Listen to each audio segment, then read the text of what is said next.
the first thing that comes to mind when you think about chess and esports, but it affects our focus, decision-making, health, sleep, and more. What's in the air you breathe? Find out with Airthings.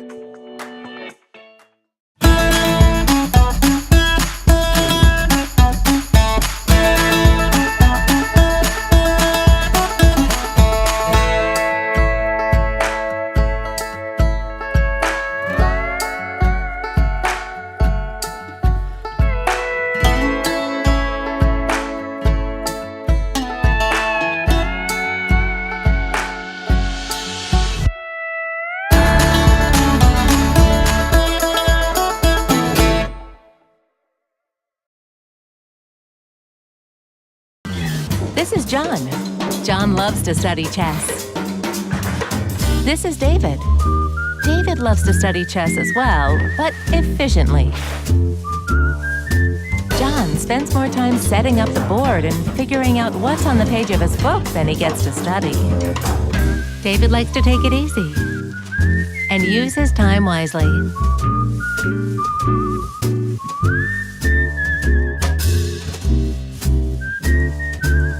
David has finished his exercise for today. John should try the same.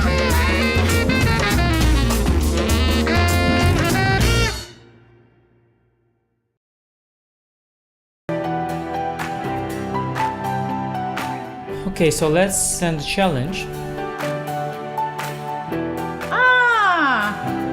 Here is challenging. Nice graphics, easy to see. What are you thinking about? You're looking how it can be the most painful? Exactly. Okay, fine.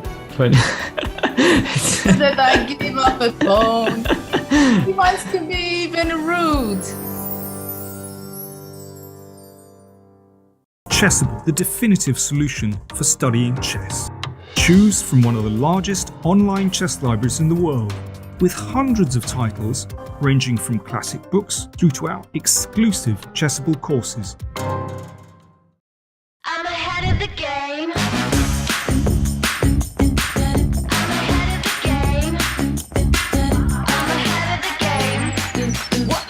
Well, the phone is always ringing. I'm caught up on the line. Got a string around my finger. Remember who am I? I'm a boss and I'm honestly off my rocker, but follow me. I'm ahead of the game. I'm ahead of the game. I'm only ever slinging. I'm working overtime. Got a song and I'm the singer, the melody, the vibe. I'm a prodigy. Logically, I'm impossibly wanted. And they'll remember my name. They'll remember my name. Ooh, well,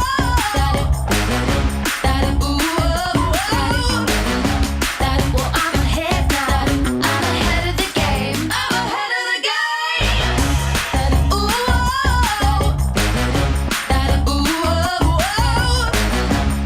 well, I'm ahead now. I'm ahead of the game. I'm ahead of the game. Well, I'm ahead now. Well, I'm ahead now. I'm ahead of the game. I'm ahead of the game. Welcome to the new Chess24 playing experience. Play in light mode or dark mode.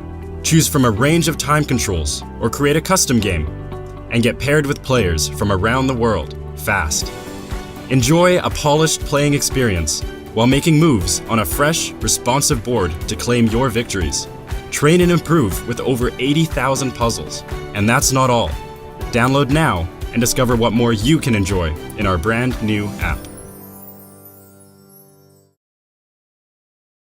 It's time to take control of your journey towards chess mastery. Magnus Carlsen introduces Chessable, the definitive solution for studying chess. Move Trainer uses the science of spaced repetition to identify your strengths and eliminate your weaknesses. There's no need to set up a board, remember which page you're on, or keep track of all the moves you miss. Move Trainer empowers you to go from the opening to the end game with confidence. It's a seamless, effective, and fun way to study chess. Choose from one of the largest online chess libraries in the world, with hundreds of titles ranging from classic books through to our exclusive Chessable courses, including over 100 free courses.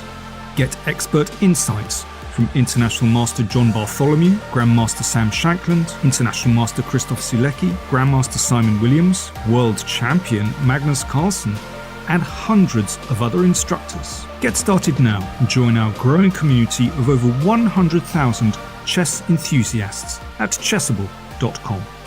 Chessable, take control of your journey towards chess mastery. The French is the opening you play against one e4. It starts with e6. We prepare the central push d5. Chess openings are always about fighting for the center, because if you control the center, you can go to any direction very quickly. After d4, we play d5, and already white is at the crossroad. He has to either give up the e4 square, trade the pawn, push the pawn forward, which will then counter with c5, with counterplay against the d4 pawn, or after knight c3, you can pin the knight. And that's the French defense.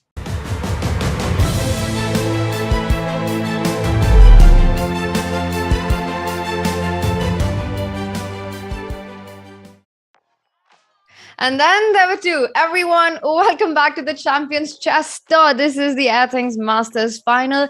We started with 16 players. We're down to just 2, and we could not have asked for a more epic final matchup. It is Jan Nepomniachtchi taking on Magnus Carlsen for the title of the Airthings Masters. We're going to see these two players fight it out in a match format for the first time since the World Championship. And this is how it went in the semifinals. Both players crushed and crashed through to the finals with just 3 games. Jan Nepomniachtchi, 2.5 to Andrei Asipienko's half, but I think completely different narrative to the matchups we saw. While Jan and Andrei was extremely dramatic, full of tactical blows, Artemiev, Magnus just felt like Magnus outclassed Artemiev in a strategic positional manner in pretty much every game. And you know what, chat? We've got a couple of minutes, as we usually do in this pre-show, and I thought that why not take a look at some really key tactical moments that we had in the semifinals, because there were some stunning blows played out by a certain Jan Nepomniachtchi. Let's get our brain cells working, and I'm going to ask chat to solve these before I give you the answer. Let's bring that up. Also, let me bring up chat and talk to you guys before all the chess start. Wow, there is a very important poll. Of course, it's all about who is going to win the Airthings Masters. Is it going to be Jan or is it going to be Magnus? But I also see another very big question out there is, will we see a return of the t-shirt? Of course, or is this absolutely crazy? Well, it's been working for Jan so far. Let's quickly bring up the positions before we move on to have all our discussions about the finals coming up. How is everyone in chat? A big hello to people joining us on YouTube, on Twitch, on our Chess24 channel. 75% of you say that the t-shirt will return. Well, it kind of makes sense. It's been working out so far. All right, let me quickly try and bring up. Well, it never happens quickly. You guys know this is a struggle moment for me. Okay, so the first one that I am going to draw is this position. And there we have it. So chat, this is from game 1, right? Jan Nepomniachtchi playing against Andrei Asipienko. Jan started with the white pieces. It was an Italian and Jan got into big trouble. But this was a turnaround moment. White to play. What did Jan play here, chat? That gave him this massive advantage, an absolutely stunning move that creates major problems for black. Well, it did happen that Jan did not manage to win the game in the end, but this was a stunning moment. And I see answers are coming in. Puran, Ritesh, you're absolutely right. Knight to h5 is what was played, and this is when it went absolutely crazy. Andrei Asipienko had just made the move king to g8, and after knight h5, his position absolutely falls apart. Queen b7 to defend against the mate on g7, but also, let's point out that queen f8, another move would have lost on the spot, amongst other things. This, I think, would be the strongest and the easiest, just picking up material. And you win the game. After knight h5, queen b7 followed. Very important to note that g takes h5 brings the rook into the game with a check, and this would have finished in mate. After queen b7, Jan went on to play knight f6, completely winning game. We saw what happened, but in the end, Andrei Asipenko managed to survive. And this was from game 1, so they actually ended in a tie. Moving on to game 2. I'm going to bring up another position. Let's see if chat can answer this one. Well done, Disha. Well done, all of you who spotted knight h5, as did Jan. Let me quickly bring up the second position that I want to show you guys. Let's go to this one. All right, so this is from their game 2. You guys can see it? Yes, you can. So this is from their game 2. This one, Andrei Asipenko is white, Jan Nepomuceno is black. Again, a very dynamic opening. Well, he started with Roy Lopez. He started with the Spanish, where you don't expect black to get such kind of a position. But Jan just crashed through with d5, c5, all the central breaks, and got a dream position with the black pieces. And once again, a turnout moment here. White has just retreated with the knight to f2. Black to play, chat. You know, before I can even ask you the question, you guys are out there with the answer. Well done, Arnab and Nature. That's an interesting name, by the way. Surendra, everyone, you guys are right. I see a lot of answers coming in. Adam, absolutely. The correct blow and the precise way to play is to sacrifice the rook with rook takes d2. This is what Jan played in just seconds. I mean, the guy doesn't need any time to find such stuff. But very important that black can't actually start with knight g2. Similar idea, but doesn't work because white has the additional option of taking on d3. And after c takes d3, queen d3, the game goes on. But Jan starts with rook d2, precise tactical play, and after bishop d2, another sacrifice on g2, completely breaking apart white's king position, and the f3 pawn is weak, and that's what the entire tactics is based on. Well done, chat. You guys are super quick today. So after rook e4, everything fell apart. Black comes in with the queen. Of course, white could not have. Let me just back up and show you that white can't take with the king on g2. You give a check and eventually it will be checkmate. This is how it went. And after rook e4, let's just back up to the game. Black took on f3, rook g4, trying to keep the squares around the king under control, trying to take the g2 square so that there's no mate on g2. But just a couple of moves and it was all over. With this, Jan Nepomuceno took the lead in their match. Final game coming up. Let me show you the tactics in that one. Let me bring up the third position. What's the music before the start of the stream? Does anyone know? You know, I think it's great music as well. I'm going to ask my producer to give me details on that, and then I'll let you know. All right, last position, chat. Let's have that on our screens. And there we have it. Now, this was the final position. Asipenko playing with the black pieces. One more time, we had Jan employing the Italian. A slight switch up in the opening by Jan. He didn't play the same one that he played in game 1. Instead of playing for h3, he went for the bishop g5 line. And it got complicated. Jan came up with the upper hand. And this is the final position. So quick question, chat.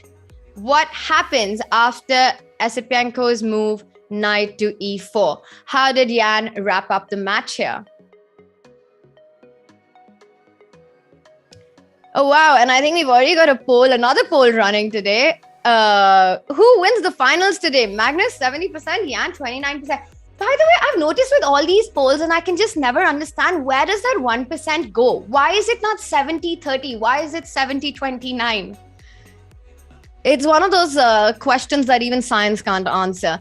Yes, you're totally right, Sagnik, Farkas, Surendra, Mrigank, well done. Adam, yes, it's a super nice tactic. Queen takes e4, you pick up the knight, you sacrifice the queen, but taking advantage of the back rank weakness. Let me ask you guys one question. Who remembers another epic back rank mate that happened in the preliminaries in this event? That's a tough one. Let's see if chat can answer that. I'll give you some clues. It happened in the preliminaries. White played a brilliant game, and in the end, black got checkmated in the back rank. Let's see how many of you remember that, because it's stuck in my head. And similarly, in this back rank weakness taken advantage of, it's not a mate, but you win the game with rook d8. queen f8, you pick up the queen, and you pick up the rook, and you end up in a winning position.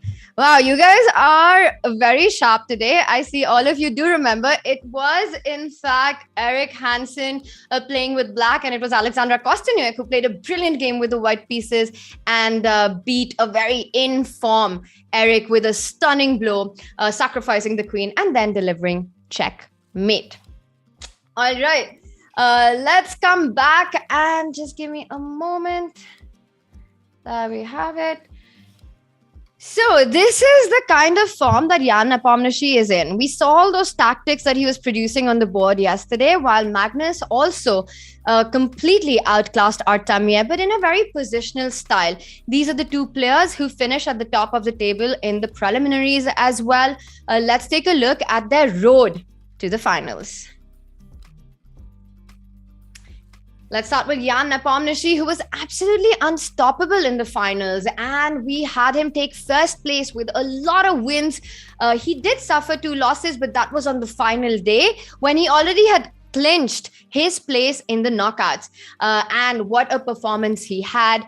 He, in the quarterfinals and the semifinals, kind of held fort for, well, what is the older generation in this event, as he beat out Vincent and Andrei Asipenko in the semi-finals. Let's also take a look at Magnus's road at the Airthings Masters. Now, he finished second place. Actually, it was a little bit of a shaky start in the preliminaries, but Magnus, even in shaky form, does absolutely brilliantly. He finished second, once again, high scoring with 7 wins, also 4 losses. So a lot of decisive games by Magnus. And in the quarterfinals, semi-finals, he made it look easy against Lei Kuangliam and Vladislav Artemiev. Now, of course, these two have played against each other even after the World Championship match in the World Rapid Championship, where Jan Nepomniachtchi finished second and Magnus finished third. They tied on the same points. Their personal encounter in that ended in a draw.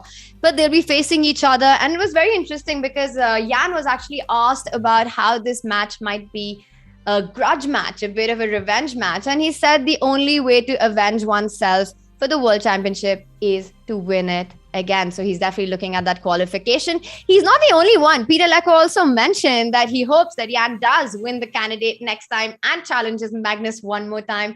Speaking of Peter, he is joining us. Let's bring him on chat and talk more about the action coming up. Hi, Peter, from me and the chat. Yeah, hello, Tanya. Hello, everyone. Yeah, super excited for this final. Very, very difficult to say what will happen. It's always very, very big prestige duel between Magnus and Jan. I do hope that all the surrounding situation that is happening now will not affect the players and they will be able to deliver their best, because we know what they are capable of if they are in their best. I think that's a very crucial point, Peter, that you mentioned. Jan said that he is not being able to calculate, clearly disturbed by everything that's going on. And he said he has to rely on his intuition. Magnus as well, besides everything going on, is recovering from COVID, so health reasons.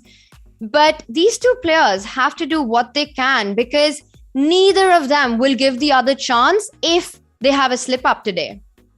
Yeah, definitely. Okay, I feel like, that there are 2 days of matches. This may be a little bit eases the tension, yeah, because if it would be just 1 day, then it would be merciless. Like this, you feel like, okay, let me try something, and if it does not work, you can still switch your strategy for the second day. Yeah, that's how I feel that maybe it a little bit eases the task of the players. On the other hand, of course, yeah, you have to focus, you have to give your best.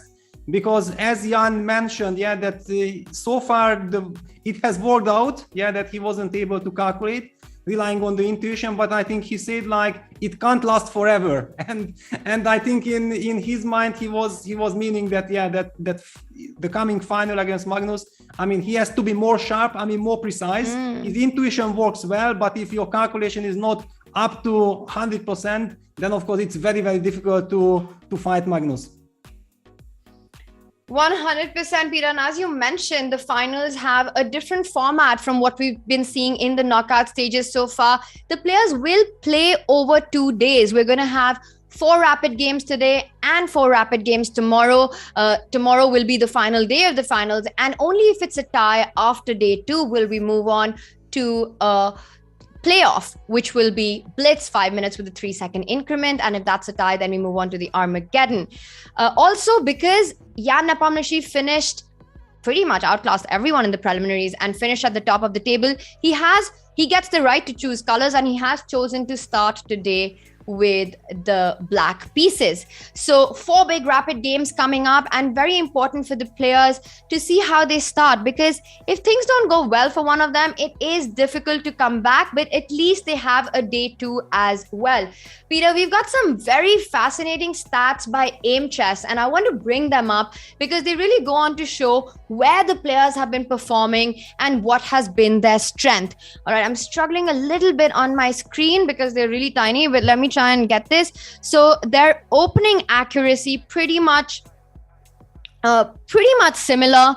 The one thing that is very interesting for me is that resourcefulness for Jan Nepomniachtchi is quite a bit higher than it is for Magnus Carlsen. Now, Peter, what do you think is the reason for that? Is it because Jan is just so tactically alert, and he just seems to be able to swindle his opponents in these complexities? We saw him do that against Andrei Asipenko yesterday. Or is it more because Magnus very rarely comes in positions in which he's in trouble? Magnus 21% resourcefulness and Jan Nepomniachtchi 36%. Yeah, I think you already highlighted both very important factors. Yeah, Jan, of course, is incredibly resourceful. We have seen his very first game against Yesipenko yesterday in the semifinals, that how he managed to swindle Andrei. Of course, you also need the opponent, but somehow you always feel that this kind of things are in the air when Jan is in action. So I wouldn't say that it came as a total shock that he managed to swindle Andrei. On the other hand, yeah, Magnus is the one who likes to take a much more positional approach. Yeah, he's trying to ground down his opponents. So basically, he doesn't get so many positions. So I think also Magnus is famous for, if he gets a bad position, he's very much alert, and if he gets a chance, he fights back. But in today's match, I feel like none of them should give the other this opportunity, because I do believe that both of them will be very alert, very well focused, and if one of them gets a chance to finish the other one off, he will not let off the hook. Speaking of fighting chess, Magnus does lead it when it comes to endgame play. His win rate in endgame is 65% against 55%. And that, I think we all know, one of the biggest strengths that Magnus has is just his endgame technique. As he mentioned himself, he tries to probe the players a bit here, a bit there until they collapse. And he just does seem to do it better than his colleagues. All right, so Peter, a lot of our viewers in chat, and this is something I'm also very interested in, is of course the kind of openings that we're going to see today. The two players have known each other since they were kids. They know each other so well, and I think in their preparation for the World Championship, they know each other to the bones now. What are you expecting? Are you expecting a repeat of the World Championship repertoire that we saw with the Catalans, with the Marshals and the anti-Marshals? Or do you think we're going to see a switch up with perhaps Magnus starting game 1 with the white pieces, 1 c4 this time? Well, anything can happen. I do feel that both players will take this match much more lightly than the World Championship match. Yeah, that's of course. And Magnus has also said, how difficult it is, when you have to make so much preparation, and in online chess, in rapid online chess format, I think he also prefers to get much more simply, nicely, easily playable positions than load up with all this incredible amount of theory. And also, I feel like Jan is also gonna take it lighter. Definitely also big question that, how Magnus will approach. Will it be Catalan? Will it be d4 and then Catalan? Will it be Reti that we have seen Magnus playing against Jan in the World Blitz Championship last year in Warsaw? So also Magnus, of course, can play 1e4. Many questions, and then we will see how Jan reacts. But I do believe that, the both of them want to just play chess and not rely on their World Championship preparations. They just want to play chess, and I just want a prediction from you, Peter. 1 c4 or 1 d4 by Magnus? Well, I think that basically all these first moves like c4, d4, e4, knight f3 have 25% chances. I really, I really don't know. I mean, I really don't know which one is more likely, because yes, basically e4 would be very natural, but in the tournament, Magnus has. I even left out g3. Yeah, g3 was one of the most frequently played moves by Magnus in the tournament so far. Just anything can happen. However, knight against and c4. There you go. We have the answer. We do have the answer. I had my eye out in chat. So a few of them did say that it's going to be c4. Some believe we'll have a repetition of the match. But Magnus choosing to go for the English opening. He has been employing this in the Champions Chess Tour at the Airthings Masters. So cannot be a very big surprise for Jan. And Peter, after e3, Jan goes knight c6 and Magnus slows down. What's the reason for that? Well, I have no idea what's the reason, but I really believe that, this going for c4 and then going for e3, it's really like let's play chess. Yeah, ace is played now. I believe we have seen it already in the preliminaries in the game Artyomir against Ding Liren, when Ding opted for d5, cd5, knight d5, and we already spoke about this, that this is kind of a reversed Pausen. Yeah, d5, cd, knight d5 on the board, queen c2, and here Ding Liren took on c3 if I'm not mistaken, and after d takes c3 played with bishop d6, and this is a very similar kind of, it's a reverse Pausen, because white is tempi up, but black is extremely solid. So I'm kind of expecting Jan to take on c3. Peter, now you mentioned that, of course, this match doesn't have the same weightage as the World Championship match, which, of course, is very obvious.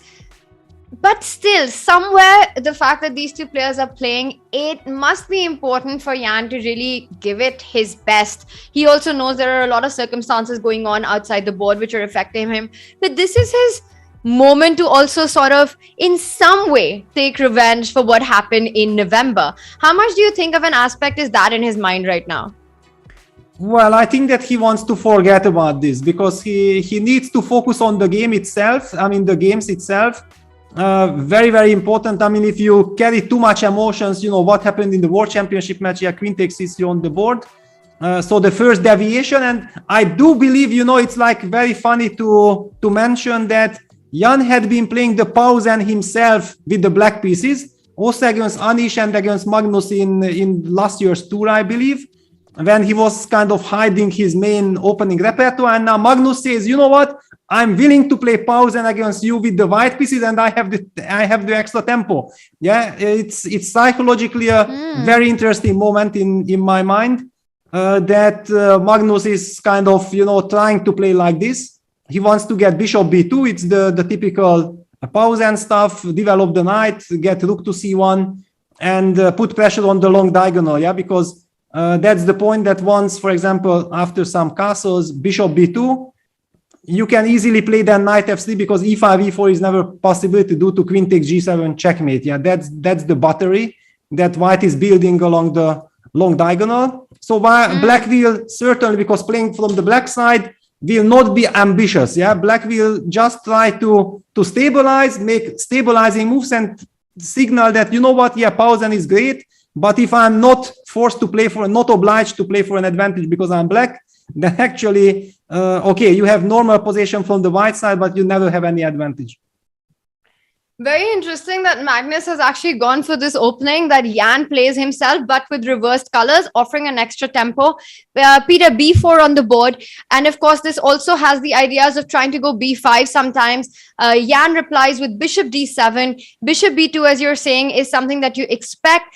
Jan delaying short castle. Is there a reason for that? Is that because after knight f3, he might actually be hoping to get in e4 right now? It might be an interesting option. For example, let's just take a look. If white hurries with knight f3 here, maybe black can just play e4. Well, I mean, feeling-wise, definitely white does not want to play knight f3 before getting the bishop out to b2. I mean, there are no real reasons. However, okay, there is one reason, and I wanted to mention this, that the reason why Jan started with bishop d7, as far as I understand, that after the move bishop b2, he's maybe intending to meet it immediately with a7, a5, after which, of course, white definitely wants to play b4, b5, and then Black has the move knight a7, hitting the b5 pawn immediately. And after the natural move like a4, Black breaks the structure with c6. This is a very, very typical way of playing against the Pausen as well. And try to use the fact that the queen on c3 will feel really uncomfortable once the c file opens up. And also after b takes c6, knight takes c6, Black would get this incredible, lovely square on b4. So that's the justification behind bishop d7. And then the move you mentioned, knight f3, and Magnus plays the move knight f3, makes a lot of sense, because now after a5, b5, the pawn on e5 would be vulnerable. But Peter, can we take a look at this line with e4, giving up the g7 pawn, trying to make something of this diagonal and the hit on the knight? For example, let's just see what happens after queen g7. A move like rook f8, and Black is hitting that knight and threatening to go bishop e5. Yeah, but I mean, okay, you have so many options. For example, knight d4. I think knight d4 just solves the problem. Bishop but e5, there's bishop e5. Yeah, knight takes c6. Yeah, just let's go already till the end. Bishop takes g7, knight takes d8, bishop takes a1, and then knight takes b7. White sacrifices the exchange but gets two pawns, and Black's pawn structure is really compromised. I mean, if Black doesn't have a good break and a5 is not possible, then it looks like in long term this should actually favor White. Very nice line. So instead of playing e5, Black actually gets ready for it, makes the move queen e7. And now it is up to Magnus to decide if he wants to continue with bishop b2. And he does so. He plays bishop b2 because now bishop e5 threats will not be possible. So e4, you can pick up queen g7. It still gets pretty wild, Peter. e4, queen g7, long castle. Yeah, but there are all kinds of bishop f6 moves. Yeah, once you spot that bishop f6 is there, then it feels already quite safe for White. Yeah, it's not really about grabbing the exchange. I just would like, for example, after queen e6 to be able to play knight d4, for example. It's already good enough to finish the calculation that, okay, knight d4, bishop d4, and with all this long diagonal, I have everything under control. So in my opinion, especially because Magnus has played this move order now, the move a5 is not possible, because then after b5, the e5 pawn is still vulnerable. So in this regard, also now White is threatening to play b5 maybe. So the move f6 comes to mind, yeah. And Jan plays f6, reinforces the e5 pawn. Also now slowly starting to threaten e5, e4, because the long diagonal is closed and Black gets access thanks to the pawn on f6 to the e5 square. So f6 just taking control of the center. Peter, I just want to point out an interesting line. Not sure if it'll work out, but just to show an idea, which is very typical in these structure. If White plays b5 now, perhaps Black's knight can jump to d4. Knight d4, you can't take e takes d4 because e takes d4 will win the queen. And yes, you give a check, you win the queen. And if you take knight takes d4, let's just show that line, e d4, and queen d4 runs into bishop e5, and the queen doesn't have a good square to defend the b2 bishop. Queen b4, you trade the queens and pick up the bishop. So perhaps after b5, knight d4 is a very interesting option for Black. Yes, I mean, that's very much in the spirit as well. The point is that, okay, now White has all kinds of different moves, but yeah, he has to watch out for e4, e5. The move b5, very principled, can be met nicely with knight d4, as it seems. I think your line is perfectly correct. Of course, we can add that after knight d4, e d4, of course, White is by no means forced to take on d4. He can sidestep with the queen to b3, but then one really gets the feeling that Black has nothing to worry about. It's probably just a very normal equalish position. So yeah, Black gets ready for this knight d4. The big question is, if you play the move bishop e2, then probably e5, e4 hurts White as well, because again, there is a problem with the knight on f3. And this brings the question, then what should White do? Because yeah, and Magnus goes for b5. Oh, okay. Wow, we might be seeing this line with knight d4 then. And it's on the board. Jan doesn't even take a second. He just immediately goes knight d4.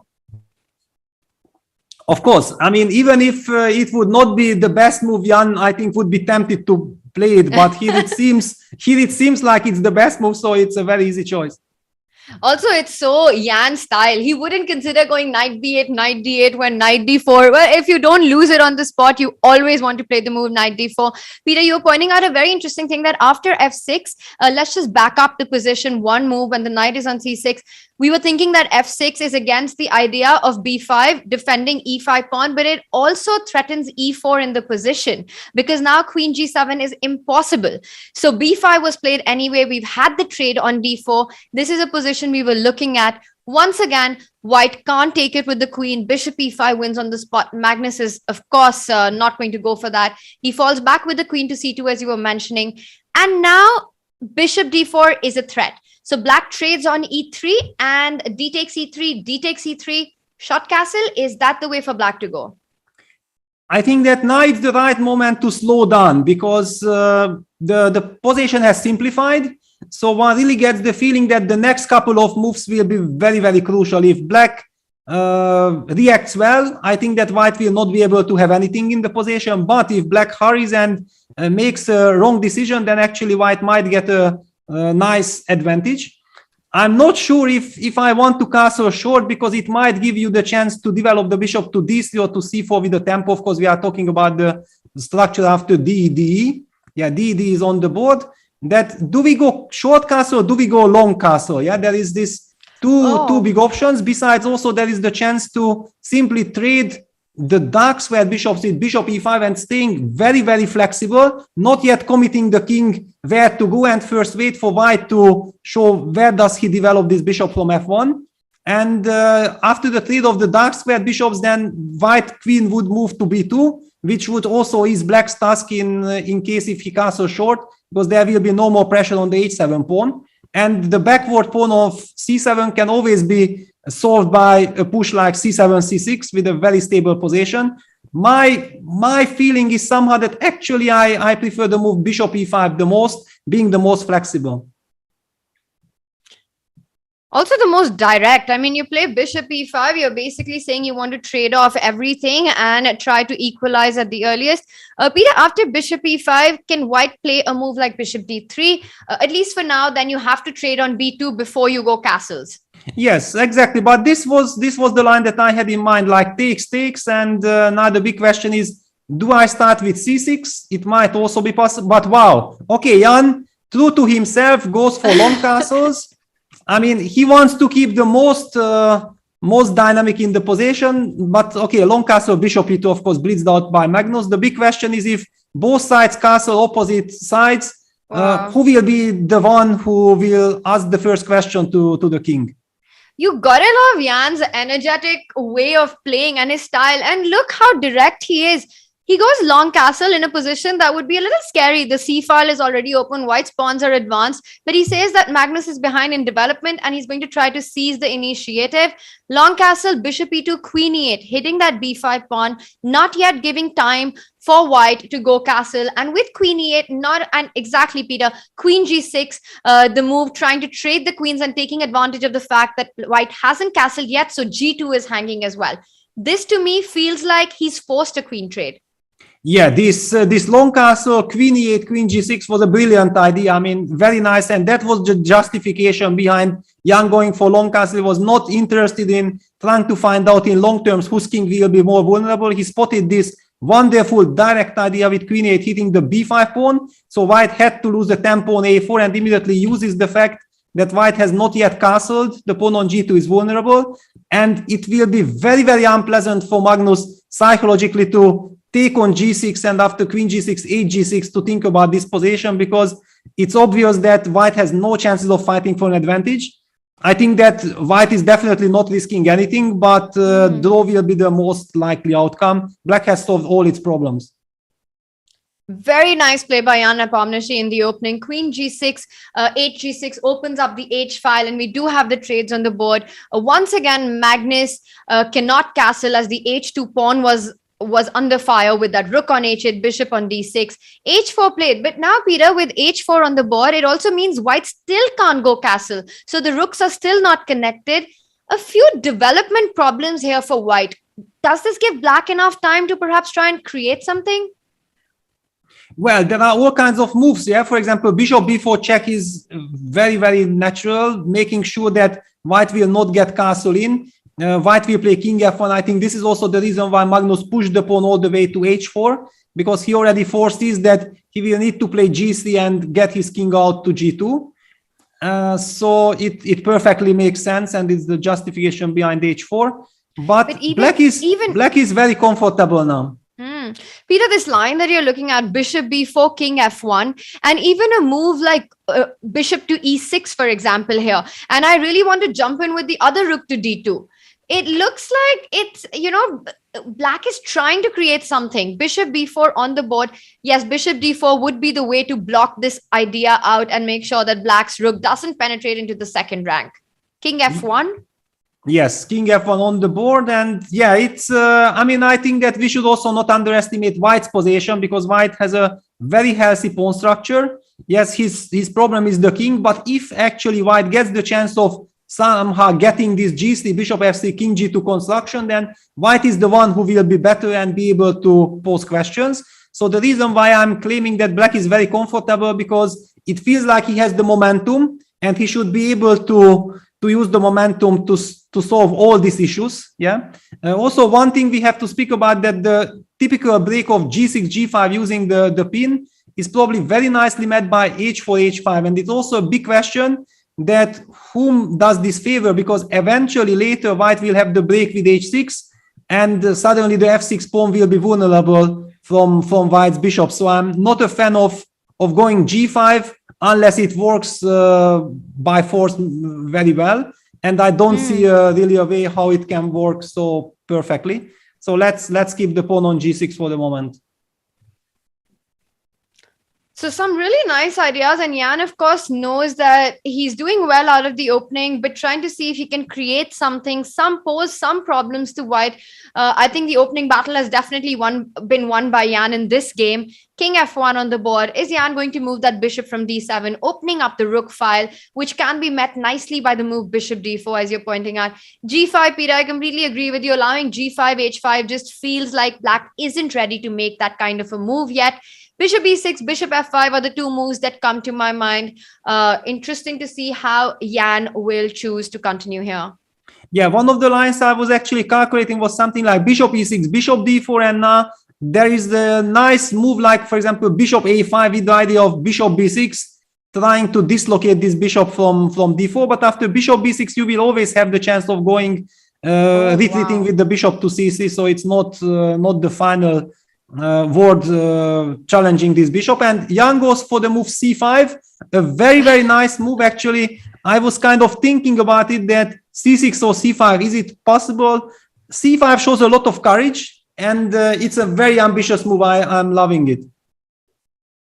Definitely shows a lot of courage. While we were looking at moves, this wasn't one that we were thinking about. So he clearly wants to create a passed pawn. Peter, very important question. After b takes c6, what is he going to recapture with? Bishop c6 feels like the natural response, because you don't want to create pawn islands and pawn weaknesses. But b takes c6 might mean that it gives him this c pawn, which can roll down the road while white tries to connect the rooks. Do you think b takes c6? It looks quite ugly. Which one do you think Jan's going to go for? And look at this, he's gone for b takes c6. Jan is in the mood for blood today, Peter. Yeah, he's trying to really be ambitious, because one really had the feeling like, okay, you can take bishop takes c6 is the lazy choice. Yeah, absolutely lazy. Again, threatening to invade with the rook, so white would play the move bishop d4. But look at this bishop on c6 almost guarantees that sooner or later white will have to play bishop f3, trade down the light square bishops, and okay, it looks very, very drawish. I mean, black is very active, shouldn't be any problem. And by taking b takes c6, he really says like, you know what, my pawn structure might look ugly, but for example, imagine black gets a5 and c5 in, then we will not be talking about ugly structure. We'll be talking about an incredibly beautifully cemented bishop on b4, and also the bishop from d7 eyeing the a4 weakness. Yeah, so it has even a lot of strategical purpose, besides taking away the very, very important d4 square from white's bishop. And after that, the rook on d8 might be also very, very mighty, threatening to enter. I'm loving this choice. Let's just try and see some of the lines in which black can actually create problems for white. So bishop a6 check is a move that comes to mind. You stop this a5 idea, you're giving a check, and let's say king c7. You don't want to go to b8 because problems are along the b file. Let's not even go into that mess. So king c7. And now if white tries to develop, let's say g3, which was an idea, g3, c5 comes in. King g2 is impossible now because of bishop c6 check and the rook coming into d2. So Peter, very quickly, if white isn't careful, things can go south from here. Yeah, actually, this position might be simply lost. I mean, it almost looks lost, yeah, because after bishop c6, you are not able to solve your problem with the king. I'm assuming that after b takes c6, now white immediately needs to try to get out with his king, or he should try to fight this c5 option. Yeah, there is a question like, do you have time to, for example, go rook c1 with the idea that after c5 you challenge this construction immediately with bishop d4? Yeah, there are all kinds of tactical possibilities now. There might be some kind of a pin along the c5, but I'm not seeing how that would work out, because white always, for example, king b7, just to highlight one line, bishop takes c5, rook c8. White can even sidestep with the rook to b1. I'm not even talking about maybe some bishop f3 checks. But it's enough to see that white is definitely safe, and maybe black doesn't need these adventures. So the move I have a question though in this adventure, Peter. Rook c1, c5, bishop d4. Can black try to hit that rook on c1 with the move bishop a3? Because the a4 pawn is hanging as well, and rook c4, there's perhaps bishop e6. Yeah, but okay, I mean, for example, from white side, I have rook c3, and if it guarantees me a draw, I don't think that Magnus minds any draw at this moment. It would be probably perfectly fine for him. Yeah, we might not see this repetition because so far it seems as if Jan is in a way more ambitious mood. So rook c1, but also white needs to stop this pawn from advancing. Once the pawn comes to c5 and black's bishop comes to c6, then this seemingly looking weakness of c6 actually becomes a strength in the position. Exactly. Yeah, that's the reason why I don't feel, and I hear from your words that you also think like if white plays slowly, you are also a little bit skeptical, yeah, because g3, c5, now for example, king g2 runs into bishop c6 check, and this is exactly what we have been talking about, that, okay, for example, now after trade, takes, rook d2 comes, and black definitely gets the advantage with this wonderful bishop on b4, pawn on c5 is very powerful. So yes, I feel like white needs to play very, very precisely here, not to run into any trouble. And Magnus realizes that he was up on the clock and he's gone in a think tank. He's taken about 3 minutes in this position. I think he was equally surprised with Jan's recapture by the pawn, because at first sight, it's not a move that you want to play. But Jan just had this feel and went for it immediately. Magnus Carlsen's got to show that endgame resourcefulness in which, according to Aim Chess stats, he's the one who's better than Jan. Yeah, but and Magnus goes for bishop d4. It's the same idea like after c5 to have rook c1. He maybe even wants eventually to take it immediately. Yeah, bishop takes c5, bishop c5, rook c1 has the same impact on the position. I believe that, yeah, this bishop d4 with rook c1, this is the right way for white to hold the balance. Black has nothing to worry about, but basically he was testing white to find this idea. Of course, Magnus is up to the task. He defends very well. Also, Peter, this line that you're showing with c5, I just want to point out one very typical pawn sacrifice that happens where black can actually give up the pawn for even more initiative. For example, you play bishop c5, rook c1. You mentioned that white can, of course, go rook c1 before. But let's say the king moves, the king sidesteps to b7. We've seen these ideas in the Nimzo when black sacrifices that c7 pawn to open up the c file, and it's black's rook that gets in first, and white will live to regret this king f1, rook h1. Black can never be worse in such endgames. Exactly. This is a very, very nice idea, and definitely what Jan has in mind. And c5 on the board, we might be seeing it, because no matter if you start with rook c1 or you start with bishop c5, yeah, Magnus goes bishop takes c5. We might be seeing this.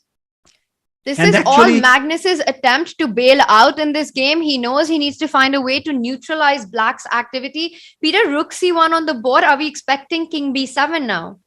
Yeah, definitely we are expecting King B7 because this is a lovely idea. Rook takes C5 and not going after the A4 pawn because it would give White the chance to coordinate forces. Yeah, King B7 On the board, Peter, we're going to see it. We're going to see Jan Nepomniachtchi go for the initiative with Rook C8, taking advantage of the C file and White's lack of development. Peter, let's try and find how does White keep things together after a move like Rook C8? Yes, very big question. I mean, first of all, it seems like White will have to take. Yeah, it doesn't. Okay, you can of course first include Bishop F3. Yeah, Rook C8 on the board. What about the move Rook C4? Rook takes C4, Bishop takes C4, Rook C8, Bishop D5. All right, he's gone for Bishop F3, trade, and is he going to go King E2? He takes out the king. This makes a lot of sense as well. But at least Black can pick up the A4 pawn, Peter, and he's got this A passer. I kind of like Black's position right now. Don't know if it's enough for a win or not, but he's going to push this one. Yeah, absolutely. I mean, after Bishop takes A4, very nice that after Rook B1 check, there is Bishop B5 check. Yeah, Black is keeping the king on B6. Yeah, forcing White to sidestep probably to D2. Okay, of course, the position is very, very drawish because it's not so easy to push for Black. Yeah, of course, you can push with A5, but then you run into some Bishop E2, Rook C5, pin along the B5. Maybe the pin is not a problem because Black has a very clear way of going A4, King A5, and it might... Yeah, and Jan takes on A4. It might be unpleasant. Wow, this It is might getting be, a yeah, little Rook B1 tricky. check. This is getting tricky for White, actually. Rook B1, we've been calling out this line, Bishop B5, King moves to D2. The idea is to go Bishop E2. But in all king-pawn endgames, if everything gets traded, Jan's the one with the upper hand because he's got the outside passer. So actually, White can't afford to trade all the pieces in this endgame. Yes, but now the move Rook D8 check little bit gives me the feeling that does Jan actually think about repeating with Rook C8 check? Because otherwise I felt like Rook on C8 King D2 was actually more beneficial for Black. Yeah, that you are cutting the king and if you are pushing the pawn on, yeah, and Jan goes back Rook C8 check. But maybe just a repetition once, Peter. Maybe he's just repeating once because White stepping over to the B file, kind of hard to imagine that's the right way because then the A pawn starts marching. King D4 runs into Rook C4 check. So White doesn't have an option but to come back to D2. And maybe then Jan will decide whether he wants to go Rook D8 or play for more. Yes, maybe Jan is just playing a nice psychologist. And Magnus goes King B2. Yeah, he says that, yeah, I was not that happy with this king on D2.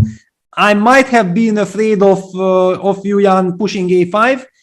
And the move King B2 signals to me that Magnus feels like with all this construction, there is nothing to worry on the king side. Yes, the king is a little bit exposed. Black can push for free, but Magnus also has, for example, a target on G6. Yes, some Rook H3, Rook G3 or H5, breaking some file on the king side with H5, G5, Rook H5, and then creating counterplay should enable him to hold this position rather comfortably. I mean, with king on B2, I feel much more secure with White than with the king on D2. Yeah, the only thing is now the A pawn is going to start advancing, and we'll see if how much of a chance that is. Bishop A4 threatening Rook C2. Peter, meanwhile, Pinaki in our chat is saying, Tania and Leko are playing out the game. It's almost like Jan and Magnus are following the stream and trolling the world. If it would be so easy, yeah? I mean, the players helped us reach this position, and then it's kind of easy already to call out the moves. Definitely, Jan with this long castle Queen E8 played a wonderful plan, and after this Bishop B4 check and C5, which was not called out by us, the move C5 and then B takes C6, B takes C6 was clearly Jan's idea, and afterwards we took over and we were already in an easy spot. No, absolutely. I think B takes C6 was the move of the game for me. That was an absolute shocker. John's Chess Channel saying this could be tricky for Carlsen. I really think that it's not completely equal, Peter.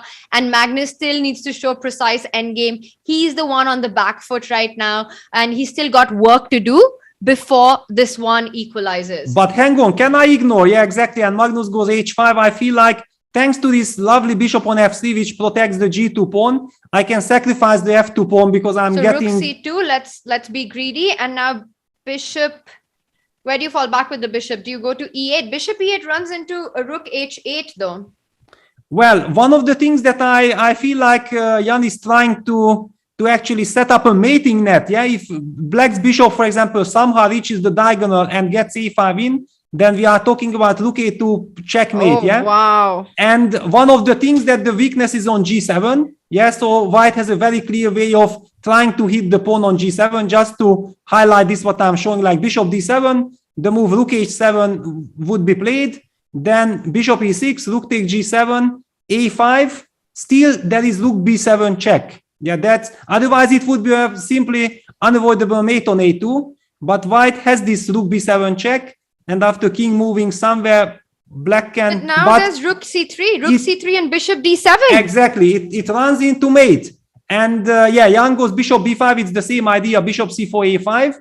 Wow, but Peter, bishop c4 feels as if he's not going to take on f2 because he needs to make sure king b4 doesn't hit that bishop. So let's just take a look at this line with the bishop on c4. If you go rook h7 now, black just ignores and goes bishop c4. But now white has got the time to make a move like bishop e4, hitting that rook on c2. Like this, yeah. Why not? Because now if you go rook a2, you've got king b4. I attack your bishop on c4. If you take rook f2, I can still go king b4 and then pick up the g7 pawn. Yeah, you evacuate your king. Yeah, and Magnus going for rook h7, clearly calculating that, yes, there are all kinds of mating nets, but I believe that I'm controlling it. And can I start with a5? Then you will play bishop d5, I'm guessing, yeah? Yeah, bishop d5, and then, okay, you will always be able to protect it, and you are hitting already on g7. Yeah, it might be that the mating net is beautiful, but it might not lead to anything. Bishop c4. But we were looking at this line, and we think bishop e4 is the defensive resource here, because let's point out, Peter, that after rook takes g7, the idea of a5 gets a bit tricky, but I still feel that your idea of falling way back to d7 was a better square for the bishop, because even in this line now, for example, white will have rook b7, king a6, rook b2, rook c3, and after king a4, there's no more bishop b5 check. Yes, that's true, but no, actually you have, but it what does it mean? Takes, rook c4, king there's b3. Bishop e2 in the end. There's king bishop b5, e2. Bishop e2, yeah, a4 and king a3, and white probably wins with the pawn ending. But I would like to highlight one thing, that I actually put absolutely randomly the bishop back to d7. I could have put it on b5. I could have put it on e8. I was just trying to illustrate that if black's bishop reaches the diagonal, then there are all these ideas. So it Peter, was. I disagree with that. I think it was intuitive for you. I think you say randomly, but you have, I mean, I've noticed this about all your analysis. There's this feel of where the pieces belong. And I think you just knew that the bishop just intuitively should go back to d7. Yes, okay, let's call it this way. Yeah, yeah, very kind. Yeah, very kind. I will not be arguing, but you know, there was also the factor that bishop d7 was a little bit unnatural, because it looks like white is anyway trying to hit something on the 7th rank. Then why would you put the bishop on d7? But in any case, Magnus finds your defense with bishop e4, and I think it's safe to say that despite some trouble, some choppiness, Magnus is saving this game rather comfortably. Yeah, now I think he definitely is. So the bishop e4 idea, and I'm looking at our player camp, Peter, and Jan, you know, he kind of is trying to find a way to complicate things, but he also gets one gets the feeling that he realizes that Magnus has managed to navigate out of troubled waters. Now he picks up rook f2 because rook a2 check would land into king b4. Magnus seizing the opportunity to attack that bishop on c4 before black gets in the move a5, which would have boxed up, paquetoed the king on a3. Yes, yeah, getting out of this, it was essential. This bishop e4, king b4, very nice resource. And one really gets the feeling that if white finally hits on g7 and activates the rook, with all kinds of rook b7 checks, despite that black will, of course, first give a5, for example. Okay, we are talking about something like bishop e6, rook g7, a5 check, king c3. it looks like black is slightly better. Of course, yeah, black is the one who is trying something, but it looks like white is active enough, and the bishop on e4 is also a very nice piece to hold the balance without any problems. You know, Peter, even though this is an end game and the players traded off early on, it's been quite a dramatic last couple of moves, almost threatening a mating attack. Magnus having to be precise after being behind in development. It's not been a peaceful draw, a peaceful result, but not peaceful gameplay. Well, and it's still far from draw, really. Yes, far and not too far. I mean, knowing how good Magnus is, and okay, there was some danger. Yeah, it was clear that Magnus was not enjoying his position, but with a very clear way of, getting his king to b2 and then opting immediately for this rook b1, h5 idea of opening up the rook was very principled, and it required some very precise calculation. I felt like maybe Jan saw the idea, but he believed that no way white can allow himself to play like this because there are all these mating net ideas. But Magnus calculated very precisely and made sure that he's safe. I think he's pretty safe now. All right, so king c3 played. One thing's for sure, that Jan can't get too ambitious with the a-pawn. a4 perhaps just runs into king b4, and then you're regretting giving that spot to white's king where the pawn would come under attack. So instead, Jan plays the move king c5. Now he wants to start rolling down the board, but this invites rook c7 check. Exactly, yeah. Rook c7, I guess king d6, rook a7 would be a very, very natural way. And then Jan probably wants to go rook a2 and trying to get his king to e5. That it would be quite a safe spot. Also kicking away this bishop on e4, and still the only problem is that whenever, for example, let's make a move. Okay, let me just give let me give a check. Magnus gives rook c7 check, king d6, rook c6 check immediately. And after king e5, I'm expecting that he's falling back with his bishop. And he will be threatening with rook c5 check. Yeah, it will be almost instantly draw, I guess. So rook takes g2, rook c5 picks up the a-pawn, and that one should end in a draw. But Peter, a really nice game one with the black pieces by Jan. He never had to try to neutralize white's starting advantage. Magnus never really got anything out of the opening. Yes, definitely. And, I think that people... I heard a lot of criticism for Jan's playing style and opening choices and so on in the World Championship match. And after it ended, it was very easily, criticizable from the outside world. But if somebody knows what is happening and looks behind the scenes, then actually one can notice that Jan has got a very, very good repertoire. And I think that in the next coming 1-2 years, he will be one of the very big forces to reckon with, because he learned so much. Yeah, the game, by the way, ended in a draw. It was expected. That's why I started to mention this other aspects, that he's becoming more and more universal. He has all kinds of openings. And yes, before the match, it was a very, very big change. Yeah, that he had to change all his openings. He forgot about his Grünfeld. Okay, it's in his pocket. He can use it any moment, but when he wants, yeah. And this gives him lot of possibilities to fight against Magnus or against any other top players with coming up with surprises. So I think Jan definitely improved incredibly as a chess player. And if he keeps, his incredible creativity and combines it with this big chess knowledge, then he will be very, very dangerous to Magnus.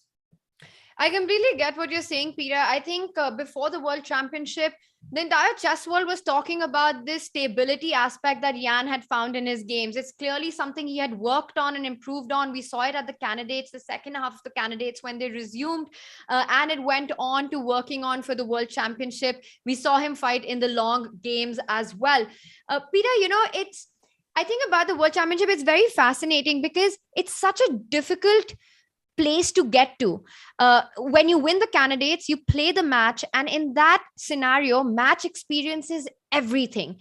it's very difficult to get the chance to play it for the second time. But if a challenger can get there for the second time, it completely changes the dynamics, because match experience in that format is everything. Magnus has tremendous amount of it, and these points that you're mentioning that Jan's been working on and found stability and found an opening repertoire which suits and has a more universal appeal.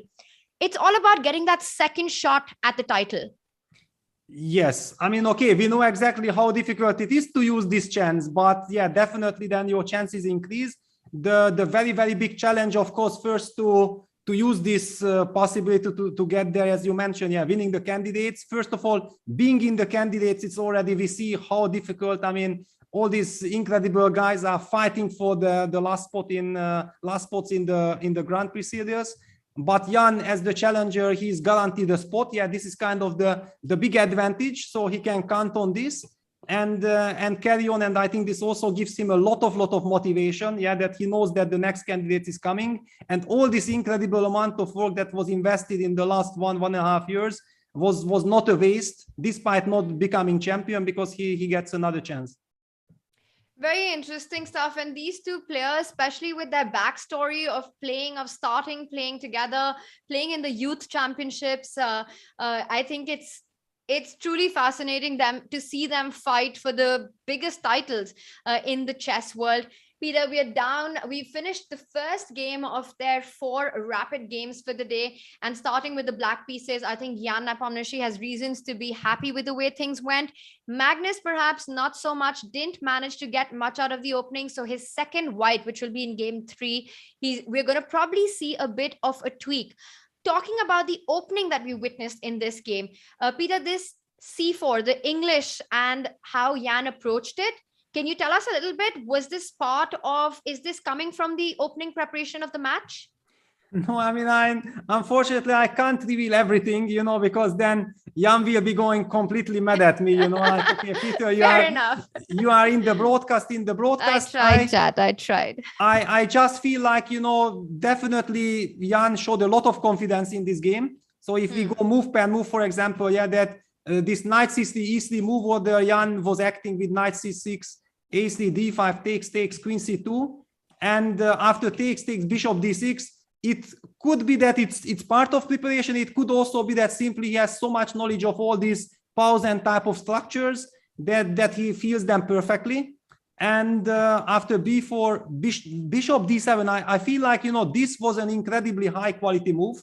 Definitely. I mean, one can ask Jan if this was preparation or not preparation. That's already him to decide. But as a commentator, I can highlight that for me, this was one of the first critical move of the game, because I already mentioned that after castles, bishop b2 might get at least what he wants. Yeah, and with this move, bishop d7, hinting at this option of going a5 immediately provoked or forced white to start with knight f3. After knight f3, queen e7, bishop b2, f6, black was already kind of settling with the move e5, e4. And after the move b5, knight d4 already, we felt like black should be perfectly fine. There are no opening problems to talk about. However, this takes, queen c2, and then after d3, long castles, bishop e2, spotting this queen e8 immediately. I mean, this shows that Jan is in great shape. I really feel like, definitely this is not any preparation, but he's also over the board, simply able to find and spot instantly, really instantly. He kind of blitzed out queen e8. We didn't have even a time to talk about this position. And already after queen g6, everything was clear that black has solved its problems, and maybe white is the one who needs to be more careful. No, I think the whole game from start to finish was played with so much energy by Jan. Long castle, queen e8, queen g6. Peter, let's just do a quick play-by-play, because we've got a few minutes. And that move c5, I think that was quite a breakthrough moment as well, which just showed the kind of mood that Jan has come in with today. He wants to play fighting chess. He's pretty high, by the way, on our fighting chess index in this tournament, an index developed by David Smurden. More on that later. But this moment, Peter, a very crucial one, because we were discussing these options with bishop e6, bishop f5, but Jan says none of that. I'm going for the most dynamic way forward. Yes, this c7, c5, immediately once he played it, it made perfect sense. But yeah, the whole point was that after b6, he actually planned the very, very ambitious b takes c6. After which Magnus, I think Magnus, practically speaking, reacted very well. I mean, if he just gives one more move for black to stabilize, then it would be very, very unpleasant. And Magnus immediately, I think, foreseeing that, yes, this position will be quite scary. It will be scary, but he was also very realistic. Yeah, he was not chasing any illusions like, he has safety. He felt like he needs to calculate. I mean, he needs to calculate this long line. And despite that it looks unpleasant, he felt that this is the best. Yeah, he finally frees his rook. And after bishop b5 check, king d2, maybe in retrospect, instead of rook d8 check, the move we talked about with a5 could have been maybe more challenging, practically speaking. But it was very difficult to decide. Maybe Jan felt like, okay, let me first repeat. And after king d2, I will decide if I will play a5 or not. But the move king b2 was, I think, underestimated by Jan. Underestimated and probably not expected, because it does feel that it gives black this play with a5. And Peter, now I want us to go to that position where we were discussing this mating idea with bishop d7 instead of bishop b5, which perhaps was more challenging to counter for white. Yeah, bishop d7, but what is exactly the big difference? So rook h7, and after bishop e6, now we don't have bishop e4, or what is the difference is that the bishop on c4 is not hanging. So bishop e4, you can still at least give a check, or maybe take on f2 and still threaten a5. Yes, yeah, that's true. Yeah, simply that this king b4 never comes with a tempo. Yeah, that's that might I don't know if it changes everything, but definitely it keeps the game going and keeps the pressure, because the more now, of course, white has to take on g7. We push a5, yes, threatening checkmate on a2. White needs to give the check with rook b7 check. We play a move like, for example, king c5. And after rook b2, this kind of stuff can be even very, very tricky after trade, yeah, because takes king b4. Black cannot be stopped reaching his pawn to a3, and then white's king will be boxed. And black's king might start marching towards the weaknesses on the king side. Of course, definitely this is not force, but it's just an illustration that, yeah, this maybe could have been dangerous. Very interesting stuff.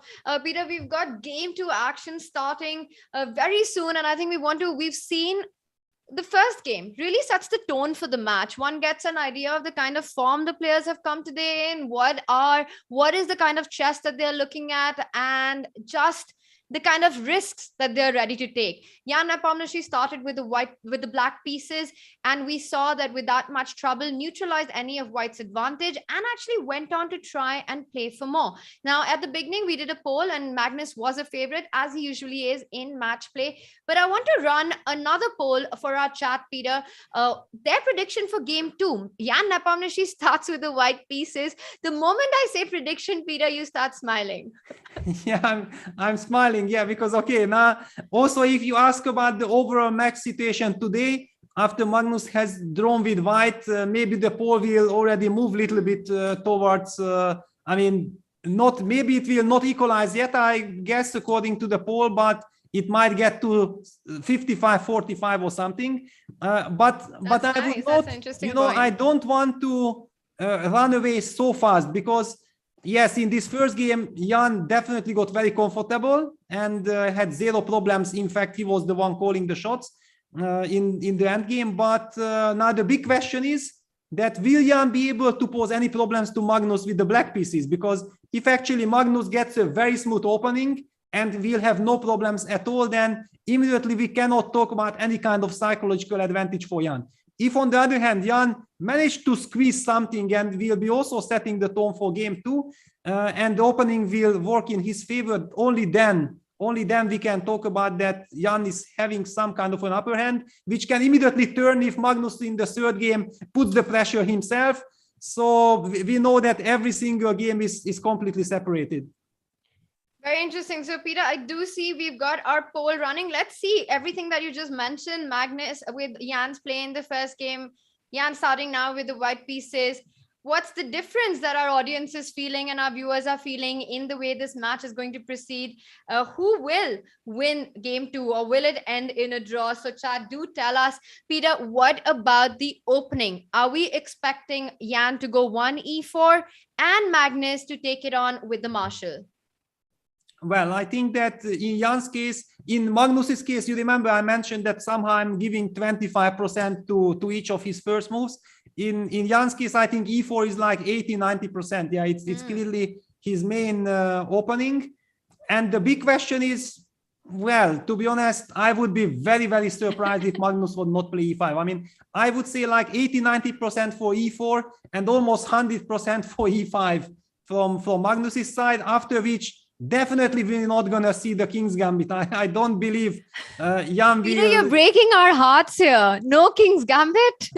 Yeah, no King's Gambit. I somehow don't believe, because simply it would also be completely crazy from Jan at this moment when with the black pieces he had zero problems to eventually give the chance for Magnus to show his preparation for the King's Gambit for the World Championship match. I mean, definitely from Magnus's side, there is no reason to hide his prep against King's Gambit, because it will never be played in a World Championship match or in a very, very important game. So no, Jan will definitely play the move knight f3. And after knight c6 is the big question, because in the tournament... Wait, one second. Peter, 1 second. Before we move on to knight f3, I have to ask you a question that just came to my mind. That what is more unlikely? What is less likely? A King's Gambit or a bomb cloud? No. I mean, Jan is not... I mean, King's Gambit is 1,000 times more likely than any King E2. Okay. I mean, I don't believe that we'll ever in the life we'll ever see Jan playing the move King E2 here. I mean, he might actually play the move King E7 from the black side to be a sportsman. You know, that I perfectly understand. But from the white side, he will never ever consider King E2. It's against his principles. Against his principle, and I think he'll also know how disappointed you'll be in him. So he is just never going to go for King E2. So King's Gambit still might happen in an alternative universe, but King E2 never. Peter, you were mentioning that perhaps the most likely knight f3, knight c6, and bishop b5? Well, here already I would say it's 50-50, because if Jan really wants to play bishop b5, then why didn't he play bishop b5 throughout the tournament? Yeah, that would be the first question. We did see him play bishop b5 against Dingli Ren, so it definitely was not like Jan is not ready to play bishop b5 in this tournament, but somehow I had the feeling that during the games, we have seen him a lot going for bishop c4, and I cannot say that he was very successful with bishop c4, but definitely he played so many games and gained quite a lot of experience in all kinds of different lines. So he might stick to it, but this is really 50-50, bishop b5, bishop c4. 50-50 for the Italian or the Spanish. Well, we did see him go for the Italian against Andrei Asipenko, and especially in that third game, the line with the early bishop g5 managed to get him a very good position. So as you said, Peter, tough to call whether it'll be a bishop b5 or bishop c4. Meanwhile, our audience is also finding it tough to call the result for this game 2 after seeing how game 1 went. 39% for a Magnus win in this one with the black pieces, 30% to Jan, and 30% draw. So a pretty unpredictable game coming up, and I think that's exactly the kind of action and chess we like, unpredictable. Yeah, but still, I mean, the public is incredible. I mean, they still believe that Magnus with the black pieces has more chances of winning than Jan. Wow, I mean, I think they're head-to-head. And look at this. E4, C5. None of this E4, E5 business. We will be seeing a Rossolimo. Yes, and it's kind of almost a reversed, reverse battle of the first game. So this time it is a Kano with the right colors. And as you were mentioning, Magnus playing the line that Jan plays himself. So E6 on the board, Peter. And Jan having a bit of a think here now. Yeah, I think that Magnus is also very, very tricky. He kind of says, you know what, Jan, I would like to see your prep for the World Championship match. The big question is, does Jan want to reveal it? Second, does he remember it? I mean, what does he want to show? Yeah, that's also a very, very big question. So castles, knight d4 takes c3 on the board. it's not the most typical, because usually after the move a6 on the board, after castles, knight g7. Knight g7 is clearly the main move from black. Yeah, that's where we have the most theoretical discussion. After takes c3, a6, bishop d3 on the board. All right, so what, bishop c5, defending the d4 pawn and developing the bishop. So the players are blitzing out the opening moves. Peter, can you take us through some of the typical ideas for white in this opening, and how does black counter them? Well, actually, I'm not such a big expert of this line. This is quite a rare line, to be honest. I do recall there was some game between Vasila Graf against Magnus in one of the blitz tie breaks in the tour, but I'm not, maybe it was already like 2020 Airthings Masters or Skilling Open. I mean, somehow I recall that it was quite some time ago in the previous tour. And usually white is somehow expanding here with a4 or knight a3. Yeah, it's sometimes with this move, sometimes with the other move. Yeah, white is trying to put some pressure on the d4 pawn. Yeah, that you would love to force black releasing the tension. Yeah, for example, after d takes c3, then at least white immediately knows that, my bishop might go to f4, yeah, because the diagonal is opened. So certainly black wants to keep this pawn on d4 alive as long as possible. So something like knight e7, also aiming to bring the knight to c6, reinforcing the control of the d4 square is very natural. And white probably will try to break with b4, b5, fighting for the c6 square. I don't know, maybe chat can tell us that how many games there had been on the highest level, because I'm actually struggling to remember any other game than this MVL versus Magnus. All right, so maybe our producer chat can tell us who is playing this at the high level and how it goes. Knight a3, trying to get the knight to c2 to put more pressure on the d4 pawn so that black takes a decision in the opening. Peter, I look at the two players on our screen and it almost feels like they're just having they're sitting in a cafe and playing a game of chess.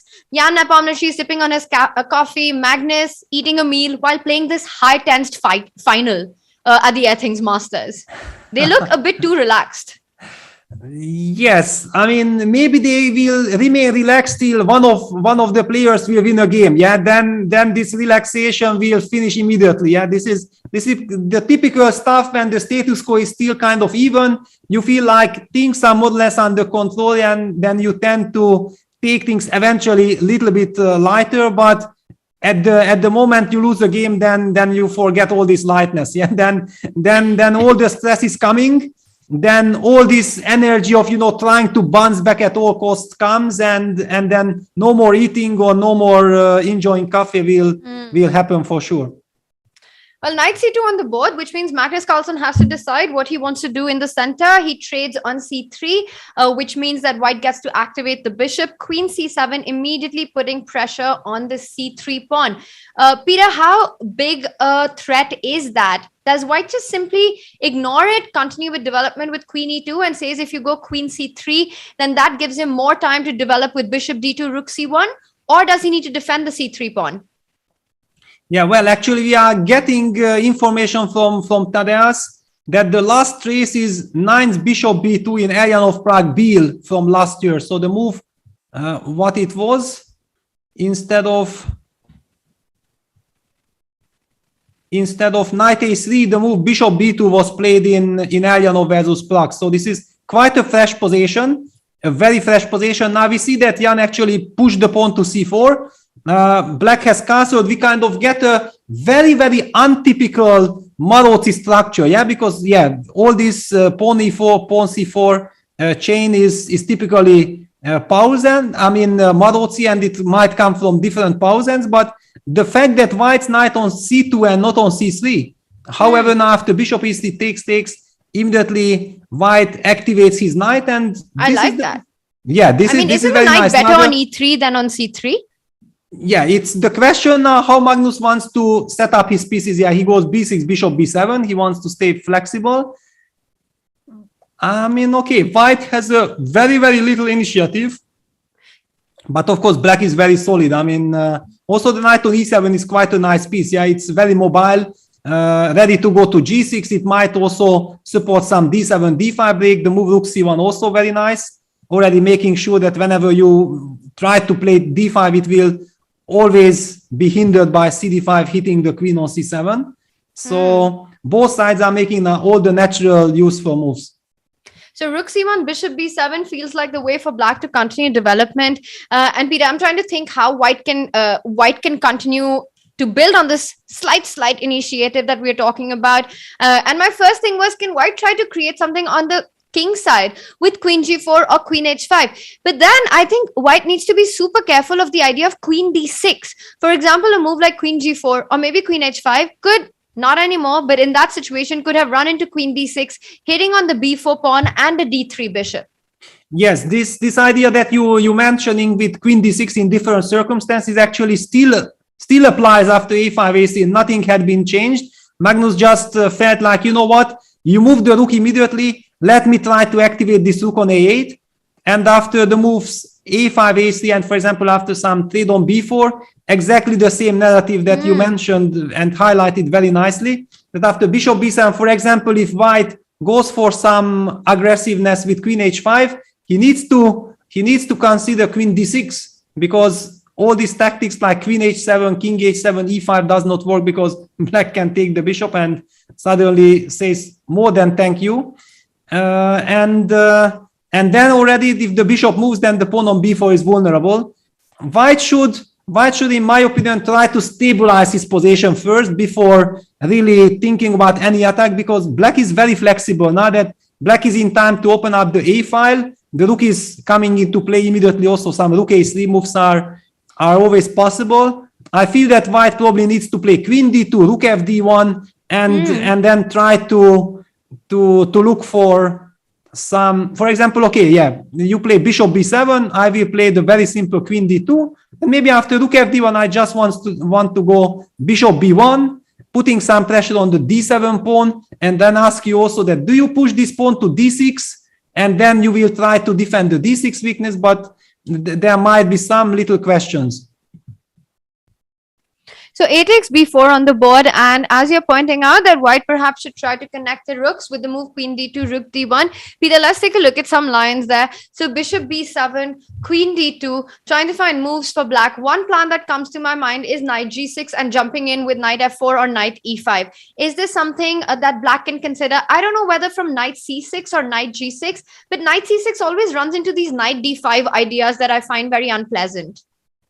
Yeah, actually bishop b7, queen d2 on the board. Yeah, it's a very sensible play from both sides.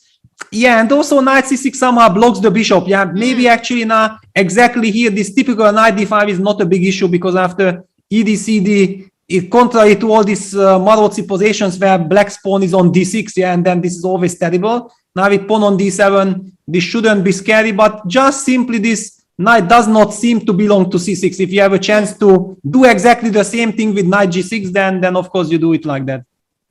So knight g6 is one way of playing, and as you mentioned, d6, rook d8 ideas. Peter, how would you evaluate the position? I look at our eval bar, it's quite pleased with the way things have gone for white, but you mentioned that black's fine here. What do you make of this eval bar giving it slightly better for white? Yeah, well, I can kind of relate to it. I can understand what engine says. After all, white has a nice grip. Yeah. Also, he has nice pieces with knight e3, bishop d3, but there have been also quite some traits. Black seems to be very solid. I mean, black has a very healthy position. No reason to, and look at this. Wow, Magnus goes for queen f4 and rook fd1. That's what I was expecting, because there is this Chipolito somehow now threatening to go knight f5 or something. Magnus ignores it. Yeah, it's a lovely touch, rook fd8, because for example after knight f5, just to show this idea, queen d2, knight e7 check. Now black has the move king f8. That was the point behind rook fd8, and that would work in black's favor. So this trick does not work anymore. But it was a nice little trap, Peter. Let's just demonstrate that trap before black went rook d8, why that move had to be played, or at least it's the best way to combat this threat. Let's just make a bit of a... So bishop takes e4, by the way, was an option. What was the point after bishop e4 here? After bishop e4, actually just, I think, takes and takes on d7. And White's pawns are very, very nice, especially because he has the initiative with the rooks.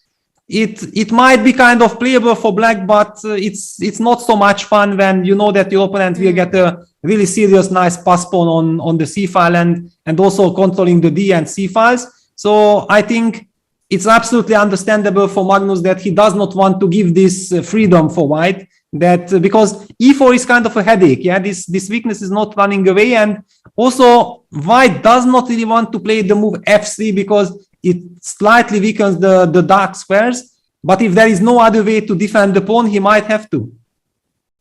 Yeah, and we were just mentioning, Peter, let's just finish that line that we were talking about. If instead of rook f8, rook a3, trying to activate, then it runs into this trap and this trick that Jan had set up with knight f5, hitting the queen on f4. And after queen takes d2, knight e7 check. And black doesn't have the f8 square for the king, so white ends up winning the material. That's why rook d8, a nice touch, as you pointed out, vacating the f8 square for the king from where it can capture the knight in case this happens. This is not a line that Jan is going to go for. So, Peter, now that d7 is defended, e4 is under fire. And you mentioned that f3 is not a happy move that white will make. But if not, I'm kind of struggling to find a way to defend the e4 pawn. Exactly. That's also the reason why Magnus opted for this queen f4 move, because he feels that, you know, it's quite unpleasant for white to play f3. Maybe it's absolutely fine.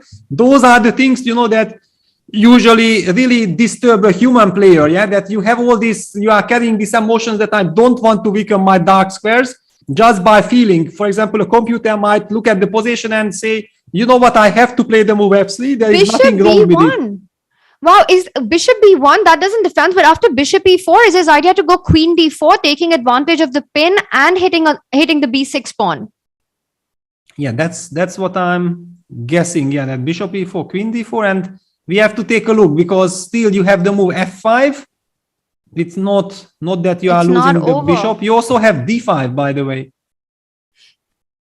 So f5, white can't go f3 because you've got e5 or knight c6, one of these two moves. Yes, maybe knight c6 is more natural.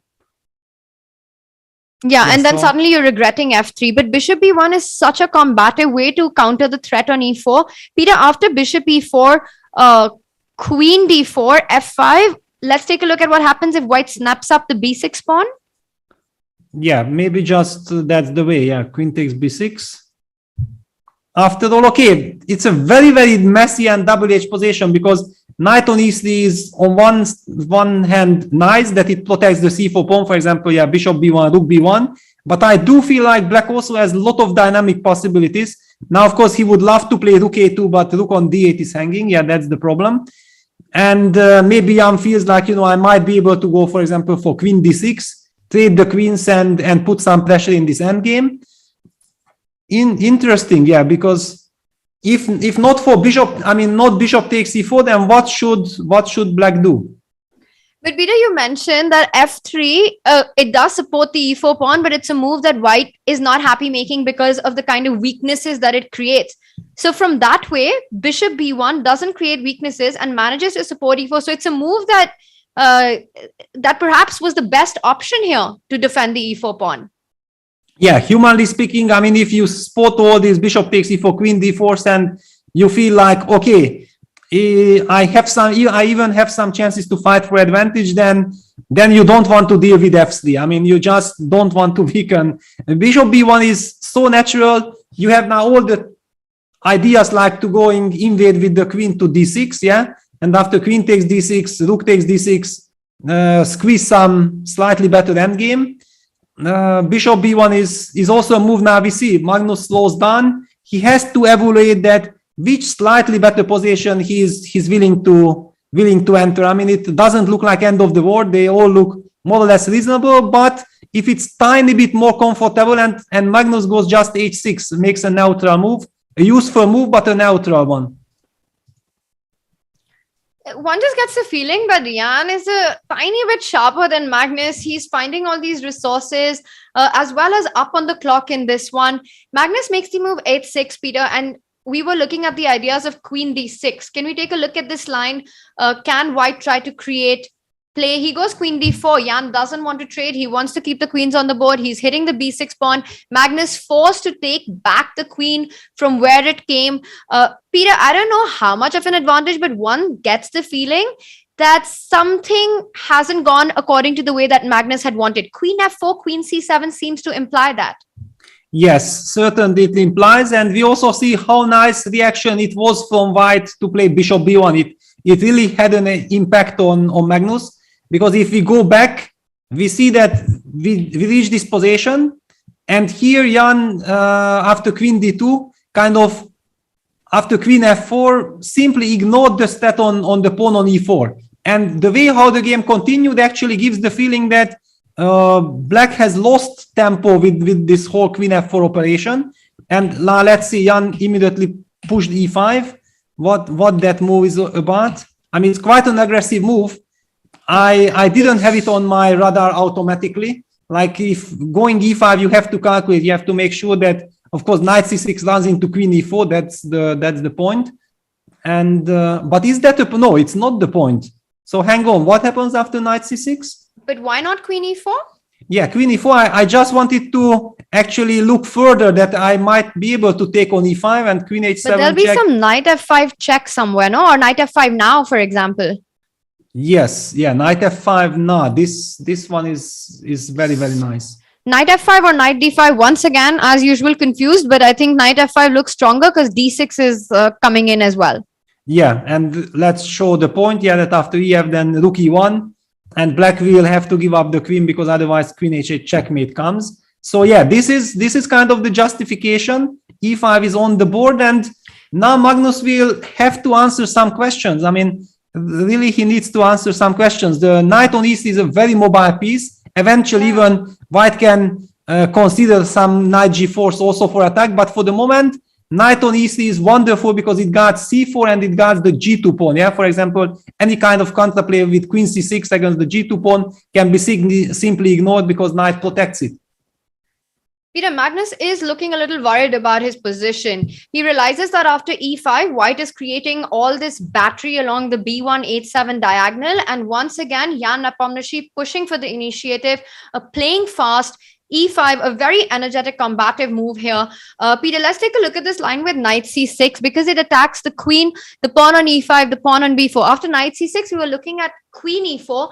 Can Black make a move like g6, stopping the attack, or does that run into knight g4 and knight f6? That does run in. Yeah, exactly. I mean, you cannot weaken the position with g6 because it will just be punished. Complete collapse. Yeah, it will lead to total collapse. And basically then it's very, very tricky for Magnus that he doesn't have d6 anymore, and now he really regrets. I think he's really angry with himself of going queen f4 because otherwise he could have used that tempo to place his pawn on d6 and white would have never had this e5 option. And on the other hand, Jan shows his sharpness, yeah, that he find this bishop b1, queen d4, and then immediately using his chance with e5. No, once again, we were discussing this in their first game, finding all these very direct ideas and these direct moves, neutralizing white's play. Jan has managed to do that in this as well, combining tactical ideas, taking advantage of Magnus going queen f4, back queen c7, wasting time, and Jan putting pressure with e5. Magnus has made the move rook a4, attacking the b4 pawn. And Peter, I see our bar strongly dislikes this move.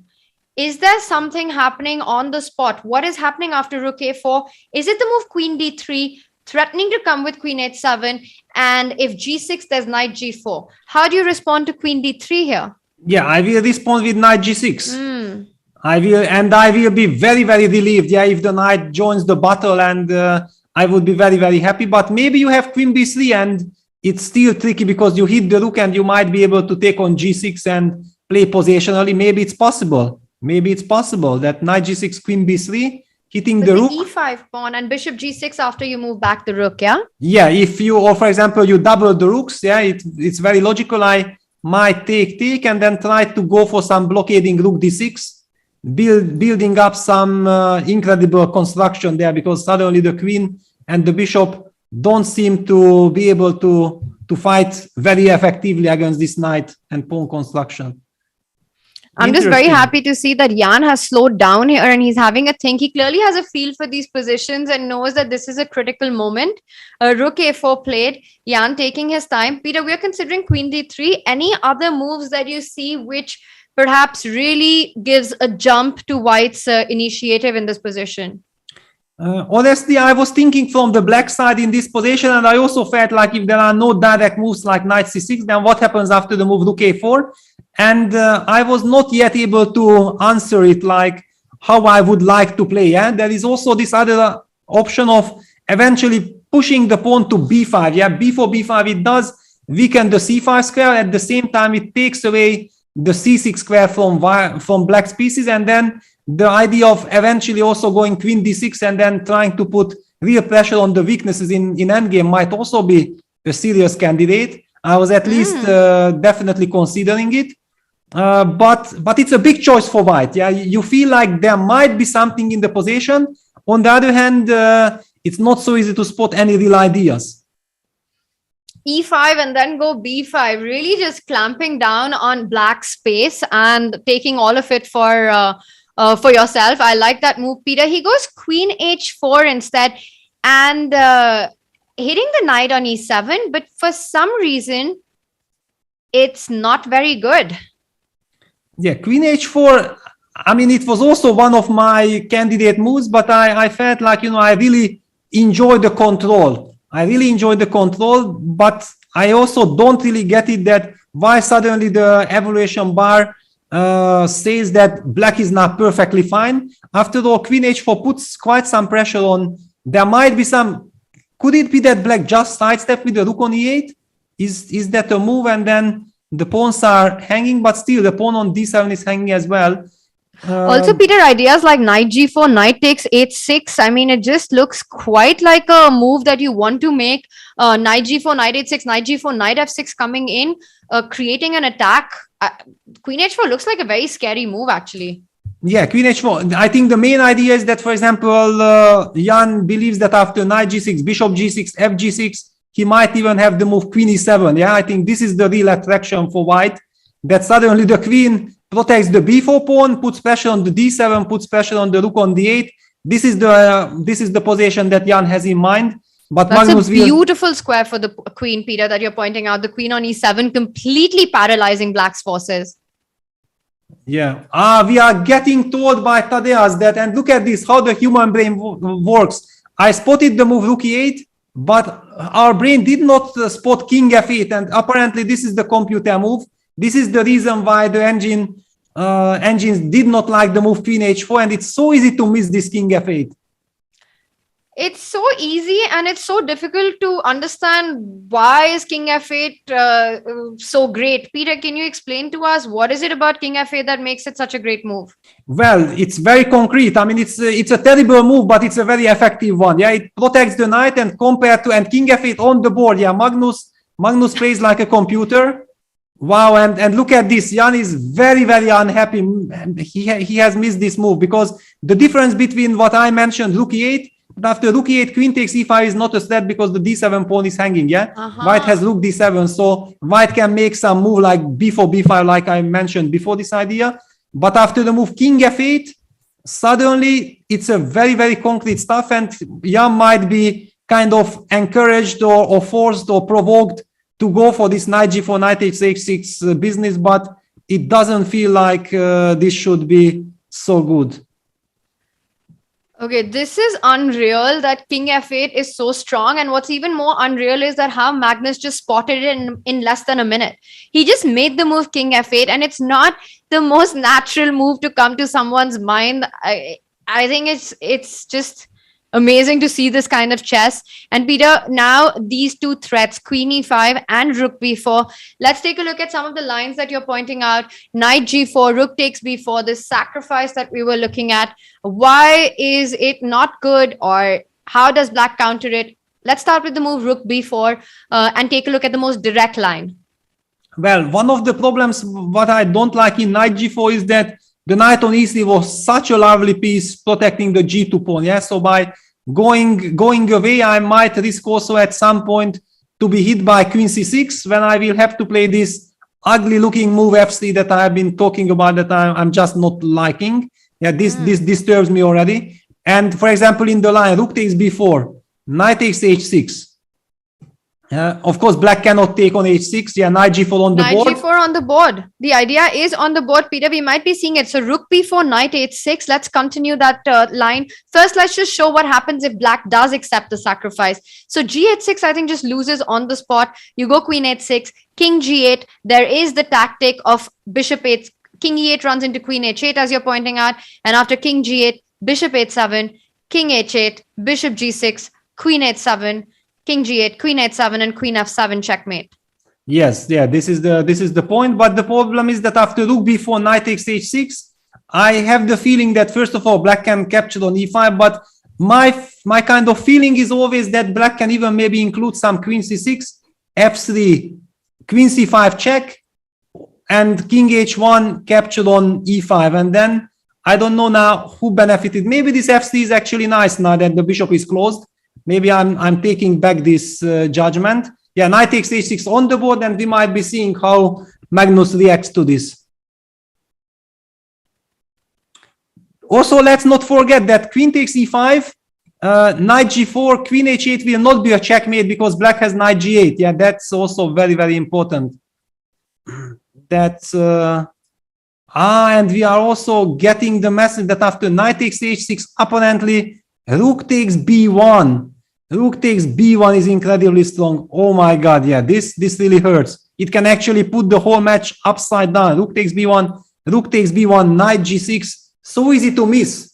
Really so easy to miss. And I think seeing how sharp Magnus has used his counter chance with this king f8 business, he will find it. He will find it, and then Jan will be in a lot of trouble after rook b1, knight g6.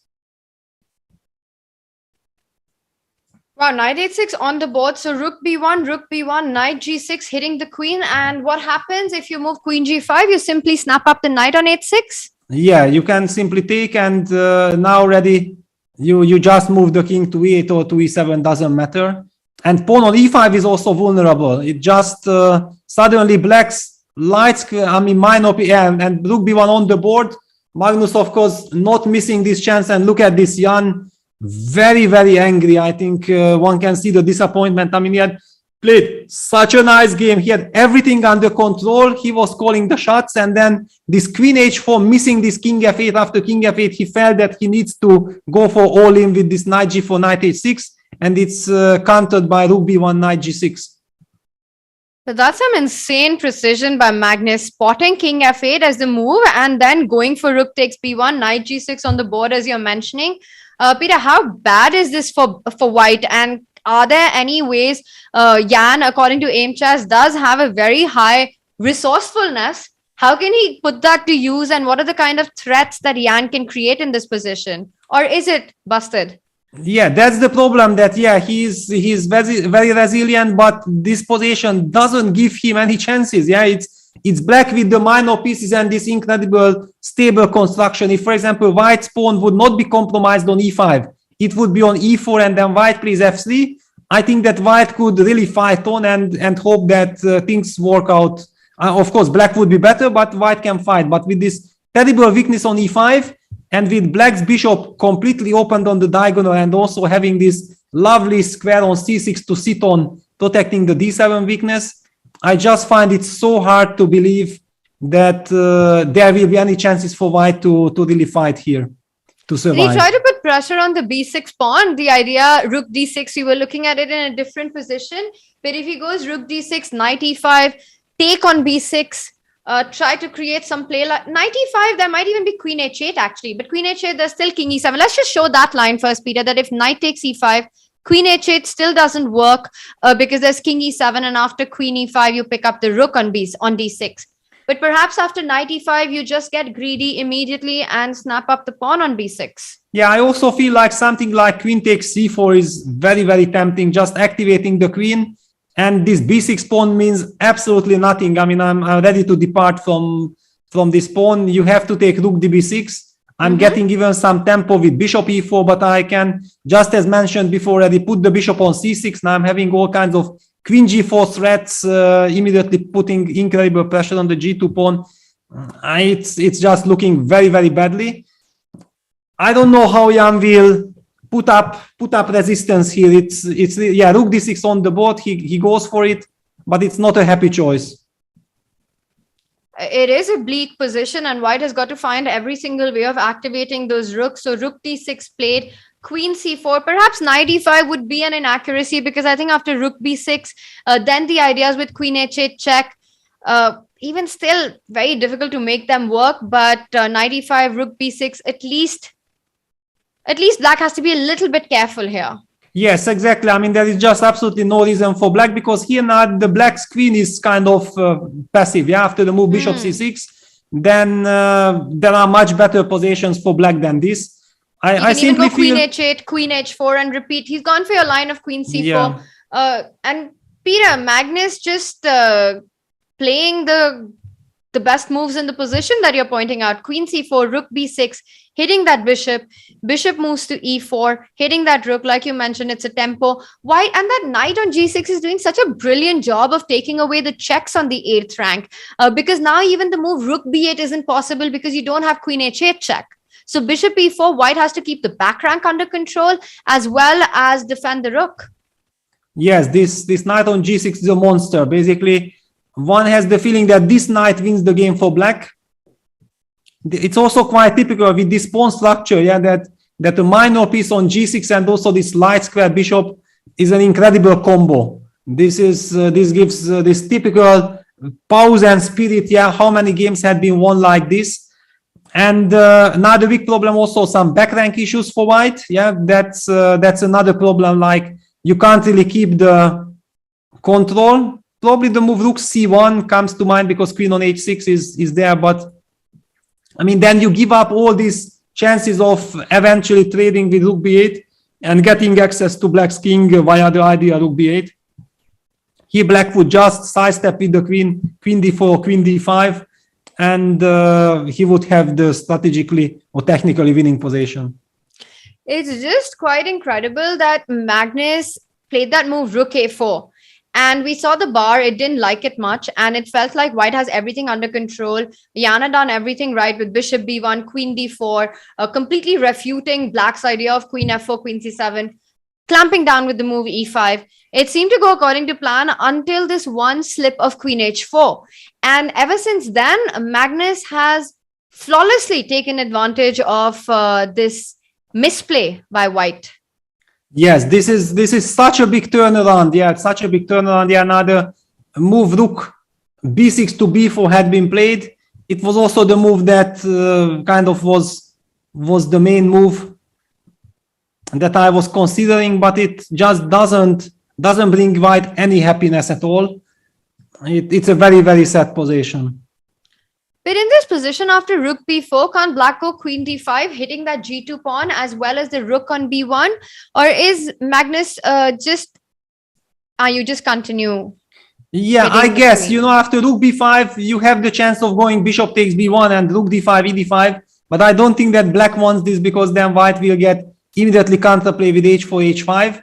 And yeah, Magnus goes queen e2. He wants to keep the activity. He wants to threaten also something on g2. And just remove the queen. Now Jan goes rook c1. So queen g4 right now isn't possible immediately. But Peter, yeah, queen g4 runs into f3. Yes. Queen g4 Let's just show that f3. line. f3, queen f4. You trade on f4 and you pick up rook e4 and not f e4, because knight e2 is a threat and rook e4 would stop that. Yes. Yes. I mean, okay, it's a little bit, at least white managed to create that black is... I mean, I believe that he wanted to provoke this queen to e2. Yeah, he didn't want to let it stay in the center, because then it controls everything. He knows that he has nothing to lose already. Yeah, it's the position is objectively just bad for white, because white is probably also hoping to create a luft, yeah, with h3 at least, not to have all these back rank issues. Peter, you mentioned h3. It almost feels to me as if white needs to be more ambitious. The only play that I can come up with is not only to create a luft, but maybe white needs to start going h4, h5. Yeah, now, okay, bishop c6 had been played. Yeah, Magnus is also eyeing the e5 pawn with the queen. Yeah, and he will probably just capture it. Maybe time Yes, to go on h4. one hand, it's tempting to go h4, but it also weakens the position. But now after bishop c6, probably white has to h4 on the He's board. gone for it. I feel it's Yeah. the only plan in white's position to try and create. It reminds me of that game by Gelfand, Peter. I don't know against who it was, but Gelfand with the white pieces, and he just sacrifices a piece in the opening and then just goes on to queen the h pawn.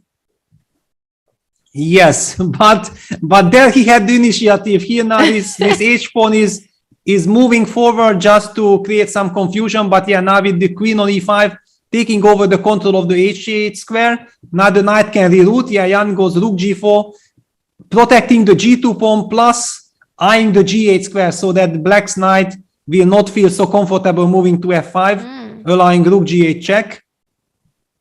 We're getting an update. That game was Gelfand versus Movgizian. And I highly recommend, chat, if you haven't seen it, definitely check it out. It just left such a big impression on me, that game. The way Gelfand won it. It was in the FIDE Grand Swiss last year. I hope it's the right one. But really a brilliant game by white, that one.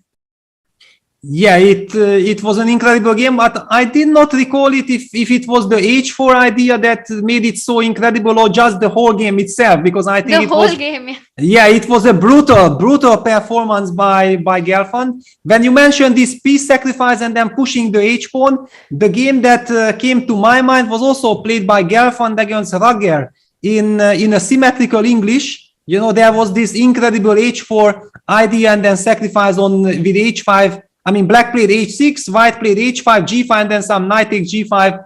Piece sacrifice was also stunning. I mean, Gelfand is sensational, coming up with all kinds of incredible ideas.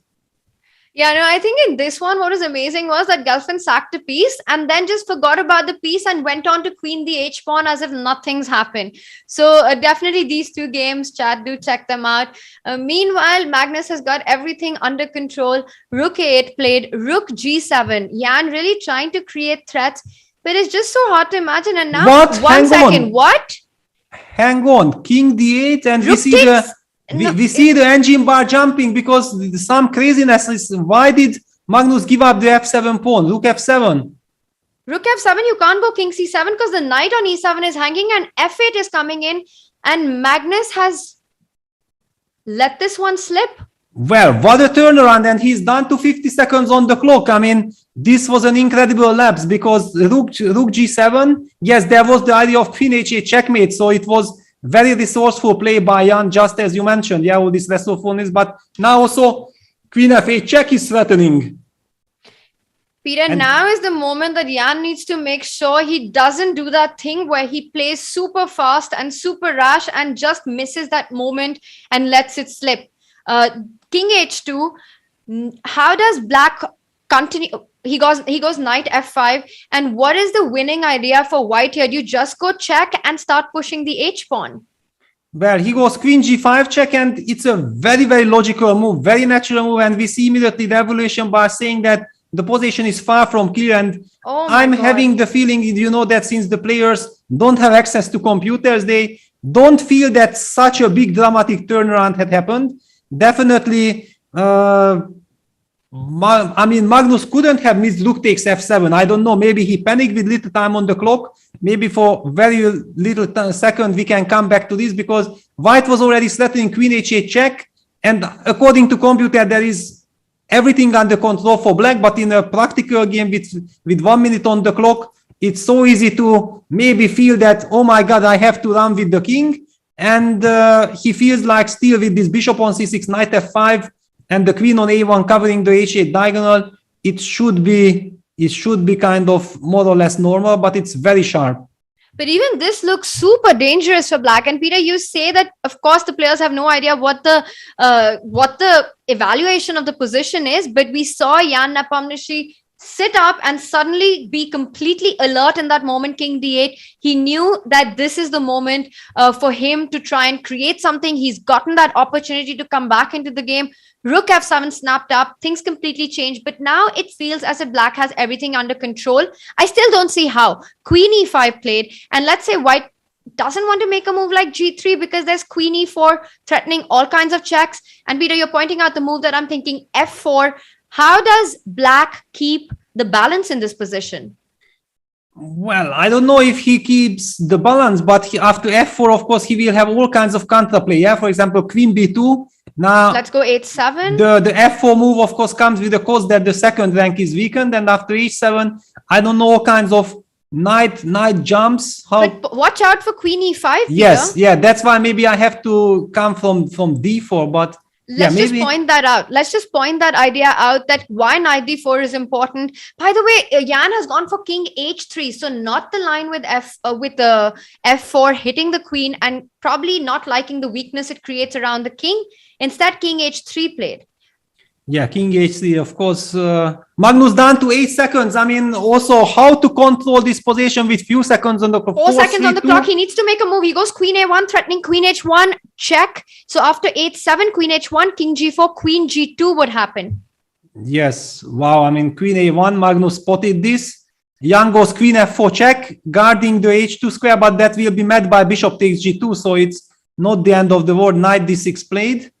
This is just such a dramatic game. Knight d6, so still h7 runs into queen h1. And after queen h2, he's got bishop g2, but then king g3, Peter, h7. What does black have in mind? No, but then already the knight can move because I'm not pinned anymore. I can give you knight e4 check. Very nice. No, you can just take on h2 and knight f7. Yes, knight e4 wins as well. Yeah, but okay, hang on. What is happening here? Rook g7. After knight d6, rook g7 happened, protecting the g2 pawn. Queen h1 check, queen h2, queen c1. And believe me, by now already, all the lightness, all this easiness has disappeared from the players. No more coffee house chess. Tensed. Yeah.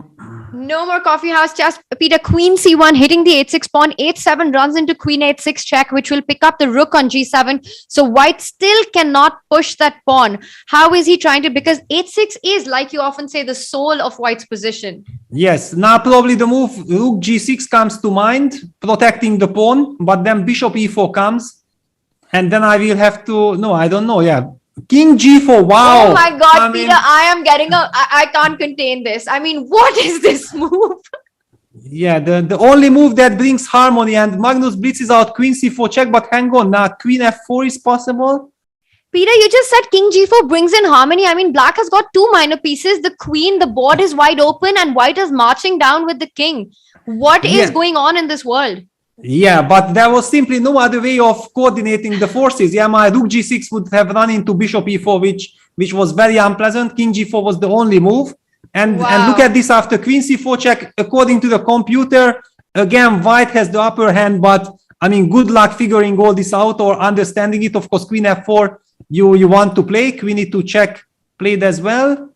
You have to go king h3 now, but then that allows queen h5 because anywhere else you fall into knight f5 check. Oh, and the knight is pinned. Oh my God. No, it's pinned, but I mean, you have e5 and then knight. I mean, e5 can break the pin, yeah? e5 on the board. So king h3 played because after e5, knight f5 would have forked the king and the rook. And now Magnus trying to create complications. Queen g4. Black can never trade the queens because then the h-pawn will be decisive. Does he go queen f1 now? Queen f1? No, Magnus takes queen f2. I saw like maybe queen f1 again. This queen h1 check was disturbing, but of course white would have come back with the king to h2. Magnus takes on f2, h7, queen e3 check. Wow, we might be seeing this king h2, queen h6 check, queen h3 line. And then queen take g7, h8 queen. Yeah, this is what is happening. So oh my God, is this game over now after queen no h3? You also have queen f4 check. You still have also queen f4 check, and after rook g3, knight f7 protecting the from the h pawn. Magnus shaking his head but finding the right way forward. Queen f4 played. This has been just an astonishing game, Peter. Absolutely, with this time trouble and everything. But look at this, how things work with this 10 seconds business. Yeah, there was a moment when Magnus played his move with 2 seconds on the clock. He jumped back to 12 seconds, and by now he's up. I mean, has more than 1 minute on the clock. And he's done all these moves in a very difficult position with seconds and still managed to survive. So rook g3, the only way to keep the game going and try for more. And Magnus plays knight f7, now fighting against h8. And if you go h8, then black just takes, and that position is absolutely fine for black, right? He's down in exchange, but too much activity. White's king is unsafe. Queen h8 played. There was nothing better to be done. Peter, I don't believe that white can have real chances in this position. And Magnus advances with the central pawns. Why does no one care about their king anymore? Yeah, but this is really an incredible epic battle. I mean, we really have to admire this from both sides. I mean, Jan, instead of falling into panic, and I was telling, I don't see any way of showing his resilientness, resourcefulness. Well, he shown it, and he created chances. Magnus missed something, then Magnus fought back. Incredible fight. And Jan fought back after coming into that king f8 position and things going wrong for him, finding this rook g7, still posing problems and creating problems. Magnus making mistakes and then finding the best moves. Jan keeping the game alive. Queen checks, Peter. Now I have a feeling we're going to see a repetition here. Yeah, I also have the same feeling. And also look at the face of Jan. He kind of, he knows that, this is counterplay. I mean, I can't play this for a win. Probably it's time to call the action. No, not Jan. Queen c3, fighting spirit. This is incredible stuff. Queen c3 and Magnus saying, this has still got some poison in it. Yeah, the point is that now white protects the rook. White tries to move the king to g1, and if he can activate the rook, and then suddenly king g1 on the board.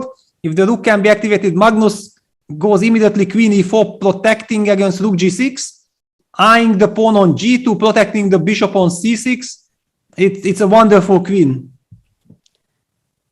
It's a wonderful queen, centralized. Queen c1 taking control of the back rank, also eyeing to jump in with the queen on the other side of the board. Queen h6 is a big threat.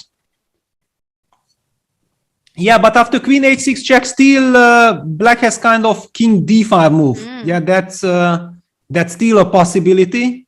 I mean, I feel that this also, of course, I'm backed by the computer's evaluation, but even if the computer would not be helping me, I would say that this is dynamically equality. I mean, especially, but it's blitz. They both have 1 minute 30 seconds on the clock. The battle goes on. One can see that Jan is still believing that he can try. However, by trying, he's also running some risks. So any result is still possible. A big risk, big rewards. If you have to win against the world champion, you have to take those risks. And Jan is saying he's ready to do that. Peter, when you say dynamic equality in this position, for me, it looks like draw is the least likely result. Of course, we might see some perpetual and some repetition at some point, but it's everything to play for in this. Black is marching down with the pawns. He has to be careful with the king. Peter, if right now you had to predict a result, what would you say it is going to be? Have no idea. I feel like, okay, let's just enjoy what's happening because any prediction is just premature. Okay, my feeling is that the perpetual check is the most likely result because simply there is also so much tension, and you feel like if you are not mating black's king, then actually there is no way white can win the game, and I don't see the mating net. And the problem is that white's rook is constantly tied down to defend this g2 pawn, where this battery of this bishop and the queen are always there. It's beautifully set up by black, which makes white's rook just not that active. So perhaps, Peter, what you're saying, it's time to go for that. Checks with the queen and say, this has been a roller coaster ride. Let's get off it now. Yeah, exactly. I mean, okay, this bishop on c6 is an incredible monster, because it hindered any kind of rook d7 checks. That's why Jan is kind of forced to give all these checks with the queen, and it seems like, it's time to call it a day with queen a3 and queen a2 and just give perpetual check. Oh my God, what a game this has been. Well, of course, it's a big relief, I think, for Jan after this incredible miss there, that there was this turnaround. It looked like he has everything under control. He has a very comfortable game, and then this king f8 was an incredibly cold shower. Probably he felt like, he gonna lose. But then all of a sudden he got chances, and Magnus was very low on the clock. So at the same time, he might also feel very, very disappointed of not having cashed in on this incredible possibility. Where is Black's king trying to hide in this position? I mean, it's marched all the way up the board. Let's not forget White's king did exactly that a few moves before. It's been a battle of the kings in more ways than one. This final king has come to D1, the starting spot of White's queen. Peter, look at the board right now. This is not a position you get to see every day with Black's king on D1 and White's king on G1. Absolutely not. And actually, I still feel like White needs to be careful, because Magnus is trying to hide his king on E2, for example, queen B1 check. And pawn to D2. King E2, and if you give check from here, then D2 probably wins the game. And after queen F1 check, you move the king back to D2, and after queen F2, there are moves like queen E2, and this is looking, maybe it's not end of the world, because then you can set up some blockade, but at least it feels very scary. So On the contrary, this line that you're pointing out, he's gone rook F7. So that means he wants to threaten rook F1. And now the G2 pawn is defended by White's queen. Can Black go D2, or does that run into rook F1, queen A6? No, rook F1, rook F2. Peter, let's show that line. If Black goes D2, then after rook F1, king E2, rook D2 would be rook F2 would be checkmate. Yeah, and you also, not checkmate yet, because king D3 the game, but you lose the D2 pawn and you win the game. Yeah, correct. But hang on, after rook F7, for example, D2, rook F7, Black still has a move like, for example, queen E1. And if it's not a checkmate, then it should still be kind of safe for Black. Really? If you take, but no, this is very, very dangerous. So Magnus actually bails out with queen takes G2, and we are getting the message from Tadeusz that absolutely correct. Magnus finds with little time on the clock the correct defense. Takes, king E2, shoulders White's king. How does he find this stuff? This is amazing. So Peter, what happens if White tries to go rook E7? You just go D2, and there's no way for White to be in time to stop that pawn. Yes, he goes rook F2 check, rook E7, D2, rook takes E5, king D3, and you are threatening to queen. So rook D5 check, king E2, rook E5 would be kind of a draw. Jan tries rook F2 check, king E3. But I don't see where he can try now, because D2 is coming in regardless. King F1 also runs into D2. Yeah, and then maybe Black is winning. Yeah, I mean, he has the move rook F3 check, of course. Yeah, he can just kind of repeat. Yeah, rook F3 check on the board. King E2, and we might be seeing the repetition now. Don't see anything better than that.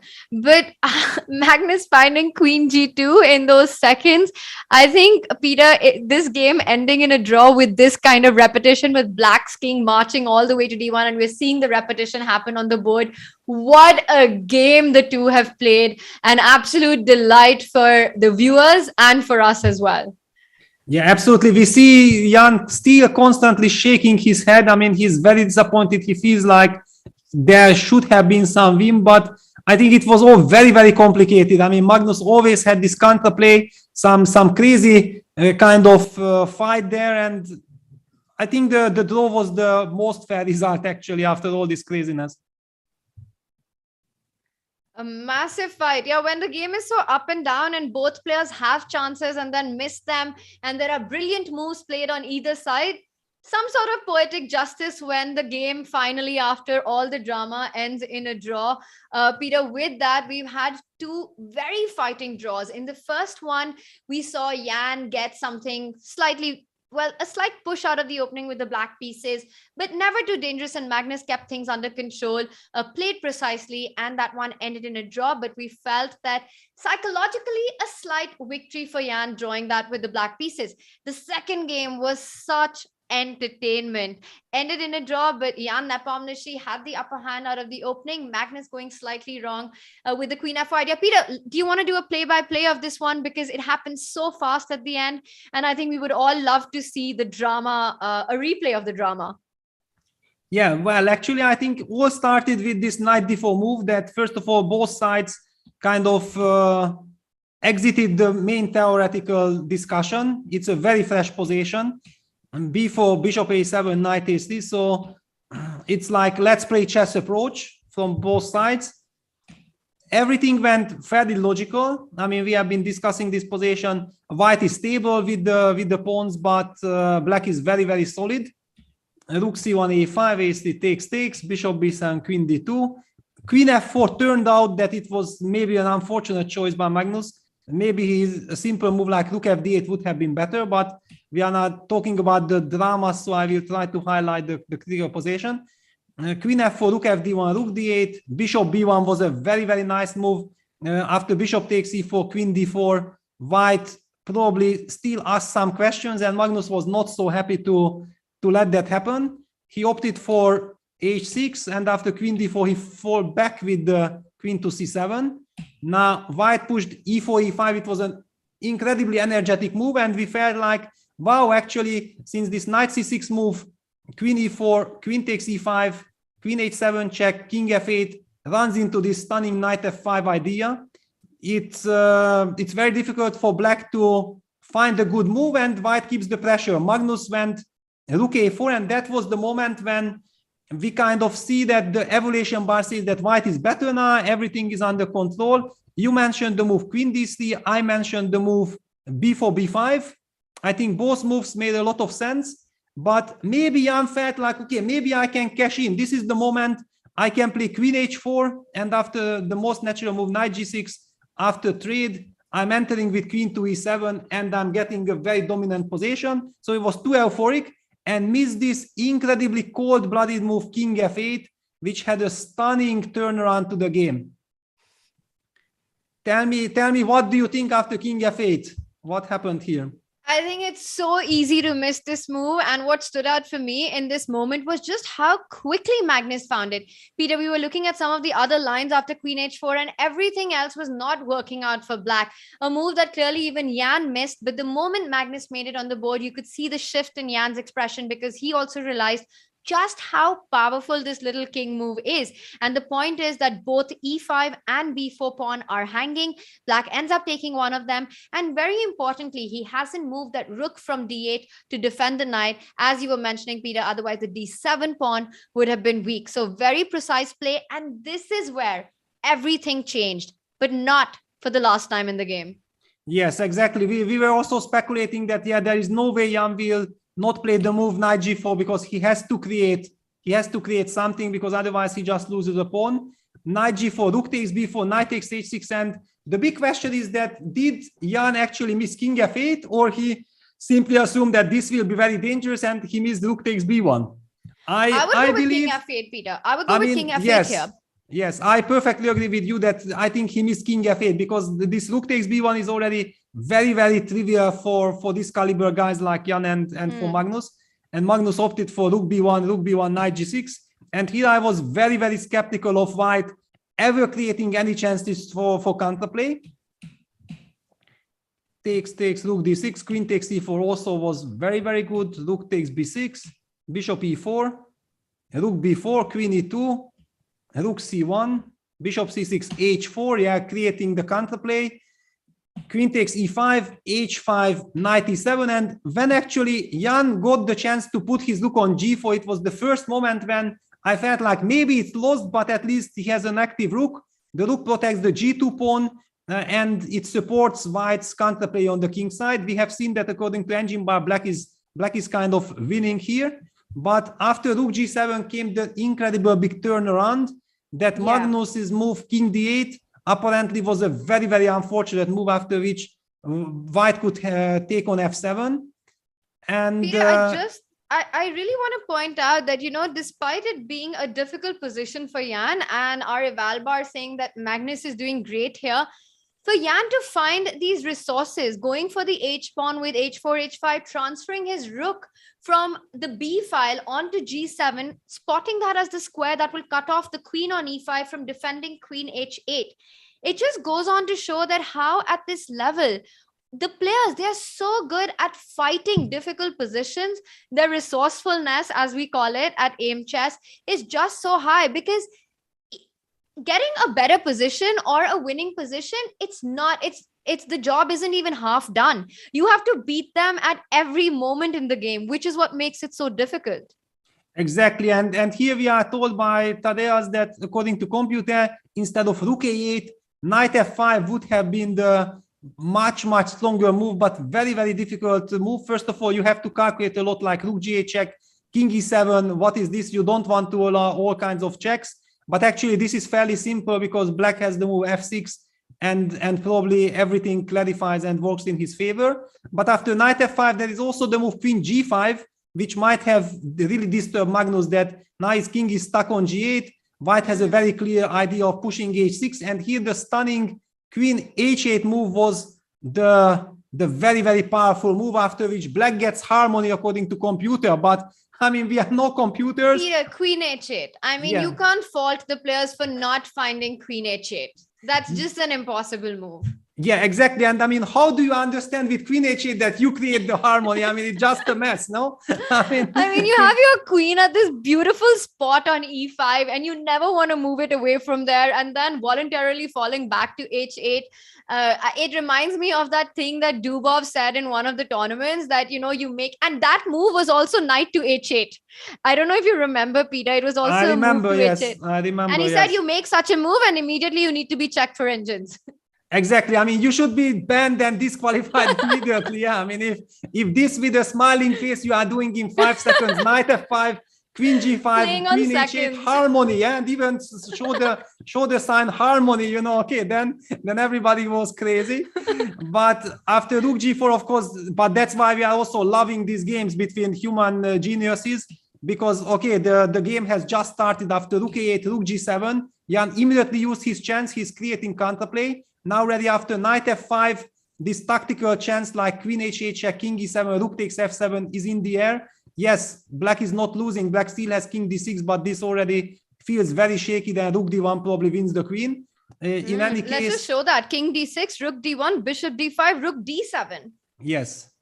But it already kind of immediately signals that no, you don't want this to happen. And I think this is exactly the reason why Magnus, with something like 30 seconds on the clock, he felt like, okay, let me just run with this king away from this dangerous zone. Now, none of the tactics work because, for example, queen h8 check, king c7, queen takes a8 is controlled by simply queen takes g7, and black is super solid with his construction. But Jan simply kept his cool. He took on f7, and after this f7 pawn falls, black is losing his main stability, and things are really heating up. So would you say the harmony in black's position is gone now? Yes, definitely. But I mean, also how Magnus reacts here, that takes king h2, knight f5, queen g5 check, king c7, h6, queen e5 check. And here when things escalated again, yeah, because a move f4, queen b2, we did not like that. Opening up the second rank is too dangerous. So Jan opted for king h3, which was met by queen a1. Also very nice that the queen still eyes the h8 square and it eyes h1. I mean, look at this queen. Unbelievable. Just amazing stuff. And 8-7, queen h1, queen g2 was a big threat. And Peter, let's not forget, Magnus was making these moves on seconds. In a position which is so dangerous looking. White has got a pawn on h6. The king is out in the opening. Any move out in the open, any move can be just game lost. And you've got seconds on your clock, and you find a way to create problems for your opponent. Queen a1, queen f4 check was played. And Peter, let's continue this till the end. Knight d6. Queen f4 check, knight d6. So it looks like black's knight is kind of pinned. Yeah, it's a very unpleasant pin, but black is threatening queen h1 check steal. So Jan goes rook g7, protecting the g2 pawn, so that after queen h1, he will have the chance of going queen h2. This is what we are also seeing. Now queen c1, hitting h6, and this was the moment when it was so difficult for white to find the move at all, because h7 runs into queen h6 check, winning the game. Wow. The rook is getting lost, plus even you lose the queen probably. Otherwise, after queen c1, the only move which protects the pawn with rook g6 runs into bishop e4, attacking the rook. And then here Jan came up with this incredible, stunning king g4, and I was claiming that, yes, this is the move that brings back the harmony. I mean, okay, this King G4 move my was, God. we could already hardly be keeping our seats in our chairs because it was just too dramatic. Peter, can you just mark how the king got there, the entire journey? I mean, I was just amazed that the king is even surviving here. And you calmly make the move King G4. You're playing on a minute, you're playing against the world champion, and you put your king on G4. It's just incredible. But once again, we also saw an incredible king march by Black. Yeah, I mean, Black's king was running from G8, and we know exactly that this king actually ended up going all the way to C1, D1, and later to E2. I mean, incredible. This is maybe one of the most dramatic games that we have ever seen in this online format, because so many twists and turns, just unbelievable. So this was the position: Queen C1, King G4, and according to Computer, Queen C4 check was a mistake. Yes. Okay, but with few seconds on the clock, first of all, it's the most natural thing to give a check. Secondly, you cannot really fold that objectively the players are making some mistakes, because it's just impossible to play perfectly in such position. Queen F4, Queen E2 check, King H3, E5. That was the counterplay for Magnus. Finally resolving this pin issue. Queen G4, Queen takes F2, and we have seen here this stunning... okay, we are getting the message that by Tadeusz that after the move E5, here, instead of Queen G4, Queen G5 was the only winning move. I mean, okay, try to find with 1 minute on the clock that what are the differences between all these three moves. It's just impossible. And Peter, Queen G4 is just so natural because you're offering a queen trade, and a Queen G5, the main point that Tadeusz is pointing out for us is that from G5, you defend the E3 square from checks. You also have the E5 pawn under attack. So Queen takes E5 is also there in some lines. But simply Queen G5, the big difference is that you're defending the E3 square. And playing on a minute, good luck trying to find the difference between Queen G4, Queen G5. I think most of us would make the move Queen G4 because it offers a queen trade. Exactly. It looks more forcing. Yeah, but if you have the time and understand that anyway, Black has to take on F2. It's maybe, but okay, you need half an hour on the clock to understand all this. And after Queen F2, H7, Queen E3 check, King H2, it looked like anyway that Jan is about to win the game. But this Queen F4 check was a great resource. That after Queen F4 check, Rook G3, Knight F7 was in time to cover the H8 square. Black managed to sacrifice his knight for the pawn. And from here on, we kind of felt that this is probably dynamic equality. I still have to tell you that the move D7, D5 truly impressed me, because it looks like this pawn is very nicely protecting the king, keeps this bishop very nicely protected, but the e-pawn is not really running anywhere. And if you are pushing e4, you are running the risk of eventually white setting up a blockade on the dark squares, and then your bishop will be out and white will slowly grind out a win. So I have to say that this D5 was an incredible judgment with very little time on the clock. Just amazing stuff with the queen and rook on the board, just opening up the king. And Peter, let's just go till the end because it's just starting to get impressive. Now the second king march starts, which I absolutely loved, as Black's king simply trying to look for shelter and shade, walked across the board towards White's camp. Yeah, Jan also played very nicely. He resolved the problem of the pin, yeah, with this Queen H3 and King G1, and he moved the rook activated to G7, and now the final king march was starting. One could really feel that Magnus kind of got ambitious at this moment, that maybe he can escape with his king. But here suddenly after King D1, Jan finds this very, very nice Rook F7, setting Rook F1 checkmate, and Magnus hitting Queen takes G2. That was the final touch, after which this stunning game ended in a draw. I mean, really applause for both players for this incredible fight.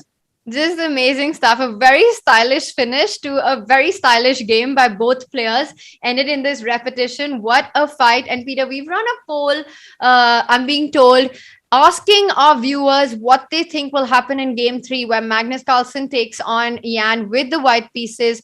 And as you mentioned, you know, seeing the kind of quality of play these two have had, that whole relaxed, laid back attitude is gone now and completely focused D4 on the board. And this time, are we going to see a Catalan or not? We were talking about the poll, by the way, Peter. 68% of our viewers feel that Magnus is going to take this game 3 with the white pieces. And wow, no Catalan this time. We've got a Tarash. Yes, we are getting, but which one? CD5, CD4. Yeah, Jan is playing a very, very solid line. Queen D4, Bishop G5, Bishop E7 on the board. Well, I think that this is now a very, very professional choice by both players. They might feel, that there was way too much excitement in the second game, and they want to be as solid and stable as possible. I think after what happened in the last game, both of them probably just looking for a little slow, calmer start. It's just unbelievable. I think not just them, even we're just recovering from the kind of chess we saw. Peter, Rook D1 played. These are structures of the isolated queen's pawn. Black's got this pawn on D5.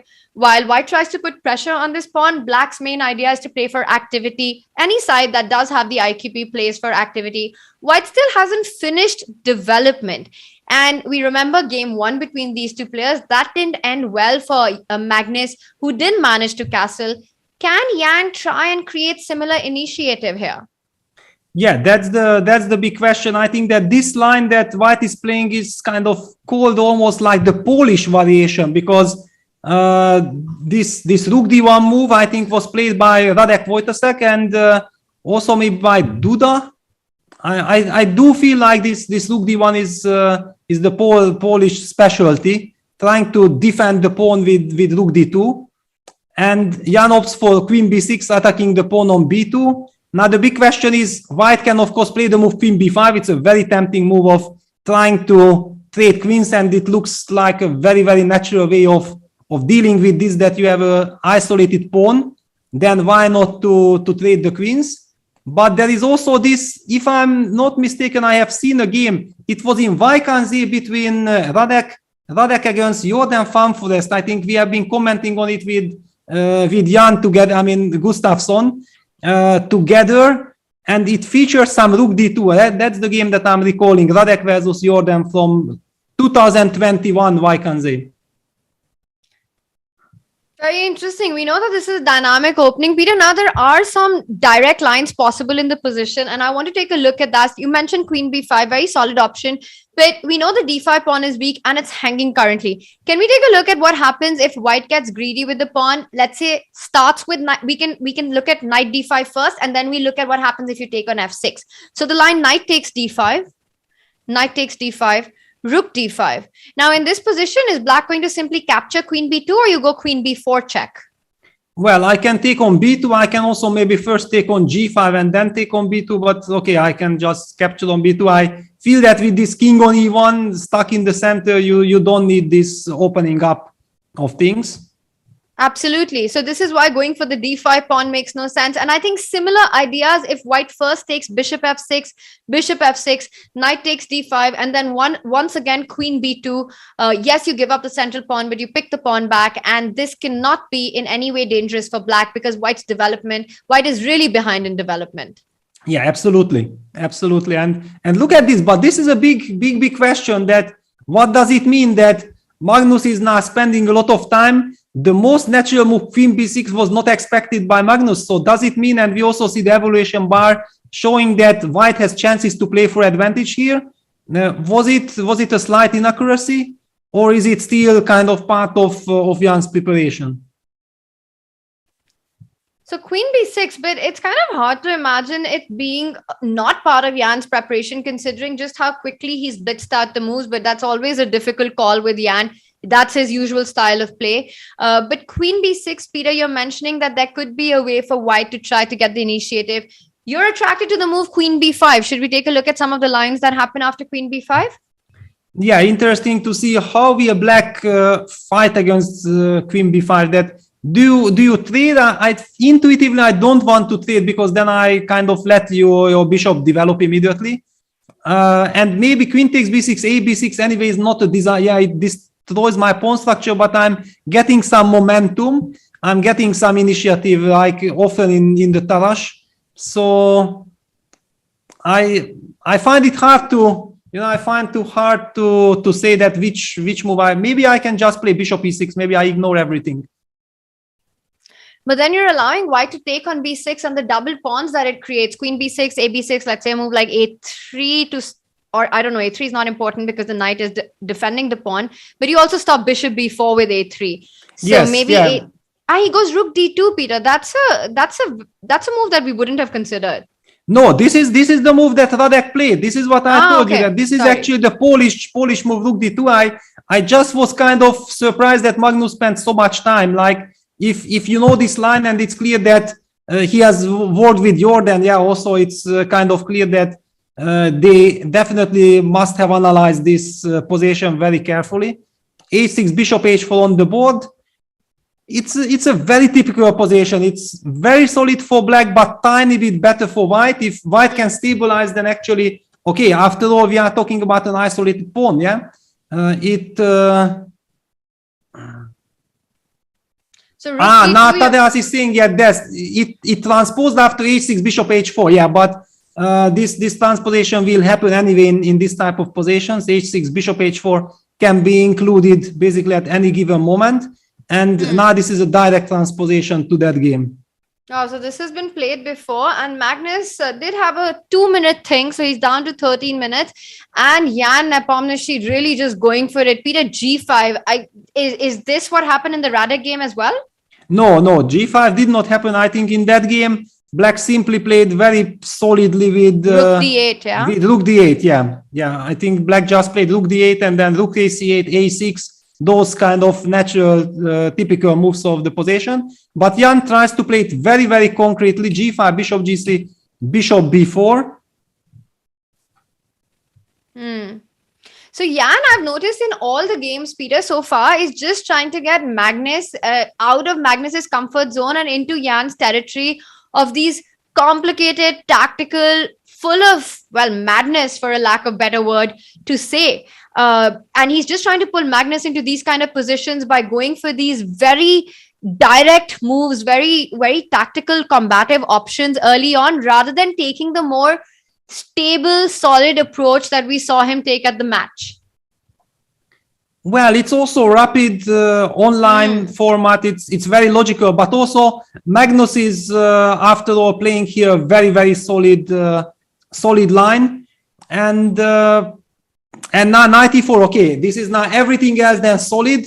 Jan is still kind of blitzing, but as you mentioned, you never know with Jan, is it preparation, is it bluff, is it some over-the-board inspiration, or is he mixing up lines? You just never know. That's why it's so difficult to play against him in this format. In classical chess, you have all kinds of, you have a lot of time to sort it out, but over the board, he keeps on blitzing everything. Yeah. It's very difficult to react. 100%. I think these players have often said that in these kind of formats where there's fast play, where speed is of importance, initiative and trying to create these complexities, even if it means often sacrificing material is actually the best way to go forward, because these are the most difficult ways to combat. If you have time, you can be precise and find a way out, but very often in these time controls, the players go wrong. Yeah, on the other hand, now exactly the position that Magnus got, I think he should be very, very happy, because he has a very stable position. So it looked like it might be getting very sharp with all this g5, knight e4, but I have the feeling that this definitely wasn't part of Jan's plan. I think he mixed up something, because white has now wonderful bishop on g3, a very stable knight on c3, any kind of trade on c3, for example, bishop c3, bc, will still, in long terms, for example, okay, let's first, for example, take on d4. White takes rook d4, and after bishop takes c3, b takes c3, this position can still be very, very unpleasant for black, because white's bishop on g3 is powerful. He has all the ideas of trying to target black's king on g8 with h4. He also has some ideas like putting the bishop on d6, going c4, c5. The pawn on e4 is vulnerable. This is very, very scary now. Yeah, and in that last position that you had on the board, Peter, let's just have that up one more time because we might be seeing that knight d4 does threaten knight takes e6. Black can't really allow white to go knight e6. So knight takes d4, rook takes d4 might be something that we'll see. Bishop c3, bc3, and let's say that black starts to attack the c3 pawn in those positions. And you hit the c3 pawn, but white can even just ignore it. After rook c8, you can simply take rook e4 and rook c3, your bishop e5. It's an opposite color bishop, but suddenly black is regretting this 8-6 g5 advance. Yes, absolutely. I mean, okay, rook takes c3. Yeah, bishop e5, the bishop gets activated, the bishop might reach to d4.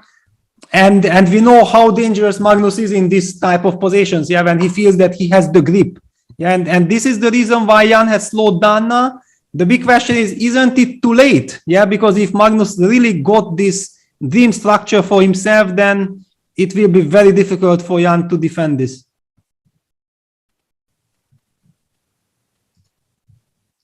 So what is our live position? Knight d4. Black is still having a think. Can't allow the move knight e6. What are the options that Jan could be thinking about right now? Looking at him on the camera, he doesn't look happy with the position at all. Yeah, looking at him, I mean, he kind of tries to recall something, but he's also shaking his head. I think by now he has understood that he had mixed up something. I mean, definitely this was not supposed to be the way, and now it's he's facing a very unpleasant choice because this knight takes d4, rook d4, bishop takes c3, bc are the natural thematic moves, but you know that it ends up in a position which you hate from the black side. And he's looking for some more dynamic options, but I don't see them. Can he start with bishop c3? Bishop c3, you still probably can't take knight e6 because the rook on d2 is hanging. And let's say bishop c3, b takes c3, and get your rook to d8, trying to take advantage of this pin on the d file. And also threatening to take the knight on d4 on the next move so that you can at least trade a pair of rooks. Yeah, but then already you are facing the problem that maybe after knight takes d4, white will already take back with the c pawn, for example. Yeah, and then maybe also rook fd8, Peter. Maybe rook fd8 so that we can at least get the other rook to c8. Yes, yeah, it's but it's kind of a very sad situation. Bishop c4. Jan opted for bishop c4, the move that I kind of felt like probably Jan will try to create something. He wants to play more actively. Yeah, he's trying to activate the bishop and hoping probably that if, for example, white moves the rook to d1, then he might be able to take and then put the bishop on d3. Also weakening the f5 square, but at least, yeah, but at least then his bishop will be quite powerful on d3. All right, bishop c4, once again, a very direct line by Jan, hitting the rook on f1. Peter, let's take a look at that position. I don't think that white can afford to sacrifice the exchange. Knight f5 doesn't feel enough, especially because right now white's queen is on a4, so it's quite cut away from the attack. So let's make a move, maybe rook c1 or rook d1, one of these two options. Yes, maybe rook c1 is more natural, yeah, because now after bishop c3, you have rook c3. Definitely you want this. And the bishop problem, d3 runs into knight d5, so you can't go bishop d3 immediately. Exactly, but maybe after you play rook c1, can I do this? Bishop d3, knight d5, and bishop takes d2. Is this so knight takes b6? I go a b6 and hit the queen and hit the rook. Oh, wow. Okay, so I don't have too many squares, and after queen b3, bishop c1, queen c3 is your... you go rook c8. Yeah, then already I'm collecting at least a lot. And Magnus went for rook fd1. Yeah, I think he wanted to avoid this tactical possibility because now bishop d3 does not work. After all, I feel like, you know, the bishop takes c3, bc3 is not something that white really worries. Okay, this bishop really is wonderful on d3, but white has this knight f5 option. White even has somewhere some f4 option later on as well, using the fact that the bishop, but of course, first knight f5. Peter, does knight f5 allow a forced trade of queens with, let's say, queen a5, so that queen a5, knight h6, maybe some tactics like king h7, hit the knight, and then knight c4. Now the rook on d2 might be trapped. Yeah, this is already kind of a position. Yeah, this, of course, white might win some pawn there, but it's fine. So hang on. What does, yeah, bishop c3 on the board. B takes So C3. B takes C3 has to be played. No time to pick up the bishop on C4 and then bishop D3. So let's just have B takes C3 and bishop D3. Jan has clearly implied that after he makes the move bishop C4, that bishop belongs to D3. We have this on the board. Peter, we were looking at the line with knight F5. After queen A5, I don't see a way for white to keep the queens on the board. I think the trade is inevitable. Yeah, but in this case, I have to say that this bishop C4 was a very, very nice way of trying to get, some counterplay, get white also out of his comfort zone. So yeah, Jan keeps on his fighting spirit. I don't see any dangerous move apart of knight F5, yeah, because black is also now maybe not planning to take on D4, but I mean, it's always hanging in the air. The move I mentioned that F2, F4 is kind of a tricky move, yeah, because suddenly then white will open up rook F2 and tries to, to say that, yeah, you have this wonderful bishop on D3, but I will play around it, yeah, with rook F2 and play the attack. But I don't have the feeling that this is really dangerous. Also, the C3 pawn is quite weak at all times. So any kind of endgame, for example, queen A5 could be an idea even without playing knight F5. And any endgame would favor black because he can just start attacking on white's weak spots like C3 immediately with rook C8. Yeah, exactly. I mean, this whole stuff, I mean, it really feels that knight F5 is the move that should create the problems. And here you have the choice of going king A7, but it feels extremely risky. And there is this move that you suggested, queen A5, which I feel that if it works, it would be very, very nice news for Jan. Let's say you don't trade on A5. If you start with knight H6, king H7, you still have to trade now because the queen and the knight both are hanging. So that doesn't help. And Peter, are there any tactics after knight E7? Let's say instead of knight H6, knight E7, but black can just sidestep with the king one more time and white will have to trade now. Yes, exactly. I mean, the queen is already challenged. So there are no time to make rook takes D3 work. Wow, very interesting. I do see that the evaluation bar apparently says that, yeah, white has some advantage, and I'm wondering why, because let's just go this way: knight F5, queen A5, knight takes H6, king H7, queen takes A5, knight takes A5, knight retreats somewhere. Knight C4. Yeah, already knight C4 comes, and okay, only black can be better. Knight F5 on the board. Wow. Okay, so what are we missing? I don't think we're missing. Maybe because But what? Queen C5? Why not queen A5? And queen C5 blitzed out immediately. Why? And the blitzing out just continues. Knight D6 played immediately. Wow. I mean, okay, I still don't really understand. Yeah, because after queen A5, it's so tempting if you can force the trade of queens. Super Why tempting. don't you? But Peter, this live position, firstly, after queen C5, can we take a look at what was happening after knight takes H6? Why did Magnus decide to not even spend a second on this? So king H7, knight G4, and his F5, and the knight is in big trouble.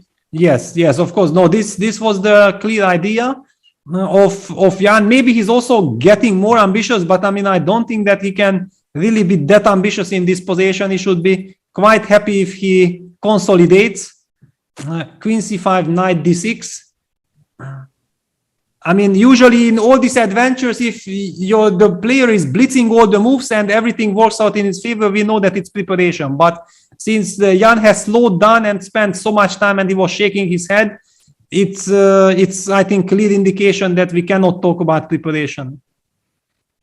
Also very surprising that Jan did not give queen A5 any thought at all, immediately played queen C5. He was perhaps already preempting this continuation and had made up his mind that he wanted to go for this idea of keeping the queens on the board rather than the trade, which honestly looked very attractive the more we were analyzing it, Peter. Now knight D6 hits the pawn on B7 and hits the pawn on E4. So at least it has a direct threat. Rook E8 is impossible. How is black countering all these attacks on the pawns? Yeah, now we also have to adjust ourselves to the new situation, yeah, because we were so sure that after knight F5, queen A5 is the move, and we kind of felt that black has things under control, that it's very difficult to get our heads turn to these problems, yeah, because these are now completely new problems. That how do you deal with them? How do you deal with them? But I do see that our bar seems to say that black is doing fine here. So perhaps queen c5 was the best way forward. And Jan was just, ahead in his understanding and wanted to keep the queens on the board. But I'm still struggling to find a way to keep both pawns alive. Peter, what are the kind of moves that come to mind? Actually, can black go b5 here, hitting the queen? Yes, Knight takes e4. That's the very first move that comes to mind. But then the question is, after knight takes e4, where do we go with the queen? Can we go queen f5? We have to, right? Because queen d5 runs into knight f6. Yes, and okay, queen f5 is also wonderful because we are actually now hitting the queen and we are hitting the knight, and we might be winning. Yeah, because knight d6, funny enough, after knight d6, you capture the queen, and now the bishop on d3 is defending the knight on f5. So knight takes f5 is impossible. Yeah, there are all kinds of some crazy lines like queen a6, bishop takes e4, f3, but these are already too speculative for me to believe. I mean, if nothing else, you can even maybe just go bishop f3. Yeah, no, this is definitely not the question. So after b5, what does Magnus have in mind? Also, I don't see another move except b5 to defend both these pawns. Yeah, but why is it that Jan is spending so much time now? Yeah, he blitzed out queen c5, but now he's spending already 2-3 minutes on b5. There should be a reason. Yeah, b5 on the board. Okay, at least we are not completely stupid. And now I want to see what's happening next. And what does Magnus have in mind for b5? So we just analyzed this line where taking on e4 results in material loss for Magnus. So he's not going to go for that one. If not knight takes e4, where are you going with this queen? Yeah, well, I mean, I don't know, because the whole point of knight d6 was that it puts this double attack on both pawns, the pressure. And after b5 with tempo, we are solving this issue. The queen also doesn't really have a nice square. I mean, b3 is the only square, right? I can't even imagine queen a6 because it might allow moves like b4. And on the queen on a6 just looks absolutely ugly. It might just get trapped any moment. And also after queen a6, you are not putting any more pressure. Suddenly everything is protected and the bishop is wonderful on d3. So somehow I have the feeling that this knight takes e4 line has to be calculated all the way till the very end. But let's do it, Peter. Let's do it. Yeah, intuitively, I don't have the feeling that white is really better. But okay, this bishop will be trapped. Yeah, that's Magnus's idea. So he can put this queen now anywhere where he wants. I mean, you can't really put it anywhere that you want, right? You have to put it on a6. Yeah, probably. Okay, you can also steal because bishop e4, f3, we will have bishop c2 but still then e4 is possible. That's why I was saying that maybe if Magnus wants to place the queen backwards, he could, yeah? I mean, this is also possible, but with queen a6, at least we are putting some pressure on the knight, so it looks more natural, yeah? To go queen a6 after all. And after queen a6, pick up the knight. Yeah, and then f3. So hard to imagine that this line can work for white. Yeah, but chess is, of course, completely crazy. You have some active rooks, but the line we talked about, that's what happens. Bishop f3, gf, and maybe you can even just take because queen protects the knight. But I was just thinking, if Peter, instead of taking gf, maybe you can pin that bishop. Yeah, and Magnus goes queen a6. All right, okay, so queen a6, it does not take on e4. Crazy. But... Peter, what is this move? How do you... I mean, that is a very brave spot for the queen. The queen, for all practical purposes, is pretty much trapped there. No square. You're always worried about these ideas like rook b8, rook b6, or b4. That seems very tempting. Can we take a look at what happens with the most direct move here, b4? Yeah, b5, b4. Jan goes f5. He wants to reinforce the pawn on e4. Oh my God. I mean, the point is that after b4, he has the move c4, and he will have the opportunity to try to touch this queen on c5 with the timely queen b5 as well. Maybe all these kind of things little bit bothering black. F5, I'm liking the move F5. It's very, very natural. Black is also settling some F4. The knight on D6 is kind of a trap piece. Wow. Peter, we're being told by Tad, our producer, that the only move in this position after F5 that keeps the balance for white is A4. Wow. I mean, okay, it makes sense because you have to kind of open up somehow your queen. But I mean, all these things, queen A6 and then A4, they are not the most natural things. I mean, all the attack and the action is on the king side, and then suddenly you have to find all these ideas on the queen side of A4 threatening to take on B5. For example, A4, F4.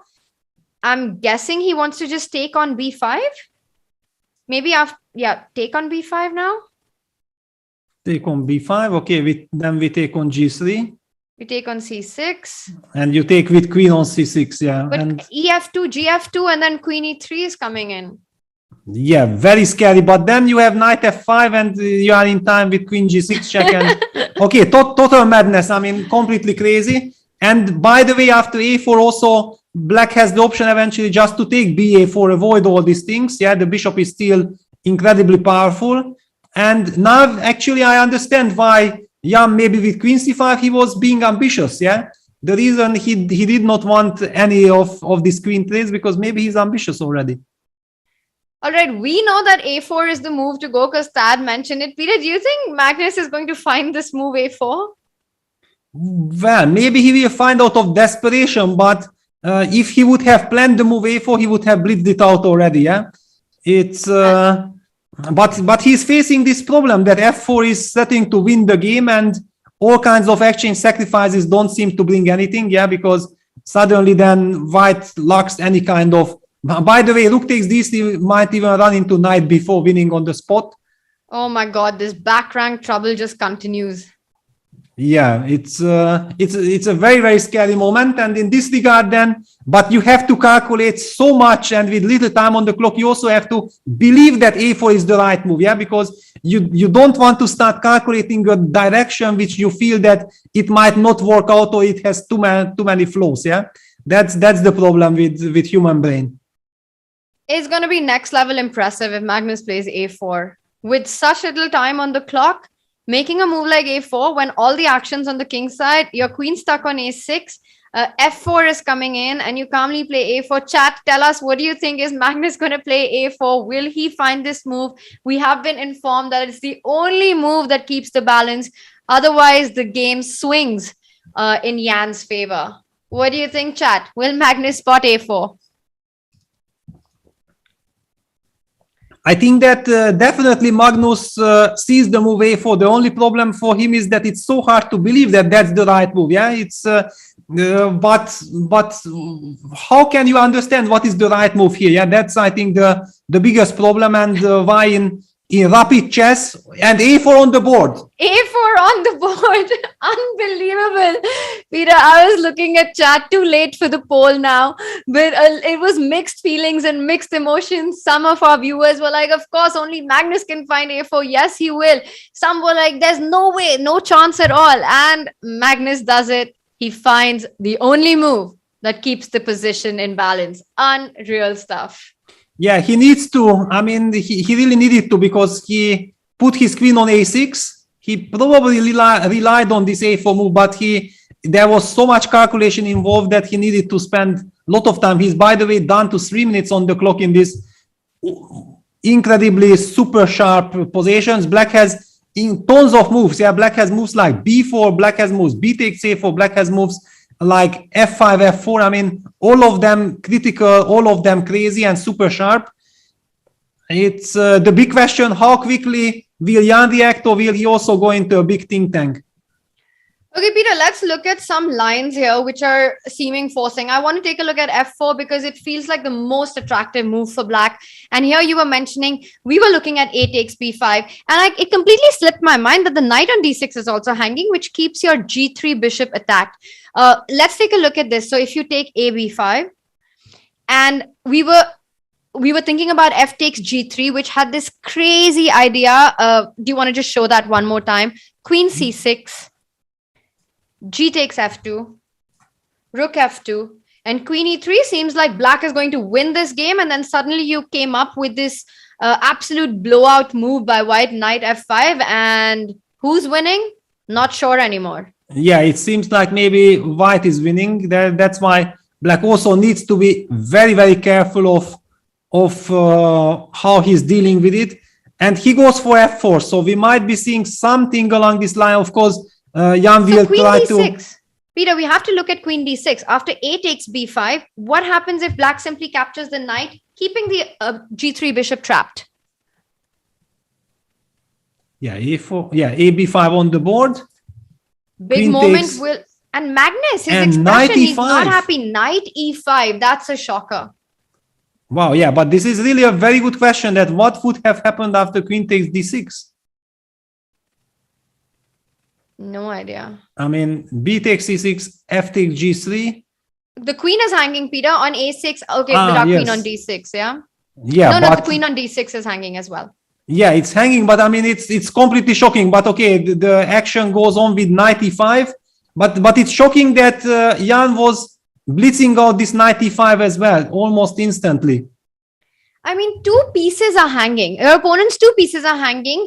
And Jan says, I don't care about material. I'm just going to make the third move, and goes knight e5. After which Magnus captures on f4. The bishop on g3 still attacked. Peter, what happens if Magnus decides to keep the material with a move like bishop h4, not giving up the bishop anymore?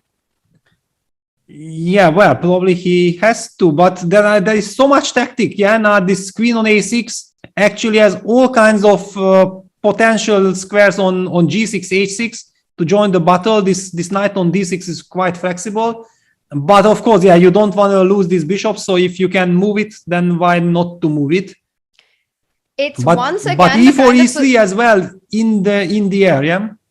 It's the kind of position that we know is going to be once again a roller coaster, dramatic fight, Peter, just like the last one. Let's take a look at some lines, because there's so much going on here. So while the players are having a think, Magnus Carlsen down to a minute and a half. We see the eval bar. It says that Magnus is doing well.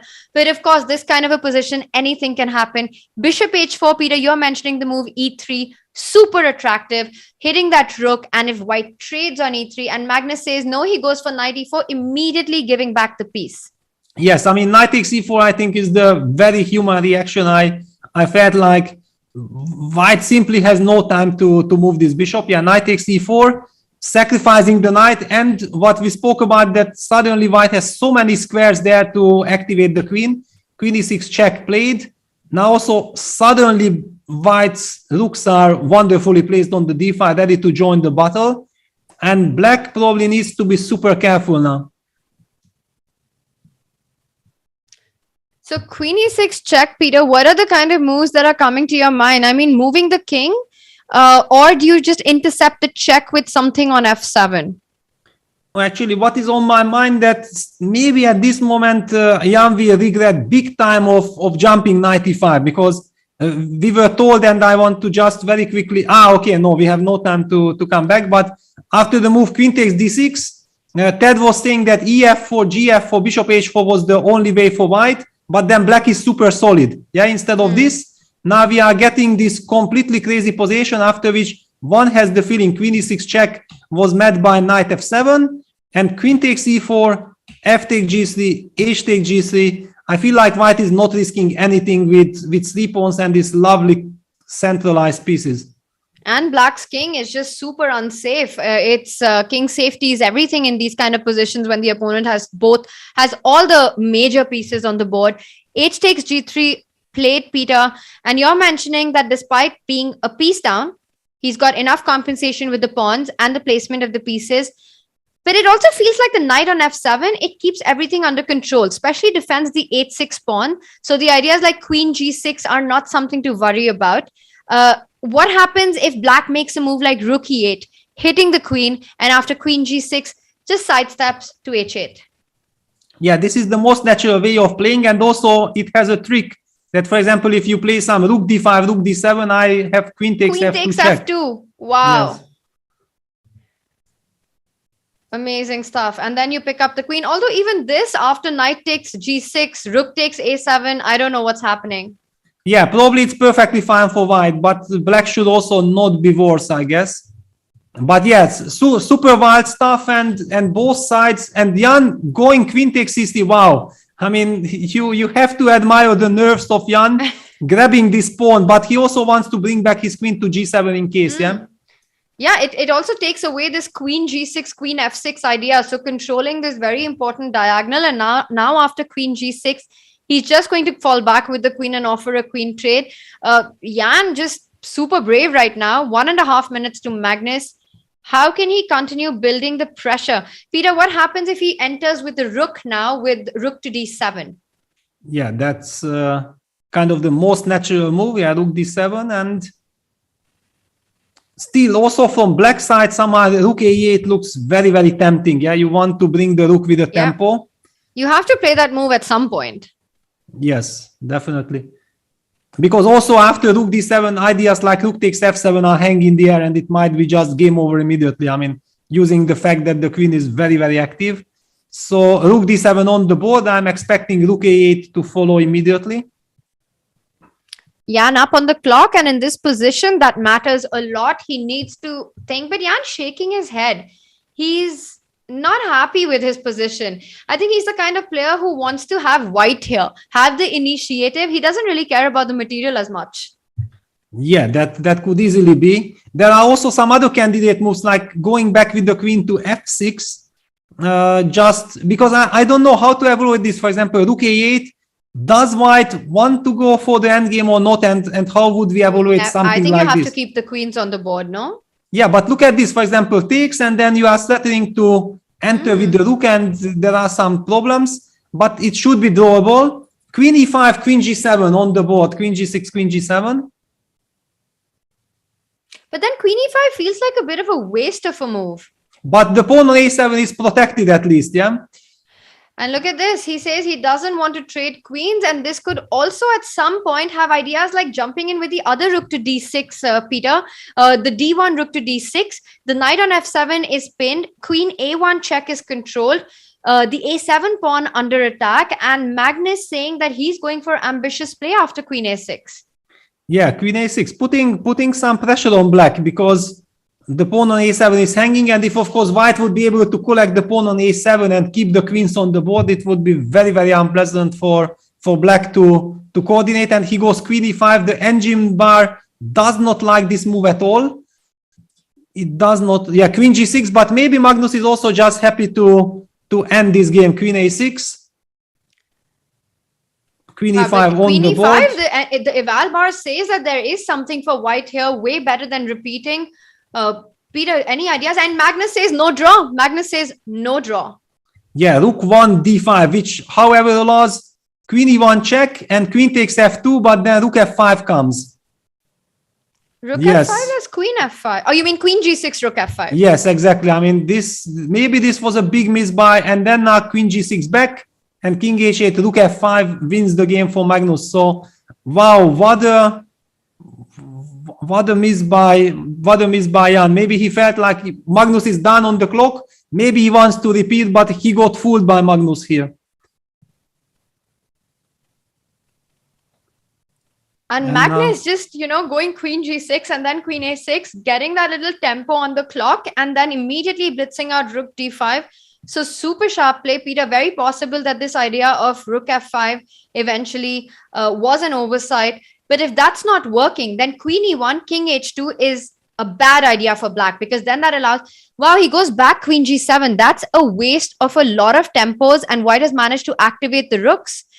Yeah, this is now hurting Jan immensely. Yeah, this last couple of moves that the very first time, you remember that it was rook d7 when he opted for queen e5 or for rook a8. Now, nothing happened in the position. He still has the same position, and white has improved tremendously his position. And finally, he goes rook e8. I mean, that's a move he could have gotten with a tempo in. So he also realizes that something's gone wrong, and now he needs to go on the defense. Lots of the last 3-4 moves pretty much wasted by Jan in a very critical position. Peter, he could have had this exact same position with white's rook on d1. Yeah, well, rook on d1, rook still on d2, and no, it was rook d7, yeah, but then after rook a8, it would have been black to move, yeah? Yeah, let's just say that after this rook a8, queen g6 check, queen g7, if white wanted to keep the queens and go queen a6, it would have exactly the same position, but black to move and the rook on d1. Now Magnus takes, rook takes a7, a move which the engine bar does not like. I mean, the position is so complex and so complicated. It's just completely crazy what's happening. I mean, the eval bar has been going up and down. Clearly not. It's also losing the plot, and it's so difficult to understand why.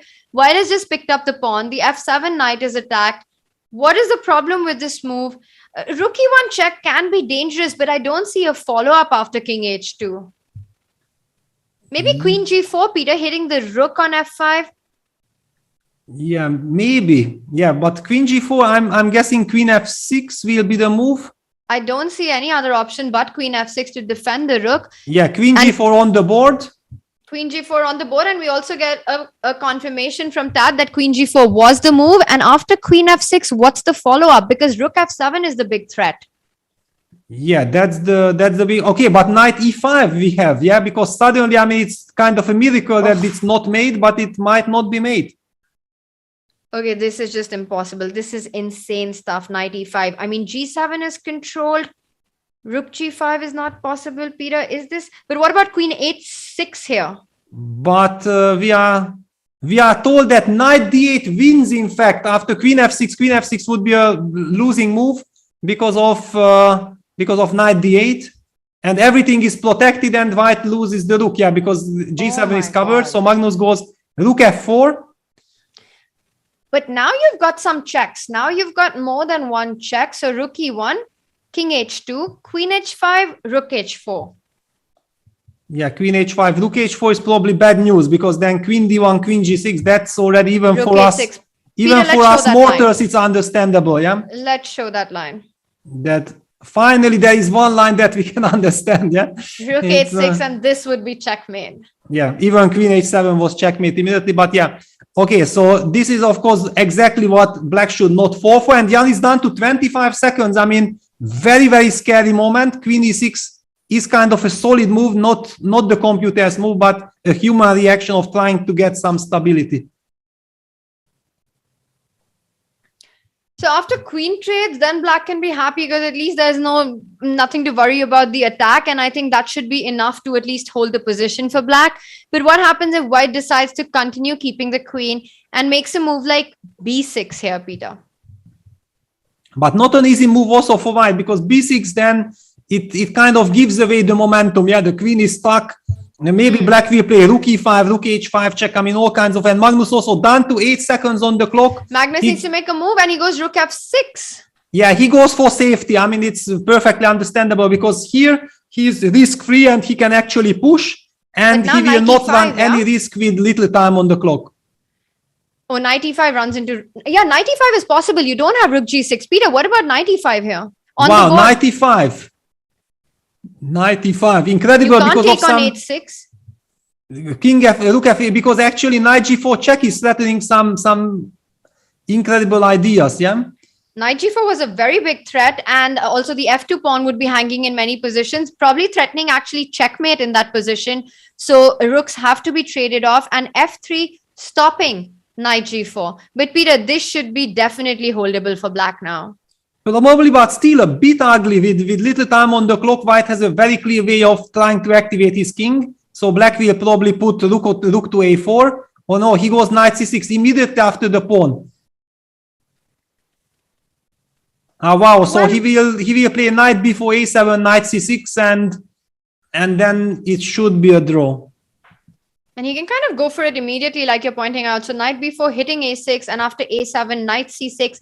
Can white try to go rook c8, rook a8, but it doesn't look much. Yeah, you'll go rook a3, knight b5. Can we just show stuff on the board? Yeah, so, okay. Jan goes rook a4. Jan goes rook a4 first, just in case, making sure that he controls, because actually nothing moves for white. Yeah, nothing really moves. And if you go f5, he might even go knight e5, picking up the g4 pawn. Exactly. This Magnus will never allow. Yeah, he goes king h4, and now it's also time for Magnus to think about safety, and I think the game is about to fizzle out into draw. Rook takes f4, rook c8, and that's it. Magnus shaking his head. I mean, this game is headed towards a draw. That would mean 3 draws, but absolutely wild games. Incredibly crazy. Yeah, rook f6, rook c7. Yeah, king g6, And he's a7, going to go a7 and pick up the knight. and draw. Yeah, draw. Agreed. Wow. I mean, some incredible action. I also feel that we might need a very, very little break because I mean, it's just too much what is happening here. All right, Peter, you're calling for it. And with that game, it means we've had 3 draws. We're going into the final game of the day. It has been phenomenal chess despite the draws. I think these are the kind of draws that we love in chess. Absolutely roller coaster rides. We'll be back with the final game of the day after this short break.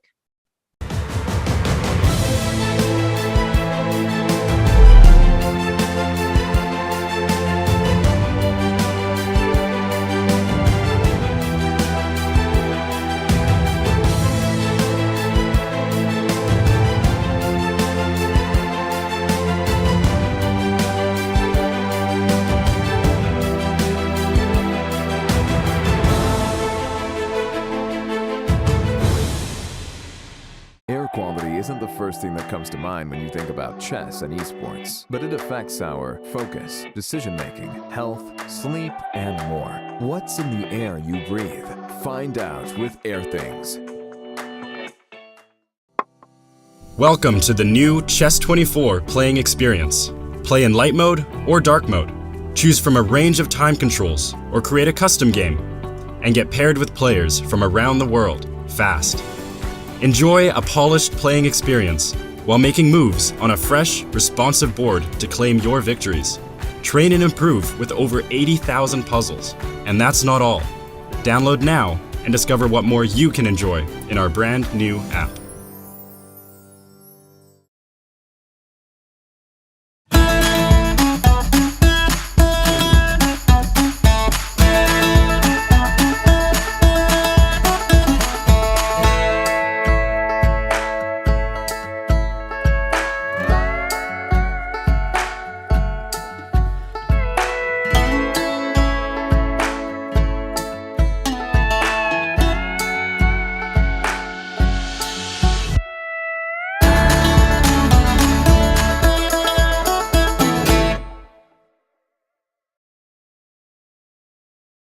Chessable, the definitive solution for studying chess.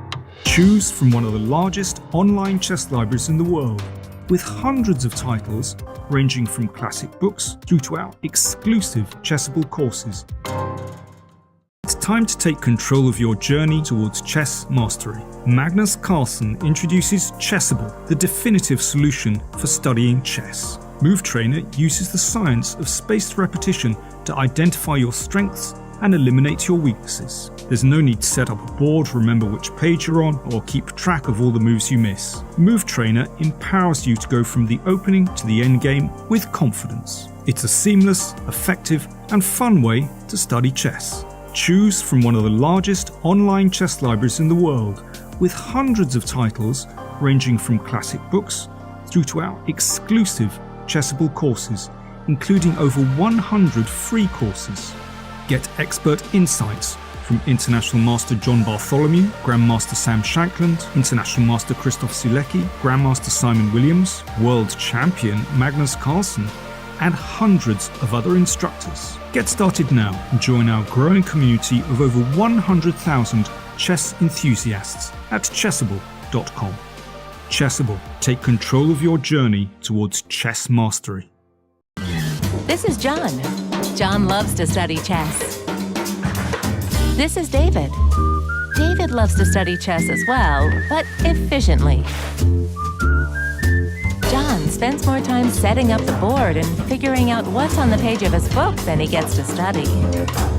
David likes to take it easy and use his time wisely.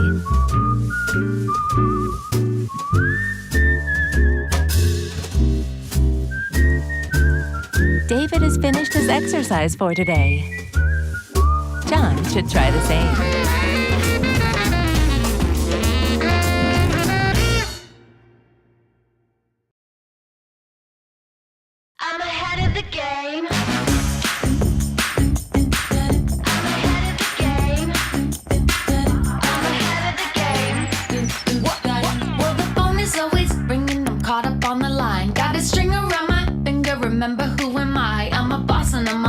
off my rocker, but follow me, I'm ahead of the game. I'm ahead of the game. I'm only ever slinging, I'm working overtime. Got the song and I'm the singer, the melody, the vibe. I'm a prodigy, logically, I'm impossibly wanted, and they'll remember my name. They'll remember my name. Ooh, well,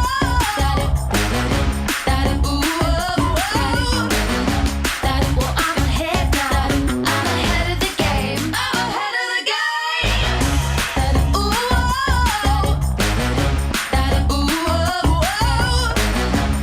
well, I'm ahead now. I'm ahead of the game. I'm ahead of the game. Well, I'm ahead now. Well, I'm ahead now.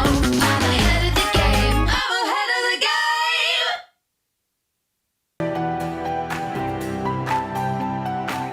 Okay, so let's send a challenge. Here he's challenging me. Nice graphics, easy to see. Oh, what are you thinking about? You're looking how it can be the most painful? Exactly. Okay, fine. That I give him up a phone. He wants to be even rude. The French, the opening you play against one e4, it starts with e6. We prepare the central push d5. Chess openings are always about fighting for the center, because if you control the center, you can go to any direction very quickly.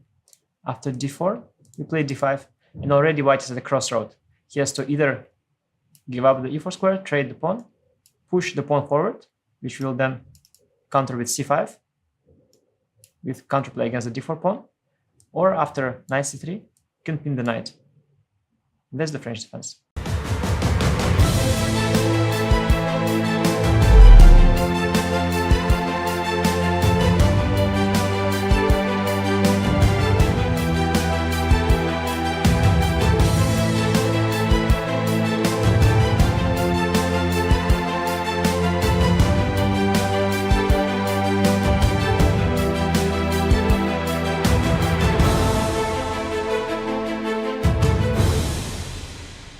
Air quality isn't the first thing that comes to mind when you think about chess and esports, but it affects our focus, decision-making, health, sleep, and more. What's in the air you breathe? Find out with Airthings. Welcome to the new Chess24 playing experience. Play in light mode or dark mode.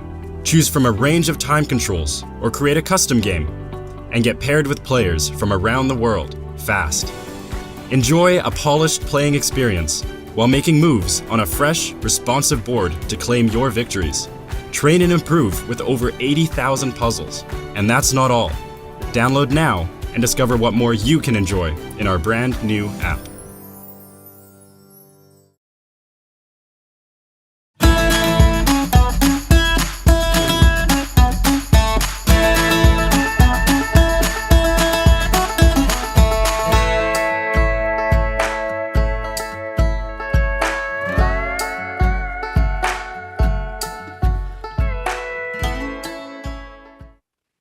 Welcome back, everyone. We've had such a dramatic day of chess, absolutely action-packed game, fireworks in all three of them, even though they ended in a peaceful result.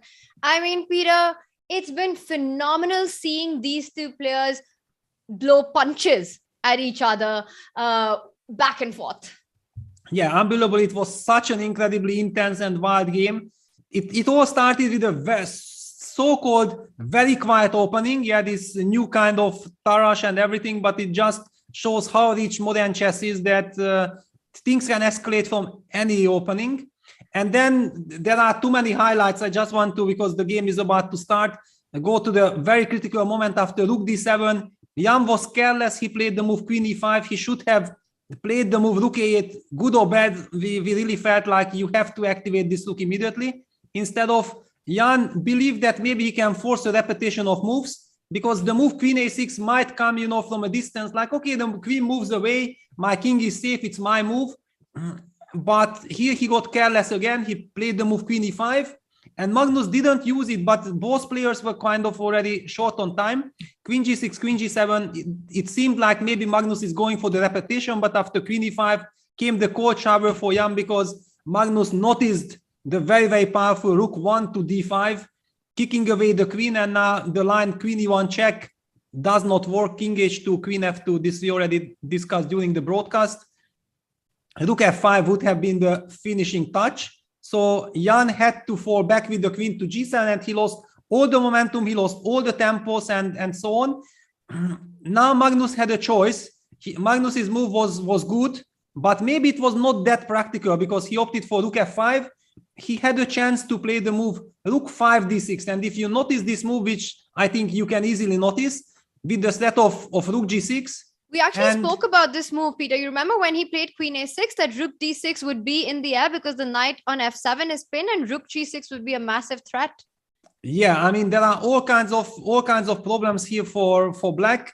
And if you have to go for this endgame, I mean, definitely you don't believe to hold this endgame in a rapid play. And even not in classical chess, it looks very, very bad. So, okay, this was a nice possibility, but also Magnus's move rook f5 was good. But after rook a8, here it was like a this was computer precision. I mean, here rook f6 was a very strong move, threatening rook g6, and after king h8 or king h6 or king h7, doesn't matter, the quiet f2, f4, locking down black's knight on f7, but this is already very difficult to spot with 1 minute on the clock. Wow. But this was, I think rook d6 still was something that one can find, but like you mentioned, this is just too hard. And after that, were there any more chances, or is this then balanced out now? No, then suddenly after queen g4, yeah, Jan used his chance and went on to defend wonderfully. I mean, this rook f4, rook f4 was a great defense by Magnus. Queen e6, rook f6, takes, and knight e5, very well spotted by Jan. And after this, he was very super sharp. I mean, he just immediately used this rook a1, knight c6 defense, and after that Magnus has nothing else than to kind of force a draw.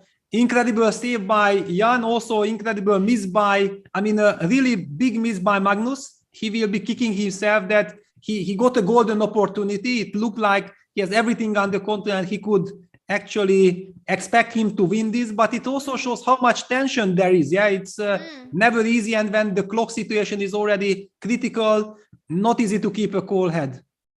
But you know, Peter, from the way the things went from the start, I feel that it's not as if Magnus got an upper hand. Jan found this idea with bishop c4, bishop d3, which was so strong, and then he made this mistake of this queen g7 stuff instead of rook e8. But until then, Jan had played phenomenally well. Even knight e5, even though it might have been, wait a second, what was that move? But still, it kept the tension going. And I think once again, a roller coaster of a game. The players are ready to lift off the final game of the day. We did run a poll, I'm being told, on our channel, and Peter, the viewers believe that with the black pieces, 40% to Magnus this time, a draw is 34% likely, and Jan wins is 25%. Jan starts with the white pieces. Peter, opening predictions, 1 e4, I think we can say. What about Magnus? Do you think he's going to go for e5, the world championship stuff, or the Sicilian that we saw earlier on? Well, this is now psychologically a very tricky game. Yeah, it's game 4. It's the last game of today, and with the new rules, there are no tie breaks today. Yeah, so basically, there is a temptation after all this craziness to be as professional as possible. I don't really believe that Magnus really wants to be in a very, very ambitious mode from the black side. Yeah, he would probably prefer to give Jan the chance to decide if he wants to be aggressive or not. I'm definitely calling out for e4, e5. Well, e4, e5, our viewers are really hoping for a king's gambit. But Peter, you've time and time just told us that do not keep that hope alive. It's not going to happen. Yeah, definitely not. I mean, today there is just no reason. I mean, I feel like, you know, whoever would lose this game today would really be very, very unhappy and put really a lot of pressure on him tomorrow, because it simply felt like, you know, we had incredible entertainment, but as you mentioned, the players were complete match for each other. Yeah, all this craziness, all the resourcefulness, saving saving bad positions, using their chances, but then not winning them. I mean, so many ups and downs happen that if it's a draw, if it's 2-2 today, both can live with it. But e4 is on the board and e5. E5. Yeah, okay. It's not going to be f4, knight f3, and the Italian. Wow. So there is no Spanish, and Jan Nepomniachtchi goes for the line that he chose with Andrei Asipienko in the semifinals. Peter, you were mentioning about the kind of chess we've seen from Jan and from Magnus today. And I think it's this style of absolute madness on the board which made the World Championship so intriguing that people were looking forward to it, because it was this feeling that this is the style that Jan would bring to the board, which makes Magnus uncomfortable. It's so hard to imagine positions in which one can catch Magnus. It's often argued that the guy has no weaknesses at all. And just he's such a universal player. But even we've seen today that in these complex positions where tactics are in abundance, Magnus also has his slip moments. Yeah, well, but I mean, simply also that Magnus is playing completely differently. Yeah, that during the match he made sure not to let Jan get all these type of positions. Yeah, now he's also in a so-called let's enjoy chess mode, while in the match he was very specific about targeting Jan's style. Yeah, so it was not like Very true, Peter. Jan Very did not true. want to play sharp, but he never really got a chance. And look at this. This is now exactly the line which could have happened in the very, very last game of their match. Yeah, it exactly featured the same thing, like bishop a7, knight a3, h6. And I can tell you that while watching the game, we were expecting the move knight b5. And we felt some disappointment when Jan played the move knight c2, and we felt like, oh no, after this he will not have any chances. Now he goes for the much more critical knight b5 move. Bishop b8, a very fancy idea. Of course, it was clearly Magnus's preparation, and probably that was the reason why Jan did not want to play knight b5, because imagine now black gets a chance to play knight e7 and c6, then this whole knight b5 operation will be very, very foolish. But the idea is that white uses the momentum. He goes d4, castles, he plays h3, and after rook e8, bishop d3, knight e7, he has now this option of going c3, c4. I think this move was featured already in Sergei Karyakin versus Jordan Fanfore's game in Vaikanze. That's quite a unique way of getting the knight from b1 to c3. You go knight a3, knight b5, then go c3 to c4, and then the knight comes back to where it belongs, to its natural spot on c3. Peter, you know, when I look at black's position, it looks like he's setting up for a Fischer random game. Rook a8, bishop b8, bishop c8, queen d8, rook e8. What's going on? Is it all for this idea of trying to get c6, d5 into the game? Yeah, in general, of course, what black is doing is extremely healthy. But the big difference is now that white really got this c4 in, and he can retreat his knight to c3. After which, if he stabilizes the center or even manages to push d4, d5, by the way, it brings the absolutely legitimate question that what happens if white pushes d5? One has the feeling that maybe white shouldn't be hurrying with this. There is no need to clarify the structure so quickly. But probably after d5, c6 anyway, hitting that knight.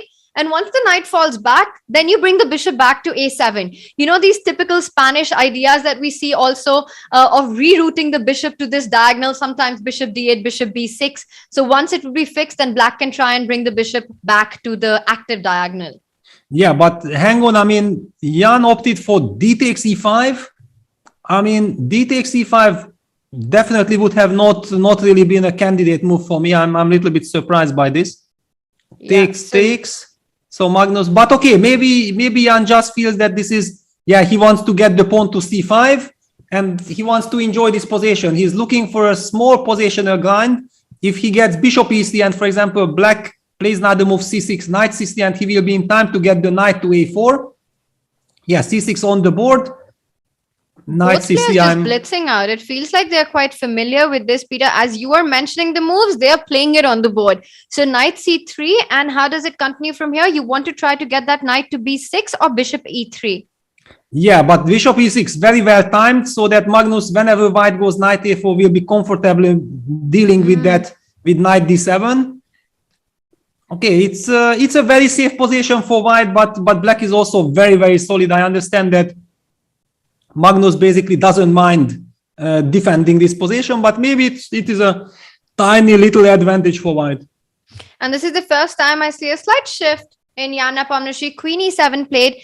I just instantly got the feeling that Jan was expecting another move, and perhaps it's still part of his preparation, and he feels Queen e7 is not the most accurate way for white to play, for black to play. And Jan continues with Queen e2. We're also being informed that, Peter, that game that you were mentioning, Sergei Karyakin versus Jordan Van Foreest, it was in fact that until the 13th move with knight g6. Yes, but interesting that what did Sergei play, because I don't think that he took d5. I don't think that he took d5.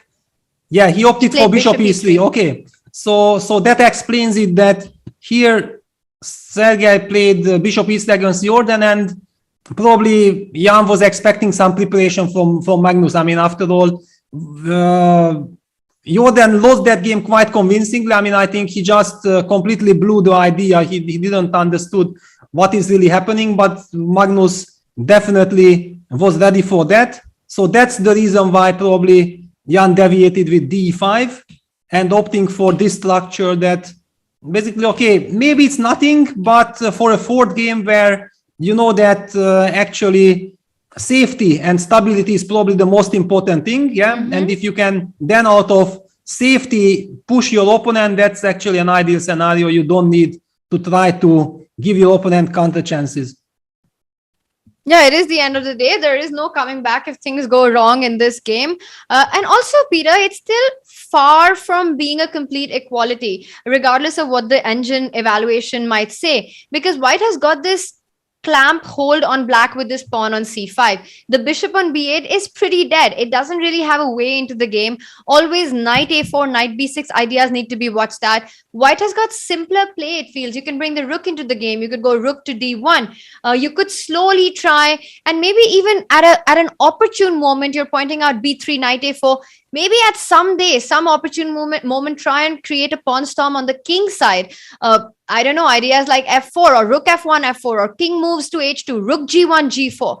I feel that white has a lot of plans to choose from, while black will just have to stay still and wait for white to decide the path the game takes.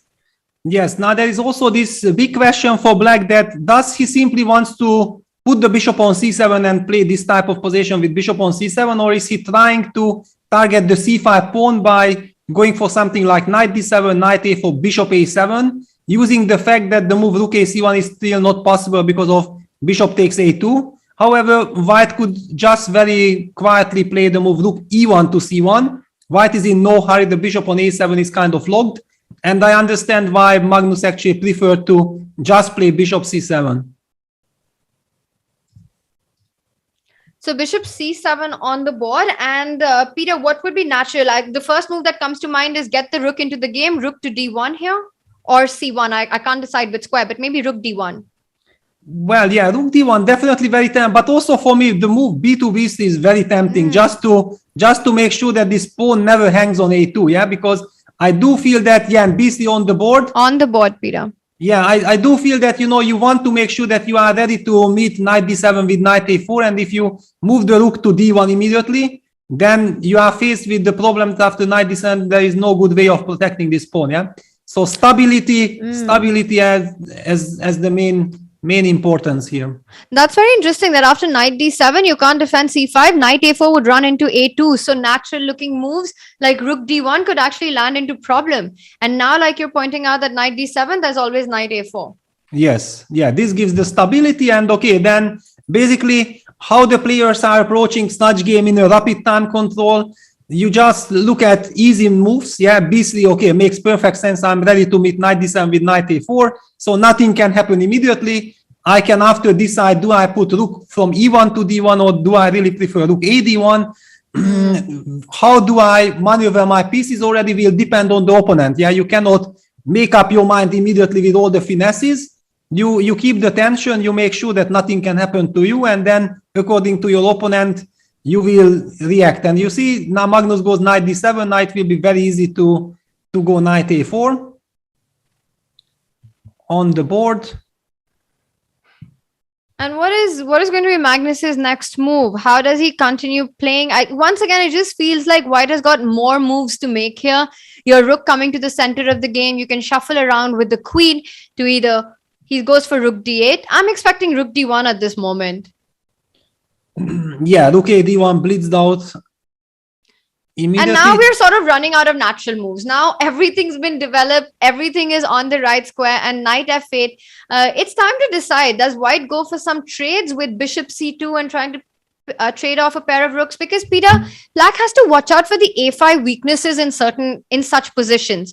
Very often, if the rooks get traded, the White bishop and the queen can battery up against the a5 pawn. Yeah, I think also strategically there is a very big question that does White want to trade the light square bishops, because it's very tempting to simply play bishop c4 because Black's bishop on e6 looks very good. On the other hand, White has the space advantage, so it's not entirely obvious to me if trading the bishops and then giving Black the knight e6 square for the knight would be a nice way. And I'm liking Jan's move queen c2. I think his idea is to fall back with the bishop to f1. Then he doesn't mind trading. You mentioned already that trading is not such a big problem for White because the weakness on a5 even later in endgame can tell. But much more important to sidestep this kind of counterplay that Magnus is preparing with knight g6, knight f4. So White would go bishop f1 and then play g3 and be perfectly ready for any kind of activity on the king side. Peter, now that you mentioned the d4 square, I think with Black, I'm a lot more tempted to jump onto that square than to f4. Can Black, okay, he decides to go for another plan, rook d7, rook d8. So really trying to trade off the rooks. I was thinking that this would make the a5 pawn a bit weak, but it seems to be that Magnus feels that that's a weakness that can easily be taken care of. Rook d7 is the idea to go rook d8 next. Yeah, definitely. Yeah, Black wants to go rook a d8. The point is that yes, a5 pawn is weak, but in order to try to put pressure on it, you need to target it with the bishop and with the knight, and you can only do it via c4, but then also the pawn on c5 will be weak. Yeah, then Black will be able to jump back with knight to d7. So I don't think that the pawn on a5 is now of any concern for Magnus. It's much more the concern that, yeah, White is consolidating. White is able to play much faster, and now he goes for rook takes d1. Jan is up on the clock, 4 minutes up on the clock. Yeah, Magnus is trying to build a very solid construction. Just simplify the position as much. Peter, I'm still worried about that a5 pawn. Let's say ideas like you trade on d8, rook d8, queen d8, and somewhere I want to play bishop d2 or queen d2. Maybe we start with, I don't know how to make it work. I want to combine the threat on a5 with knight b6. Maybe start with knight b6. Yeah, knight b6. Okay. Yeah, maybe start with knight b6. But I can just ignore with knight d7. Not easy, yeah? Because I just wanted to point out that after bishop b6, c takes b6, queen c3 coming in, for example, bishop b6, c b6, now knight d7, queen c3, knight b6, queen a5. Because of that pin, White would actually end up winning the pawn. You can't take it back on b6. Yes, yeah, but in general, of course, I feel like whenever Black is forced to take bishop takes b6, it's already good news for White, yeah, because the two bishops are very, very important, as you point out. Yeah, this a5 pawn is a forever weakness. And look at this. Jan actually decides, you know what? You don't have any counterplay on the d file. Let me play rook b1. But it gives me the feeling that maybe some bishop c8, knight e6, knight d4 ideas will be not tempting for Black. Yeah, this is just so incredible to see Jan not bailing out. He's just playing moves that keep the game going pretty much in every game that we've seen today. And, you know, I feel that it's just fighting Jan that we've all gotten used to and that we love to see on the board. And somehow it reminds me of the maths so much because you were all so deeply involved with it. And I remember there was this one game where he had the option to go c4 and keep the game going, but instead he chose a lighter version. I don't know if you know the game. I'm sure you know the game that I'm talking about. Yes, I know the game very well. Yeah, because I I really felt like, when people were talking that, after Magnus won the match quite nicely, I still have in my mind that what would have happened in that match if Jan would have used this C3, C4 idea at that moment.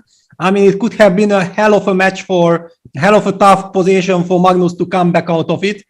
But okay, it finally ended differently. We all know how it ended, but that was a golden opportunity for Jan. Exactly. And I just feel the kind of Jan we are seeing today would take that opportunity in the blink of an eye. And, this move Rook B1, it just seems to say that even if the position's equal, he just wants to play on. Yes. However, I'm not exactly sure that what he wants to achieve with this Rook B1. Yeah, that, for example, now this B4, definitely I don't think that B4 is his idea immediately, but it's one of these temptations because there is this line like takes B5, using the fact that you are pinned, but even then, this sacrifice with CB6 is kind of tempting to keep on calculating what is happening. BC7, Rook C8, and Queen takes C6. Yeah, it was one of these lines that I was calculating, and it looks very promising for white. So I'm not sure. Maybe I'm blundering something, but of course, black doesn't have to play it. I'm just saying that it's one of those lines that you immediately consider when white opted for Rook B1. Yeah, that what happens if he really sticks to his plan with going B4, if that's his plan at all.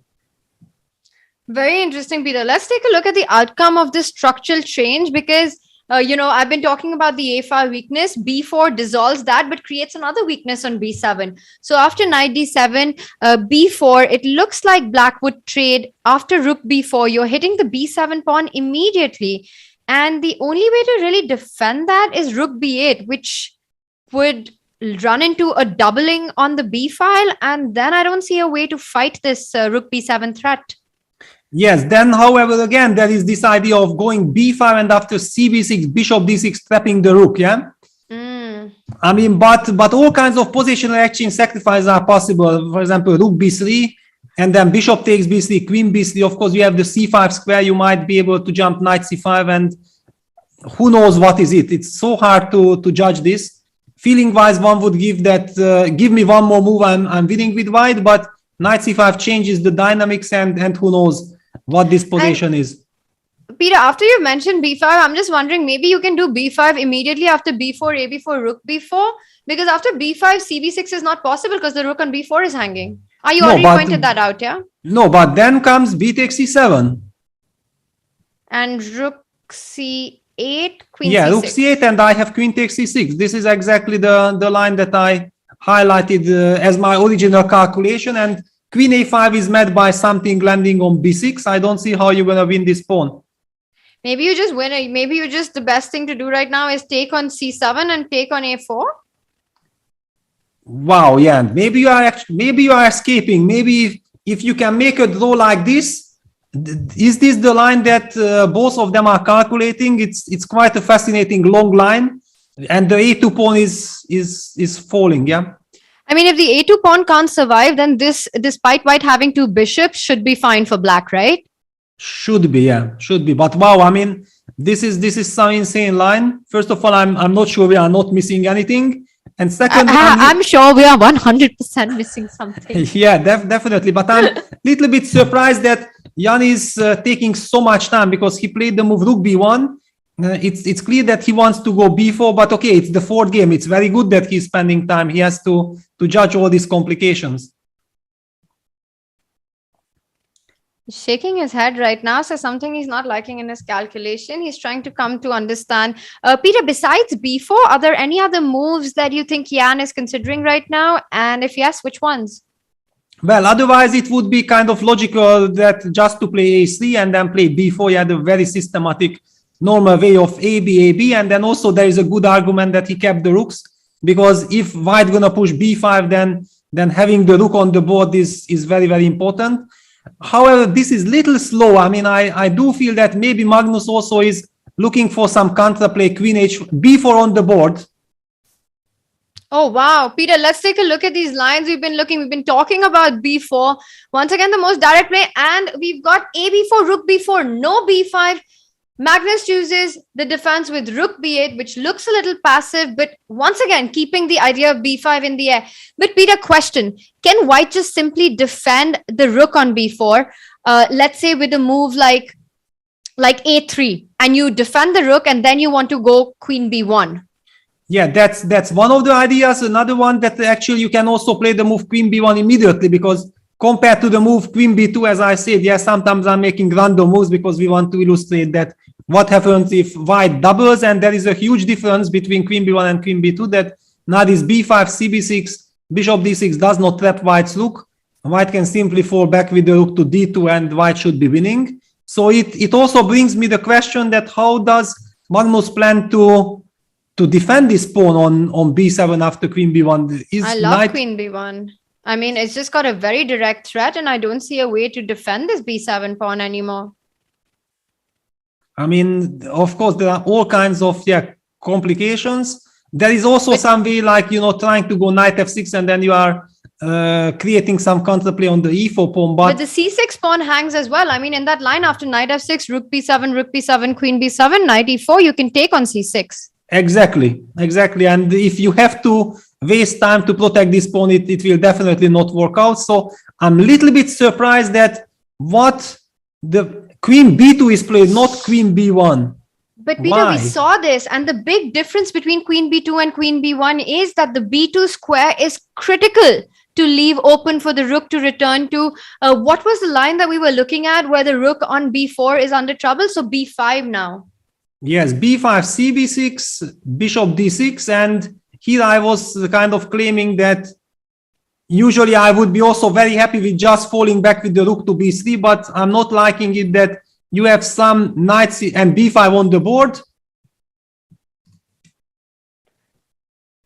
I mean, certainly it looks super dangerous for black, but I mean, this is clear. It's clear that after b5, white can't fall back with the knight, right? Because the c5 pawn is hanging. So you can't move the knight anywhere. So he's definitely looking at taking that b6 pawn with c takes b6. Peter, let's take a look at these lines, because it's clear that black is going to end up winning the exchange. What is the best way to sacrifice it? So c takes b6, bishop d6, hits that knight b6.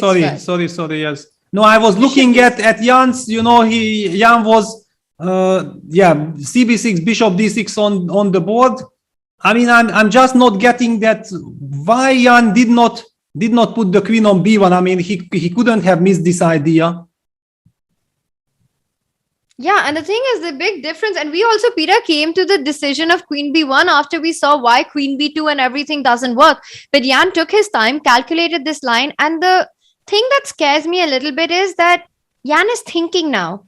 If he would have seen this, which we assume that he did, because you go into this line, you see this option, you're losing the rook has no square, you clearly have a response in mind. Yeah, this is not the moment you start thinking.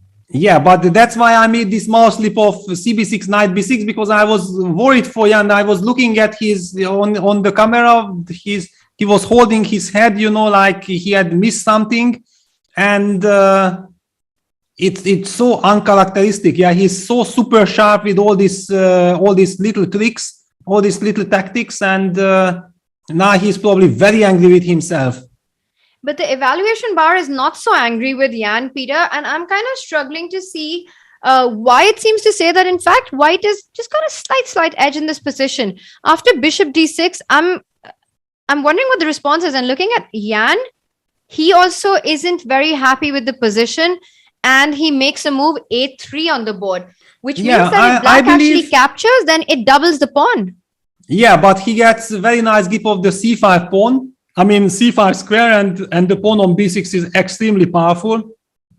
I mean, white is not running any risk. It's still black who needs to be careful, because white has, this is lovely position with bishop on e3, bishop f1, knight a4, beautiful structure. Black can't open a new front, and then this rook remains passive. The big question is, will he able to get rook a18 or not? Yeah, that's one of the big questions in the position. And maybe Jan was provoking this, but looking at his time situation, I don't think that it was deliberate provocation. But 1 second, Peter. Rook a8 immediately would mean what? Because are you intending to go knight c5 after rook a8? I'm seeing that the players still haven't made a move. Knight c5, knight takes b6, knight e6. Black might have the move of this knight jump to a4 or c4. I don't know which square, but one of them hitting, yeah, knight a4. It's defended on a4. And the tactics all seem to work out for black here. Yeah, it seems, but it's also maybe just the beginning. I mean, do I have the move queen a2? Queen takes e6, bishop c4. Is that an idea? But it's very speculative. I mean, queen e7. I'm not liking Queen this. e7 or maybe even queen e8 just to defend the rook as well. Yeah. No, I mean, I'm not liking it. Which means that after rook a8, I still also have other moves like knight c6. Yeah, but then that kind of leaves the b pawn a little weak, no? Rook a8, let's say you go back and Magnus having a bit of a think here, very critical moment in the game.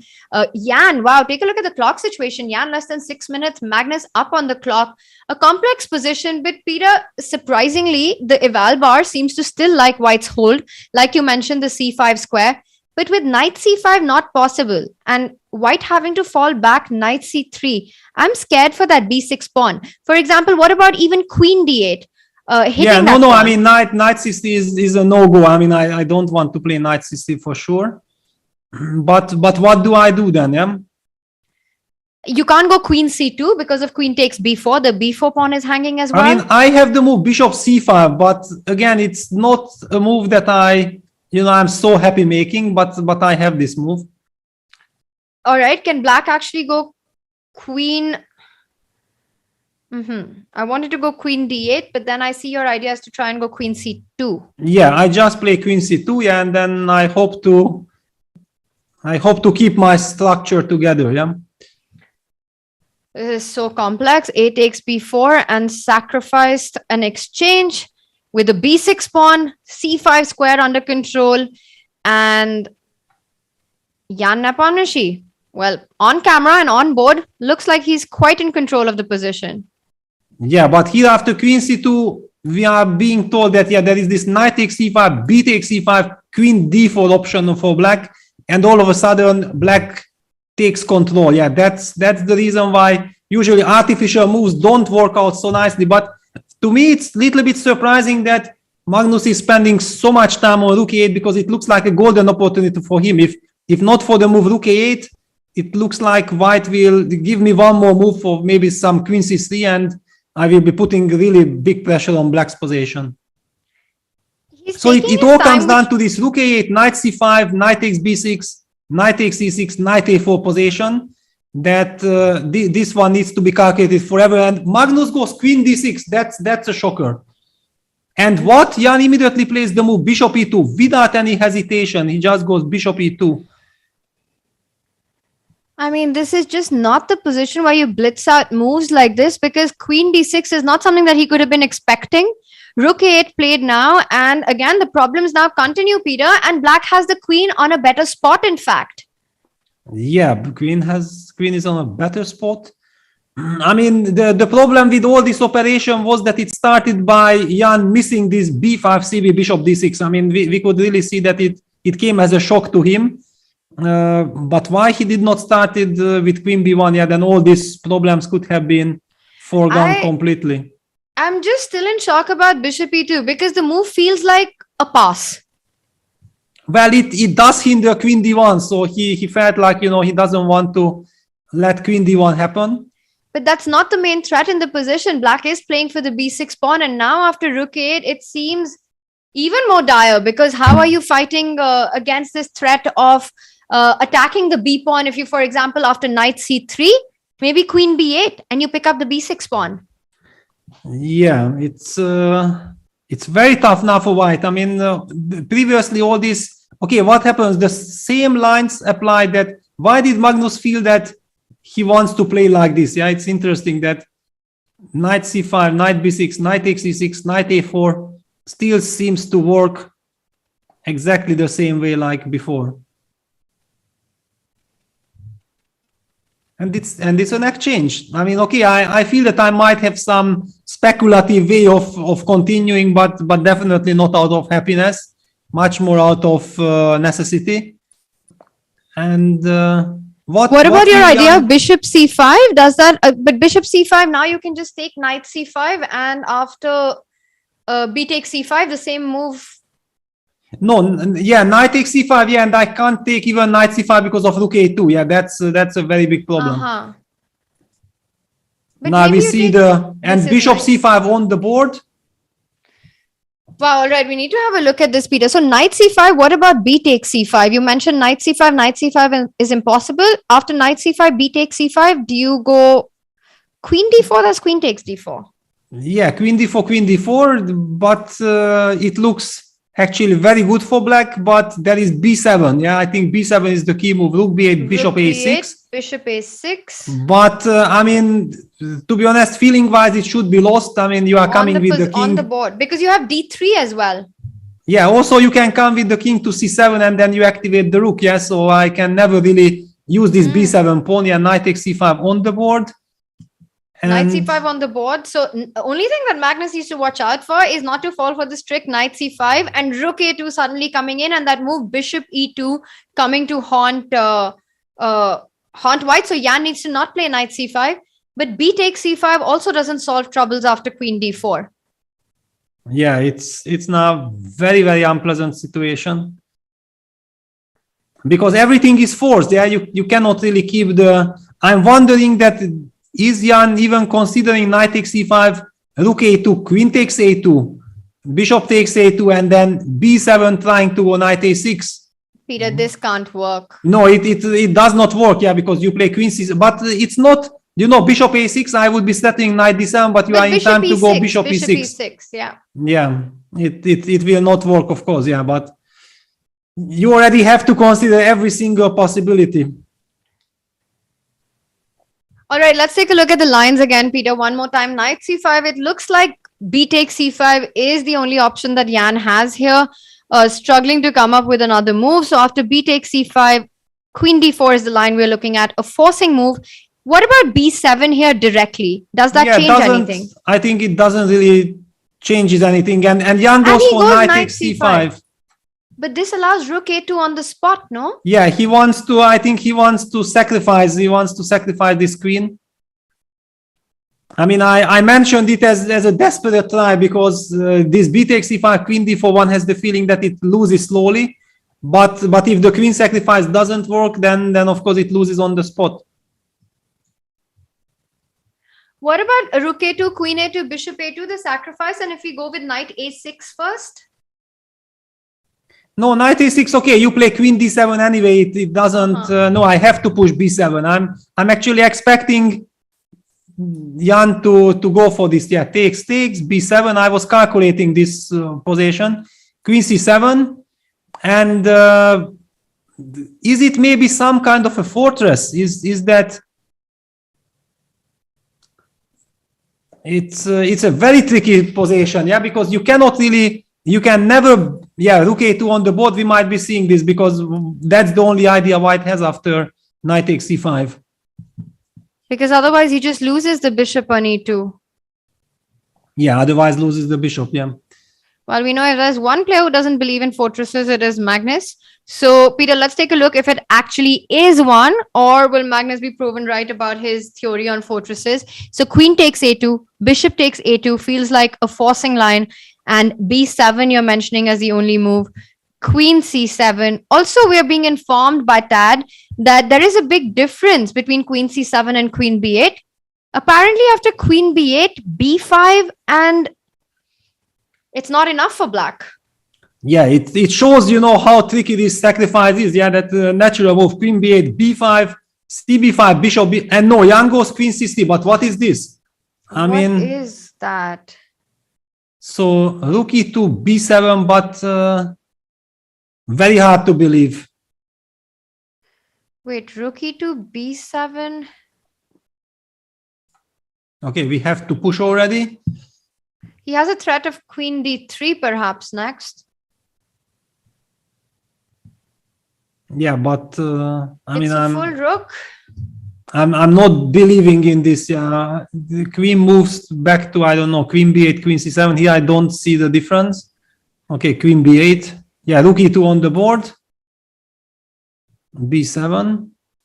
Jan is playing so confidently as if, I don't know, and I don't know if you're missing anything. So queen b8, can he try? Queen a3 also runs into rook a2.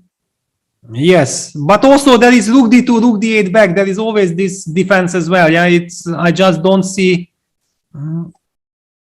Okay, I was wanting to try queen b8, knight e6, f e6, queen c4 ideas, but you have rook e1 check for that. Yes, yeah, but I mean, even if rook d2, I think it should be winning. But rook d2. Because yeah. I always have this rook d8. Yeah, but yeah, maybe we can show that idea. I mean, just to show that even if I'm falling into everything, black has finally rook d8 defending and slowly winning. And this is actually a very important moment, that after b7, queen b8 is important, because if black goes queen c7 and after queen ac, rook a2, that is the intermezzo, knight takes e6. Oh, wow. That's quite a trick. And white might be winning here. White might be winning, yeah, but after queen b8, unfortunately, the trick does not work, and then I don't see. And here I do believe that queen b8 is more natural, because you want to block this pawn completely. Yeah, it's more natural for sure. And queen c7, after queen c7, the whole point is that after knight e6, the queen on c7 comes under fire. So Magnus making sure that he can be precise here. He's about to make a move. Queen b8 is correct. Queen c7 would be a blunder. Which one is he going to pick? Yeah, that's the big question. I mean, okay, it's the fourth game of the day. Yeah, it's so easy to also miss. But in this position already, I feel like, you know, he should be able to have clarity, because it's just a very queen c7 played. Queen c7 on the board. What? And look at this. Jan is completely shocked. He's shaking his head like, what? I mean, Magnus falls exactly into the only trick in the position, queen a3. And Jan Nepomuceno plays it immediately. Queen a3, rook a2 runs into knight e6. What is going on in this game, Peter? Yeah, well, I mean, we see according to evaluation bar, black is fine. I mean, this is not a winning position for white. After rook a2, knight e6, I do think it is. But black has probably some other moves. Wow, but how many twists and turns do we have in this match? I mean, it's almost like the players are doing it on purpose, yeah, just to tease us. I can't believe that Magnus missed queen b8 in this position, though. He had so much time. He took a long think. And Peter, like you mentioned, queen b8 is a more natural square in this position for the queen. Yeah, I think the explanation might be that he was looking at this queen sacrifice position where exactly queen b8 allowed b5. And there queen c7 was the right move. Yeah, so once all these moves are in your head, suddenly for just 1 second he loses the control. And now also we have to see some incredible lines. Maybe black play something like queen d6, and after queen a8 check, king h7, b8 queen, and something like queen d4 hitting on f2. How can white actually protect against this? I mean, you've got knight d3 at least, yeah? Yeah, you have knight d3. Yeah, that's if nothing else. Well, probably nothing else is maybe correct. Nothing else actually. Yeah, incredible. But it also and look at this, Magnus very completely disgusted with himself, that how could he? I mean, he felt that he's probably winning already, and he fell Magnus into this. is so angry with himself. Unbelievable turnaround, Peter. Yeah, absolutely stunning. And now he even has to find the way. We don't know exactly why it is a draw, but yeah, maybe this queen d6. He needs to play queen d6 and then go for this line. All right, so what is happening here after queen a3? If we can just take a look at some lines. So rook a2, knight e6 is the big problem. And is that actually worse for black after rook a2, knight e6? Yeah, after rook a2, knight e6, I think white just wins. But of course, black can also play the move rook d2. And probably after something like queen a7, rook d8, knight a6, white will make a draw. But yeah, rook d2 on the board. We might see a draw. Unbelievable. So rook d2, now queen a8 runs into rook d8. So you have to play queen a7, threatening b8. What Yeah, a you can save this- actually probably also start with queen a8 and rook d8, knight a6 is still the same. That's even more fancier. You can, if you want fancy, you can do this. Yeah. Actually, how is this drawing, Peter? Well, I mean, my head is completely exploding also from all the excitement. Also, and by all the way, this. we have queen 8. We're going to see it. We're going to see how this is drawing because we have this on the board. I'm just wondering because now queen d6 and after b8, rook b8, queen b8, if you trade, you can't save the c6 pawn. Yes, that's true, but probably. Can we Hang just show on, that but- line on the board? But after queen e7 also you can take queen d8. You can also force this position from this angle. Okay, doesn't matter where you go with the queen. Maybe you have to go queen c8 maybe.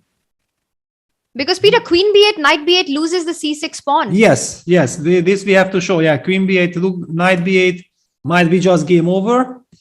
And Magnus needs to be precise. Okay, we spoke about this, that yeah, b8, queen c8 problem. No, but yeah, e5 is a6, knight is A6. hanging.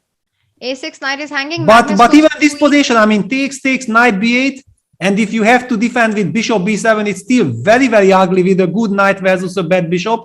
Okay, should be draw because you are coming f6 and you are coming with the king. Yeah, this is happening. Queen c8 on the board. Queen c8 on the board. We were talking about this line. It's been played. Magnus couldn't trade immediately. He would lose the c6 pawn. And now it's Magnus on the defense.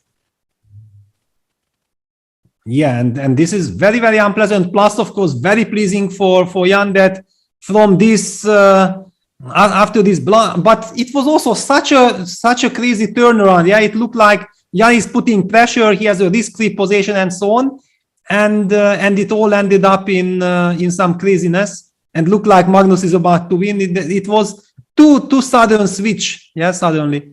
And I don't believe that queen c7 was a mouse slip. I really don't think it was a mouse slip. I think he just missed this idea that knight e6 hits the queen because we saw his expression later on the moment queen a3 was played when he realized that rook a2 is not possible anymore.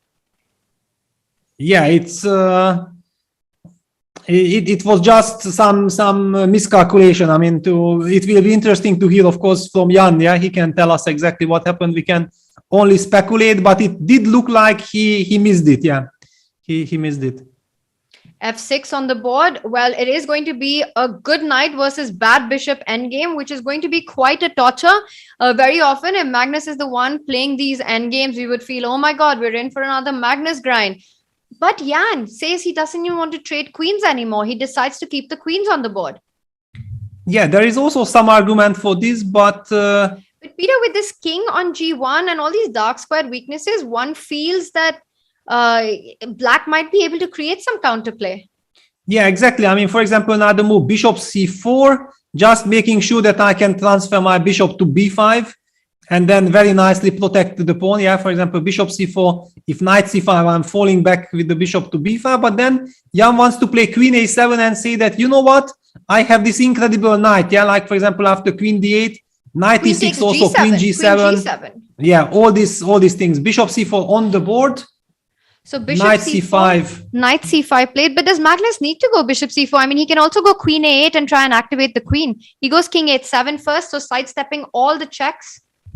Yeah, and he just wants to keep the bishop on c4, yeah, because the bishop on c4 beautifully controls the knight. Jan opts for king h2, also two very nice prophylactic moves. The kings needed to move away from the danger. This just shows amazing fighting spirit by Jan to keep the queens on the board, and he's going to try to push this one. Magnus going for the idea of h5, h4, blocking down on the white king so that the queen can come into play, and always these ideas like queen e8, queen g6 after that, Peter, eyeing the g3 square. Yes, and okay, it's not even just perpetual. There might be even some real counterplay against the g2 pawn. Yeah, Jan now by keeping the queens on the board is also risking a bit. And okay, Magnus down to 46 seconds. Jan 1 minute 17 seconds. Yeah, h4. It's the thematic natural way of not allowing this h5, h4. Peter, I have a feeling this is going to be one more crazy end that we're going to witness. This game is going to blow up. Yeah, definitely. It has with this time control. I mean, if both players would have now 10 minutes, it would be a classical chess game, then we could basically say that, okay, with precise defense, it should be a draw, but with few seconds on the clock, this is a very, very fighting and emotional position. It's this incredible knight versus also a good bishop, so we cannot blame the bishop that it's bad, but still this pawn structure gives a lot of dynamic to this seemingly simple position. And can you explain this move, king g6? Where is this king headed? I think simply Magnus wants to keep the queen on c6, on c8, and for this he just passes. Yeah, he doesn't want to do anything. Jan also gives him the move. I'm expecting the move king h7. Yeah, king h7. King h7, king h2. What if we have a repetition like that? Well, it's I don't know if Jan really wants to repeat, but the problem is that, yeah, if he goes queen a7, now with the bishop on c4, black can play queen d8, and suddenly we see that the e6 square is under control, and then black is threatening to get active. King h2 on the board. We might be seeing a very unique repetition to end this game. And Jan with a little smile shaking his head. Yeah, but I think that finally, after what happened in this game, he shouldn't be disappointed of. But he goes queen a7. Oh my God, Jan can't stop. He just is so ambitious today. He's really going all out, Peter. Yeah, it's but few okay, players in this position would refuse the repetition. Yeah, queen d8 on the board. Okay, he can of course play queen d7 and have a super safe position. I mean, there is no reason to panic with white, of course. But in that situation, after queen d7 trades and black goes king f7, then at least the king is closer and black's bishop is a lot more active than the earlier endgames we were seeing. Yes, definitely. I mean, then white, of course, should have traded the queens right at the very beginning. But yeah, Jan goes queen d2. Jan goes queen b7, and the players. But okay, for example, queen d2. There is this. Yeah, queen d2 played. Queen takes c6. Bishop f1. Queen e8 check, and king h7 runs into queen h5 check. So maybe we might be seeing this repetition like this. And this is a very forcing repetition, and neither sides can avoid it because there's a mate on g2 and bishop f1 on the board. Magnus finds a way to force Jan to concede to a repetition. Yeah. Wow. What a game, Peter. What a miss. Definitely this one, Magnus has all the reasons to be disappointed with. Yeah, because he had this incredible opportunity, but it was a very, very dangerous position for him. So actually, he should be also happy that he did not lose in the middle game. But yeah, afterwards, if he would have played queen b8, it's quite hard to imagine how Jan would have able to save it. Peter, let's just I think we're going to have the players soon for an interview. Let's just go to that moment that we had. We've got them on the camera as well with us.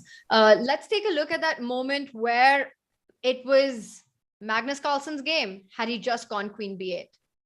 Yeah, it looked like after b7, the move queen b8, not allowing this queen a3 trick. Yeah, because now after queen a3, black has rook a2.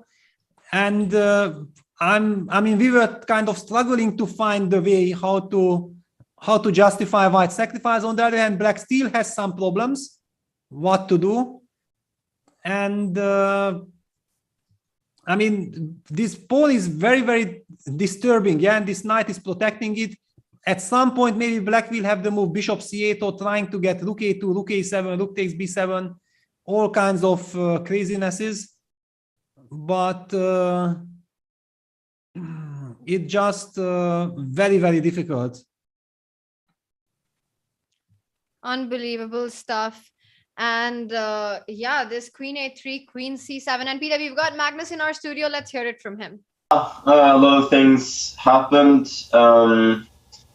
We clearly both missed chances, but I think overall, the result is fair enough. And the final game here, let's talk about that first. After almost 4 very intense hours, how difficult was it to play that game? Yeah, it was tough. I was put under some serious pressure, and he had a pretty stable positional advantage, which he chose to cash in with a concrete tactical sequence.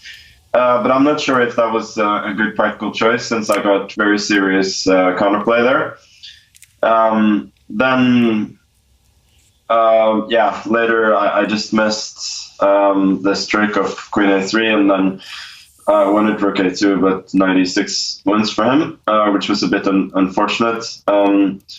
Since I was deciding between going queen b8 and queen c7, but I wasn't so sure even about queen b8, because I thought he would have tricks with queen d3 and then take on e6 and queen d7, and I thought probably I would have to take a draw there by taking his pawn on b7 instead. I just checked briefly after the game. It turns out I had a trick there which won. But so that's a bit unfortunate. But what can you do? Did you feel that Jan was playing some serious, fearless chess today? Yeah, he was certainly giving it his all, that makes for very very exciting games, of course. I think he saw some things for sure that I didn't see, but he also missed a few things. But yeah, it was a very good fight. And then game 3, I think it was move 23. You pushed your pawn to a4, and that was the top computer move. But our expert they were just in shock that you found that move. Can you take us through your thinking behind making that move? Everything else clearly just lost, so it was an easy choice. But how did you find it? Process of elimination, trying to find any move that can sort of dig at his position. I wouldn't, as long as you sort of think of the move, it's clearly the only one that doesn't lose on the spot. And Magnus, do you feel that if Jan played maybe more fearless chess in the World Championship like he did today, that he would have stood a better chance?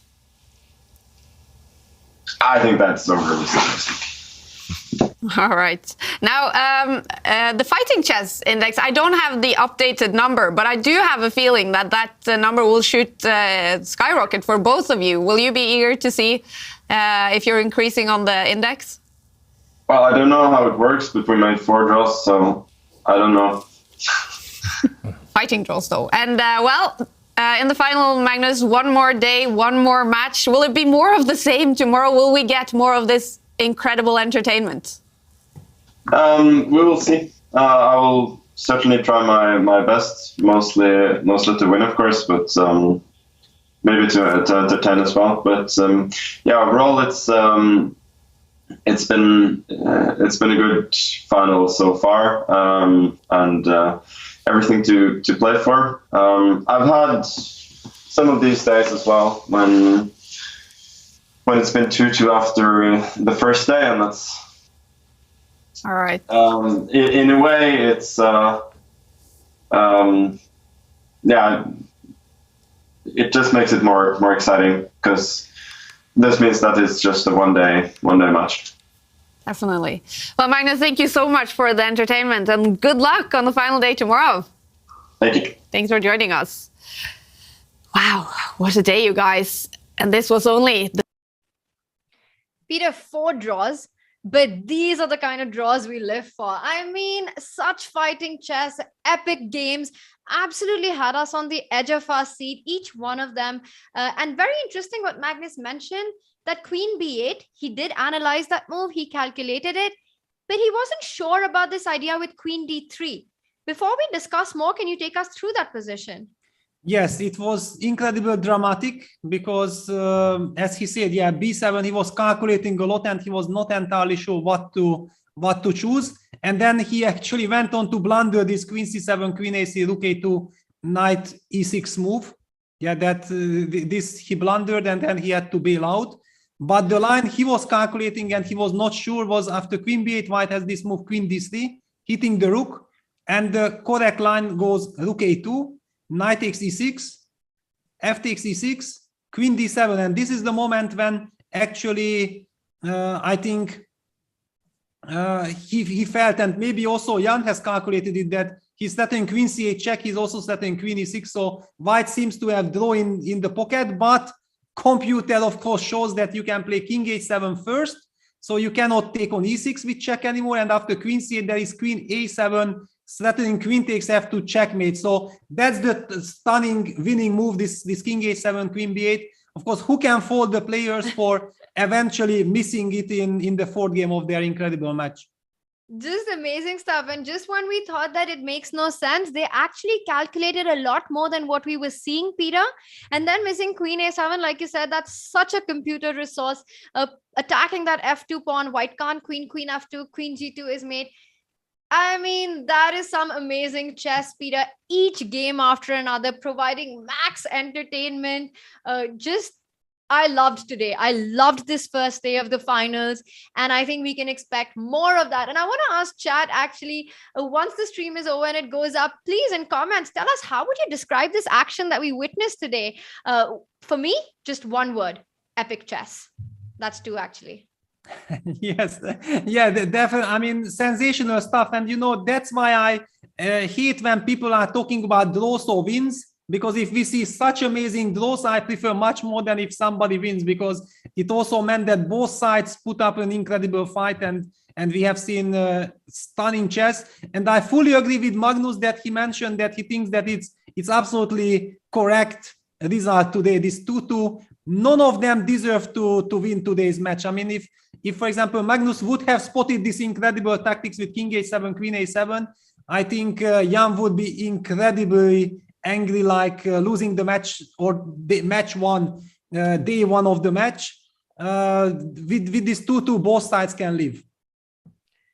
Peter, some of the words coming in are dramatic. Bobby says super exciting. Keck says crazy calculation. We witnessed all of that. Well, today was a day where the players have got 2-2, but tomorrow is the final day of the finals, and we will, regardless of what happens in Rapid, we will have a winner of the Airthings Masters.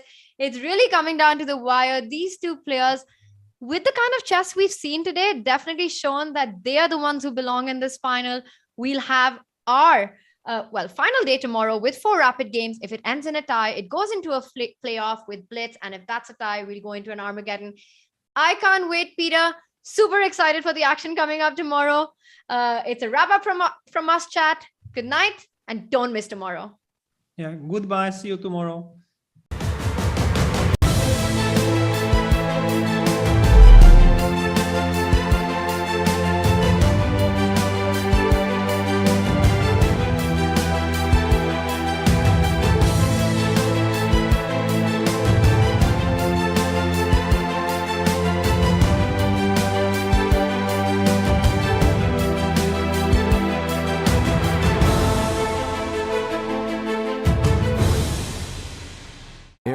Isn't the first thing that comes to mind when you think about chess and esports, but it affects our focus, decision-making, health, sleep, and more. What's in the air you breathe? Find out with Airthings. Welcome to the new Chess24 playing experience. Play in light mode or dark mode. Choose from a range of time controls or create a custom game, and get paired with players from around the world fast. Enjoy a polished playing experience while making moves on a fresh, responsive board to claim your victories. Train and improve with over 80,000 puzzles. And that's not all. Download now and discover what more you can enjoy in our brand new app.